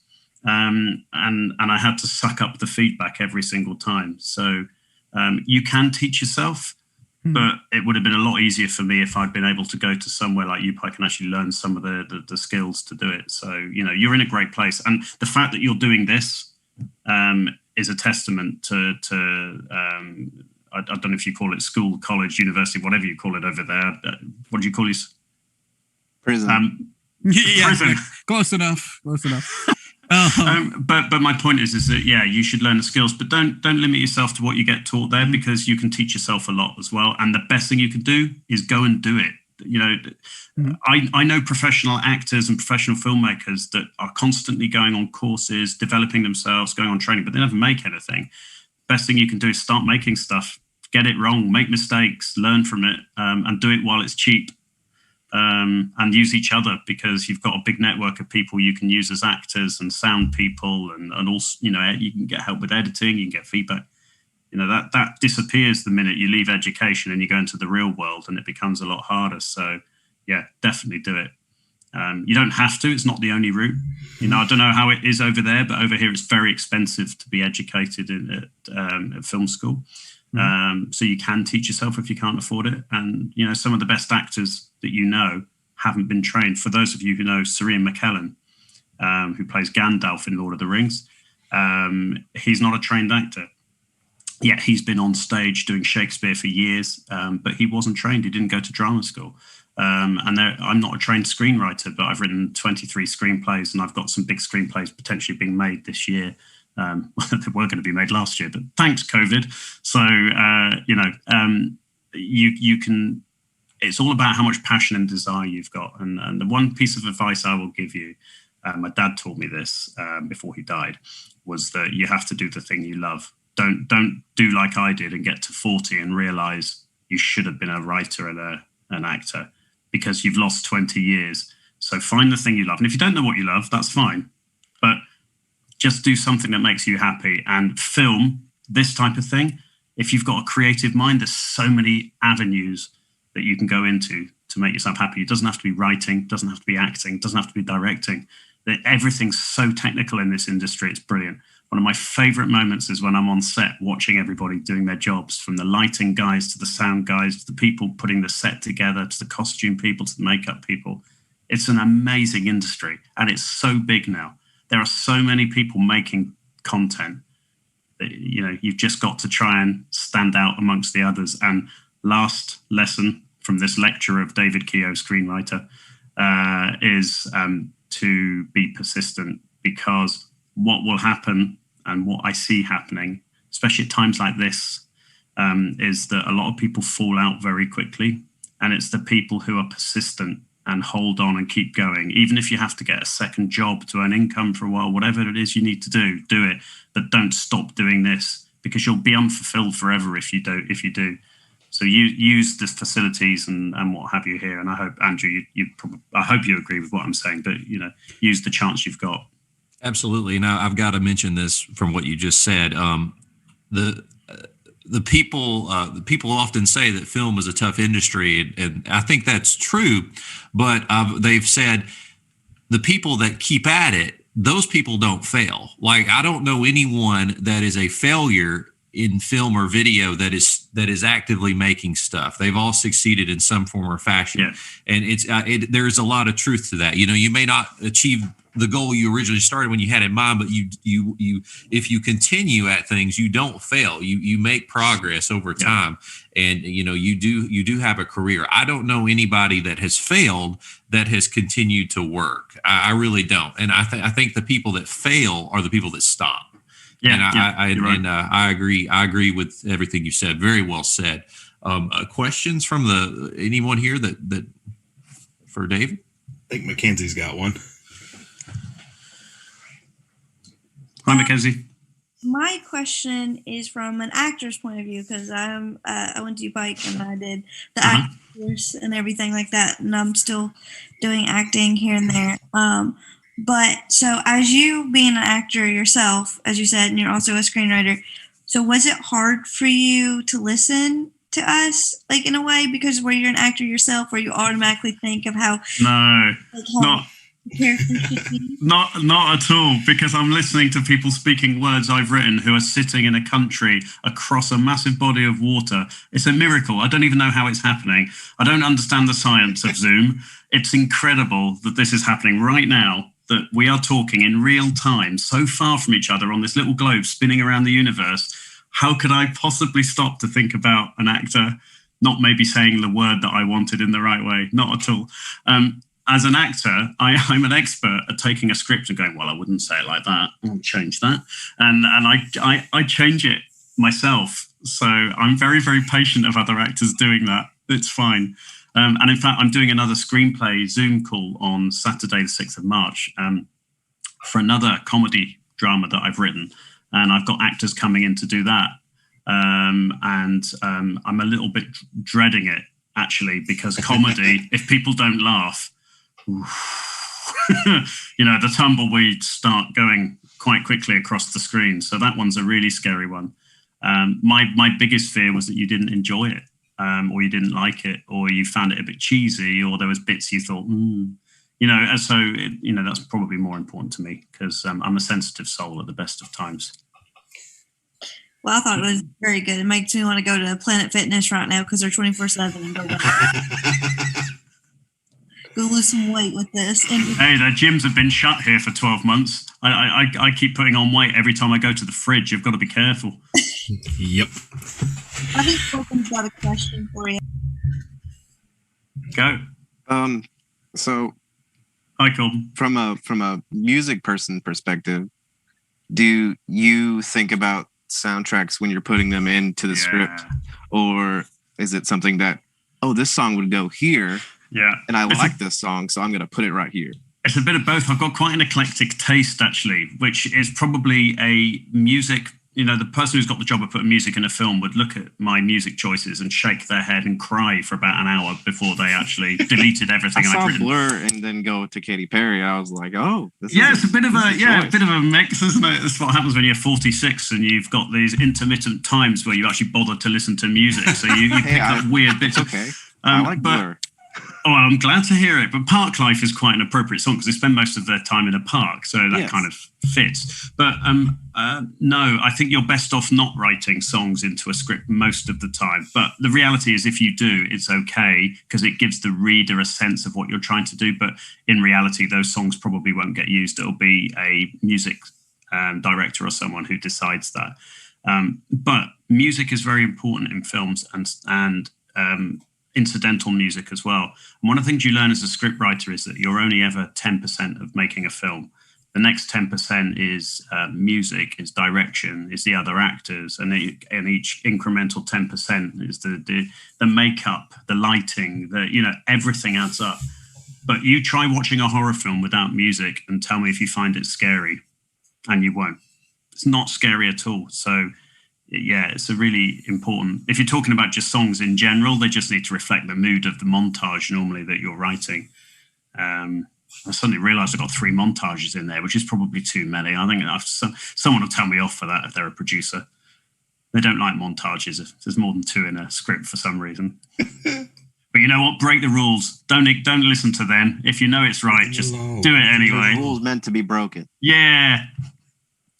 I broke the rules. Nobody thinks I should be a screenwriter or an actor. In fact, you can see, if you ever follow me on Twitter, I post every morning 5 fake acting tips and 5 fake screenwriting tips, which are basically telling you to do all the things you shouldn't do, but actors do or screenwriters do.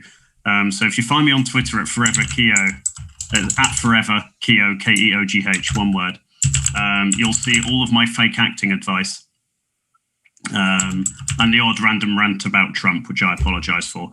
But apart from that, you'll find all sorts of things on Twitter from me. But yeah, I like to post those to be sarcastic because I don't know what it's like over there, but over here it's a really closed industry. Unless you're from a very wealthy family and you're posh and you're well-spoken and you're related to someone, it's very hard to actually break the industry over here. I don't think it's as there's not as much nepotism over there. I think it's a bit easier to get into the industry. And of course, you've got lots of places that have massive studios over there as well. So it's probably a bit easier. Yeah.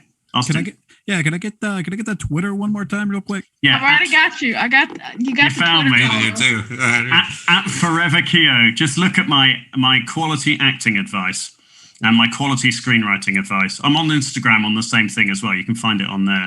Oh, fantastic. But I actually had an actor yesterday read one of them, and my tweet said something like, if you're a poor person, it's well known that you can't act. Be from a much richer family and you'll be better, or something like that. It's really silly.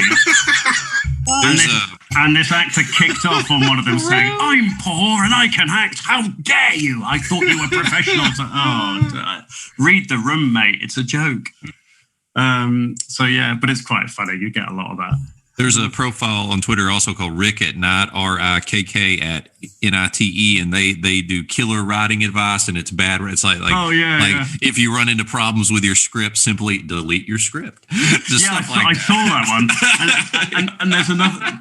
What was one of mine today? It was something like, put all the exciting bits that you want people to read in bold. It will attract a roving eye to the best parts of the script. So don't do that, but people do it.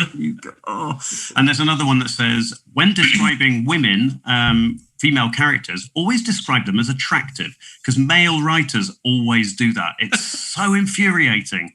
You see the man, cool, looks, cool, rugged, handsome, and then you see the woman, it's always, attractive, wearing a short skirt. And you think, a bloke wrote this, nightmare. It's like every superhero movie you see. It's like every male hero is barrel chested out to here, and then every female character is always the hourglass. You only have to watch a Michael Bay movie to realize the treatment of women in Hollywood. It's absolutely abysmal. One thing you'll get from my screenplays, I hope, is that almost all of my central characters are female, because this one's for you, ladies. Love that. I actually think women are way stronger than men and can cope with a lot more than we can. Zoom wide clap, everybody. And I think they are really badly represented in film and television, and especially on American television. Actually, everybody's beautiful, and you just think, please stop this. Just stop it. I can't watch that, because CSI, all the CSIs. Oh my God! I mean, I think everybody's been made out of clay and then painted. They're all beautiful. It's ridiculous. David, I think you just became my favorurt person. Absolutely. Don't take this the wrong way, but I've been to America a few times, and people don't all look like that. It was very disappointing when I turned up. There's no way. I can't believe it. I am. We have much uglier people on British TV, and it's perfectly fine. Do you know how happy I am? Listen, one of my favorite actors, directors, whatever, Seth Rogen. I adore the guy, because every time you see him, you know it's going to be outlandish, ridiculous, and he's going to have a shirt off in his underpants at some point. Sounds like me at the weekend. But in fairness, I think that he's an everyman, and that's nice, right? But I think a lot of men I know are more like that in real life than they are this kind of hard-assed, kind of jewel-eyed, sexy guy. A good example of this, sorry to keep going on if you want to go to bed. Oh, goodness, please keep going. I tried to show I've got two boys, a 10-year-old and an 11-year-old. And when I was their age, I used to watch James Bond films with my dad. And it was like the best time, because I could stay up late at night, and it was like the best time ever. And I've got great memories of that with my dad. So I thought, okay, I'm going to watch my favorite old Bond film, The Spy Who Loved Me, with my boys. And it was Roger Moore. And Roger Moore is nearly 60 in this film, which I didn't realize when I was a kid, because everyone over 20 looked the same age to me. But there's a bit in the film where he walks into a room and it's literally filled with semi-clad, naked 20-year-old women. And he just picks one of them and goes off. And he's got women fawning all over him. And I'm thinking, oh my God. And my kids say, Daddy, why are they doing that? And oh no. And I'm trying to explain why that was okay in 1980 to a 10-year-old and 11-year-old. And then you realize, oh my God, was it like that? Like really like that? Because I didn't notice at the time. It's so bad that the treatment of minorities and women on film is so awful. And you don't have to go far back for it. And it's really embarrassing. So I have a mission to, which is weird as a white middle-aged guy, but I have a mission to write characters accurately and fairly. And I think that needs to happen far more often. And that doesn't mean making sure that you've got a very diverse script every time, but it makes sure that you have interesting characters who are diverse. I mean, you only have to look around the average street or room or whatever in London. And I'm the minority in London, and I should be. And actually, I should be writing the people around me, not just people like me.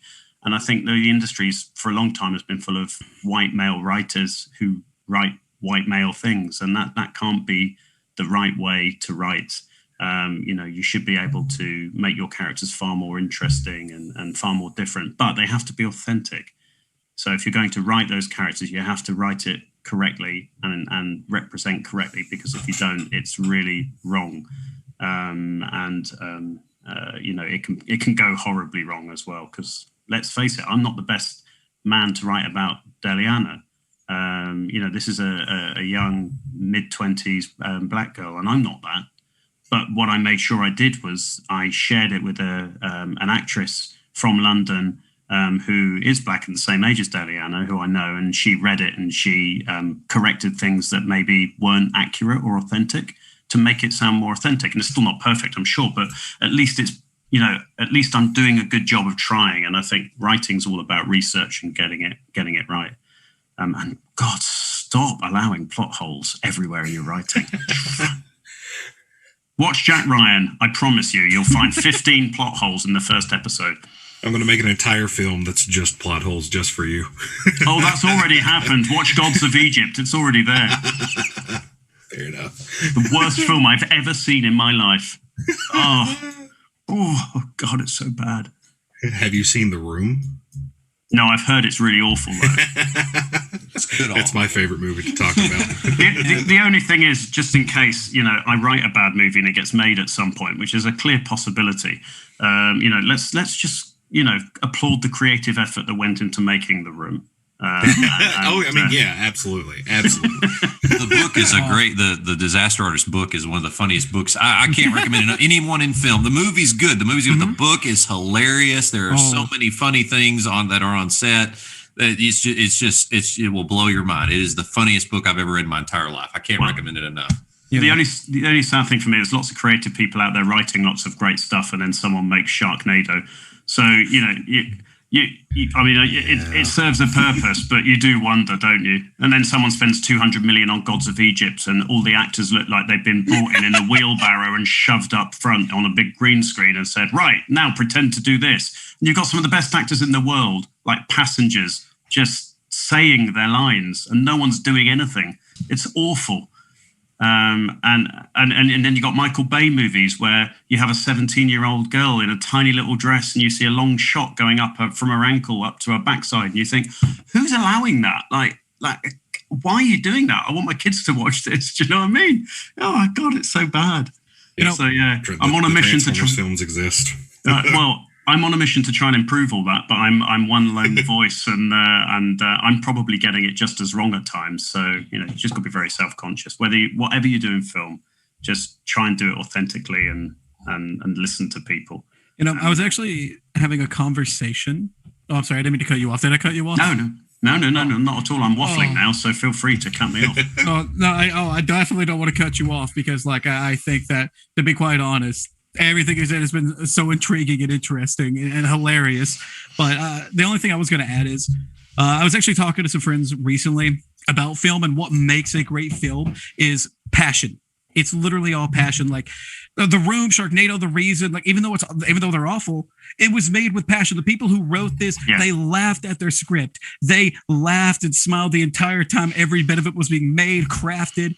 And I think that's what kids love it. It's great. Yeah.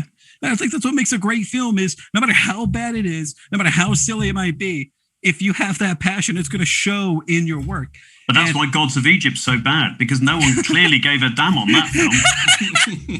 But okay, now to round it all up, I'm going to bring it all back in full circle. That's why I think that this script is absolutely phenomenal. It did not feel like it's how long did it take? What was that? 2.5 hours? No, Not even that. We started a little bit late, so it was just under 2 hours, I think. Under 2 hours?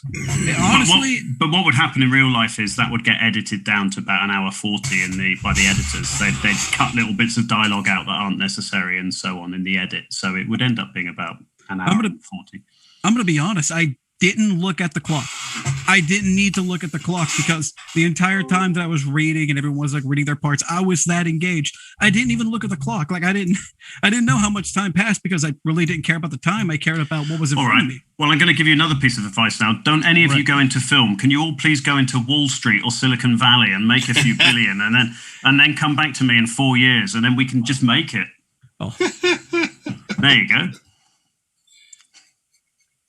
It was purposely written for like a fair trade to me. I think so. Yeah, it was purposely written for a low budget. Actually, to be fair, it's been written to be able to be made because most of it's filmed in a park. But this is, I think you could translate this script to it being Central Park or a park in any decent city in the world, or any even undecent city. You put it anywhere, I think it would still be valid. You might change some of the characters around a little bit, but the actual script, I hope, would stay the same. Well, if that's it, thank you very much. Keep in touch and find me on Twitter, and don't be appalled at my fake advice. Just remember not to do anything I suggest, and you'll probably be fine. No promises. Yeah, we can't make promises here. And if you need a Carla, just let me know. I have. I'm on it. Don't worry. I've told you I'm changing Carla up. I'll give you a spin for Daryl. I can't do this. All right. You ever need a narrator? Yeah, Andrew, you did a good job there, mate, keeping up the pace on the narration. Well done. I got worried when early on I completely lost where I was in the middle of reading. You'll get away with that because you covered up most of my grammatical errors and spelling mistakes as you went, which I thought was very professional. Thank you. I went out of my consciousness at one point where you called her Deli, and which is fine because the short version, full name. But I was like, "Who is this character?" I was like, "What is?" I was like, "What is this?" I was like, "What am I supposed to know?" I thought I was supposed to know something. But that's what happened to me when Jenny suddenly turned up in the script, and she was someone else a little bit early on. I thought, how did I miss that? That's like so. Oh my weird. gosh, Andrew, you need to show up to a read through for some time whenever we do another show. Hey, listen, guys, honestly, just invite me in. And, you ever want me to come and give advice on screenwriting or acting or any of those things, absolutely. I've done it all. So there probably isn't a job in this industry I haven't sunk to at some point or another that I can help you with. But seriously, I'd love to help out. You guys have done me a massive favor today. And it's actually also made me realize I need to go back and edit the script because it won't win any other awards with all those spelling mistakes. But seriously, thank you. And you have me on tap if you need me. You can always contact me on Twitter. Remind me of this so I know who you are and you're not just a random stalker. Real quick, what was your initial thought when I was like, "Hey, do you want to cast this?" Like a week ago? You probably thought there was no way we were going to make this happen, did you? No, I didn't think you'd cast it. But then I thought, how am I going to find 20 English actors and say, "Do you fancy doing a read-through at 3 a.m. on a Friday night?"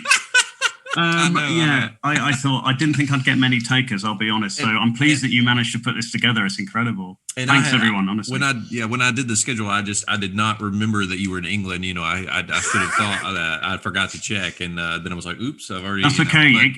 After my wife went to bed, it gave me a good excuse to watch a few episodes of Cobra Kai, so I'm not complaining. I love Cobra Kai. I saw the Mr. Miyagi reference, and I was like, it's the best. It is, and it's not. I mean, it's not anything mind blowing. It's just so much fun. It's just such cheesy a fun as anything. show. I love it. Yeah, I watched it twice now. Like I'm like, this is nerd why watch territory, anything everybody. else?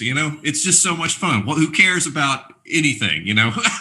Just put Cobra Kai on and you'll feel better. Yeah, have that music on, have people fight. I was joking the other day. I was like, I'm going to start an inspirational support group, and all we do is listen to "You're the Best Around" over and over, and air punch for hours on Zoom. All right, your turn.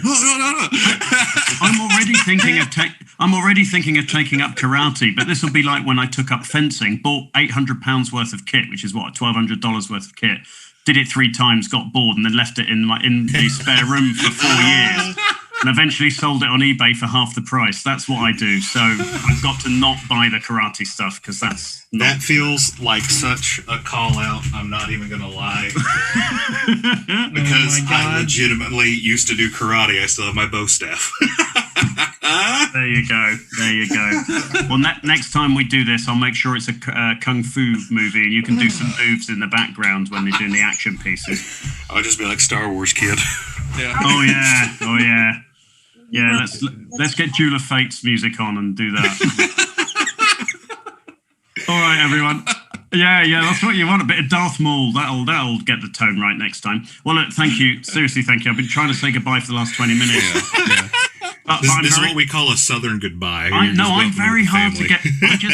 I'm generally hard to get rid of. Don't worry, it's my fault. So, but thank you guys. Enjoy it. And you need any help on your own scripts or anything you do in the future, just send me a note. I'm always willing to help. Well, thank you so much. This was super fun. I enjoyed. I legitimately, not just because you're here, enjoyed the daylights out of that. That's okay. You can all criticize me when I sign off. It's fine. I'm not paranoid. It's fine. God, that script was terrible. It was so long and all the spelling mistakes. And who's Jenny? I'll throw you $5 to your Patreon. Don't worry, man. I got you. God, do I have to pay you all? Oh, no. No, we're paying you for the Patreon. You're paying me? Oh, brilliant. Yeah, for Patreon. Yeah, make a Patreon. We'll help you get that script ready. $5. Love it. We'll do that. Right all right. away. Well, look, take care, guys. And Andrew, thanks for all your help on this. Really appreciate it. It's amazing what you managed to do tonight. Oh, well, I thank the students. It's all them. I'm glad I didn't have to read all the parts. My mistake was having a double espresso before this, thinking I'd need it to get through the script. But now I'm not going to sleep for 2 hours, so I might watch some more Cobra Kai. Well, Cobra Kai! See you guys later. Take care. Thank you, David. Bye, everyone. Have a good one. Goodbye.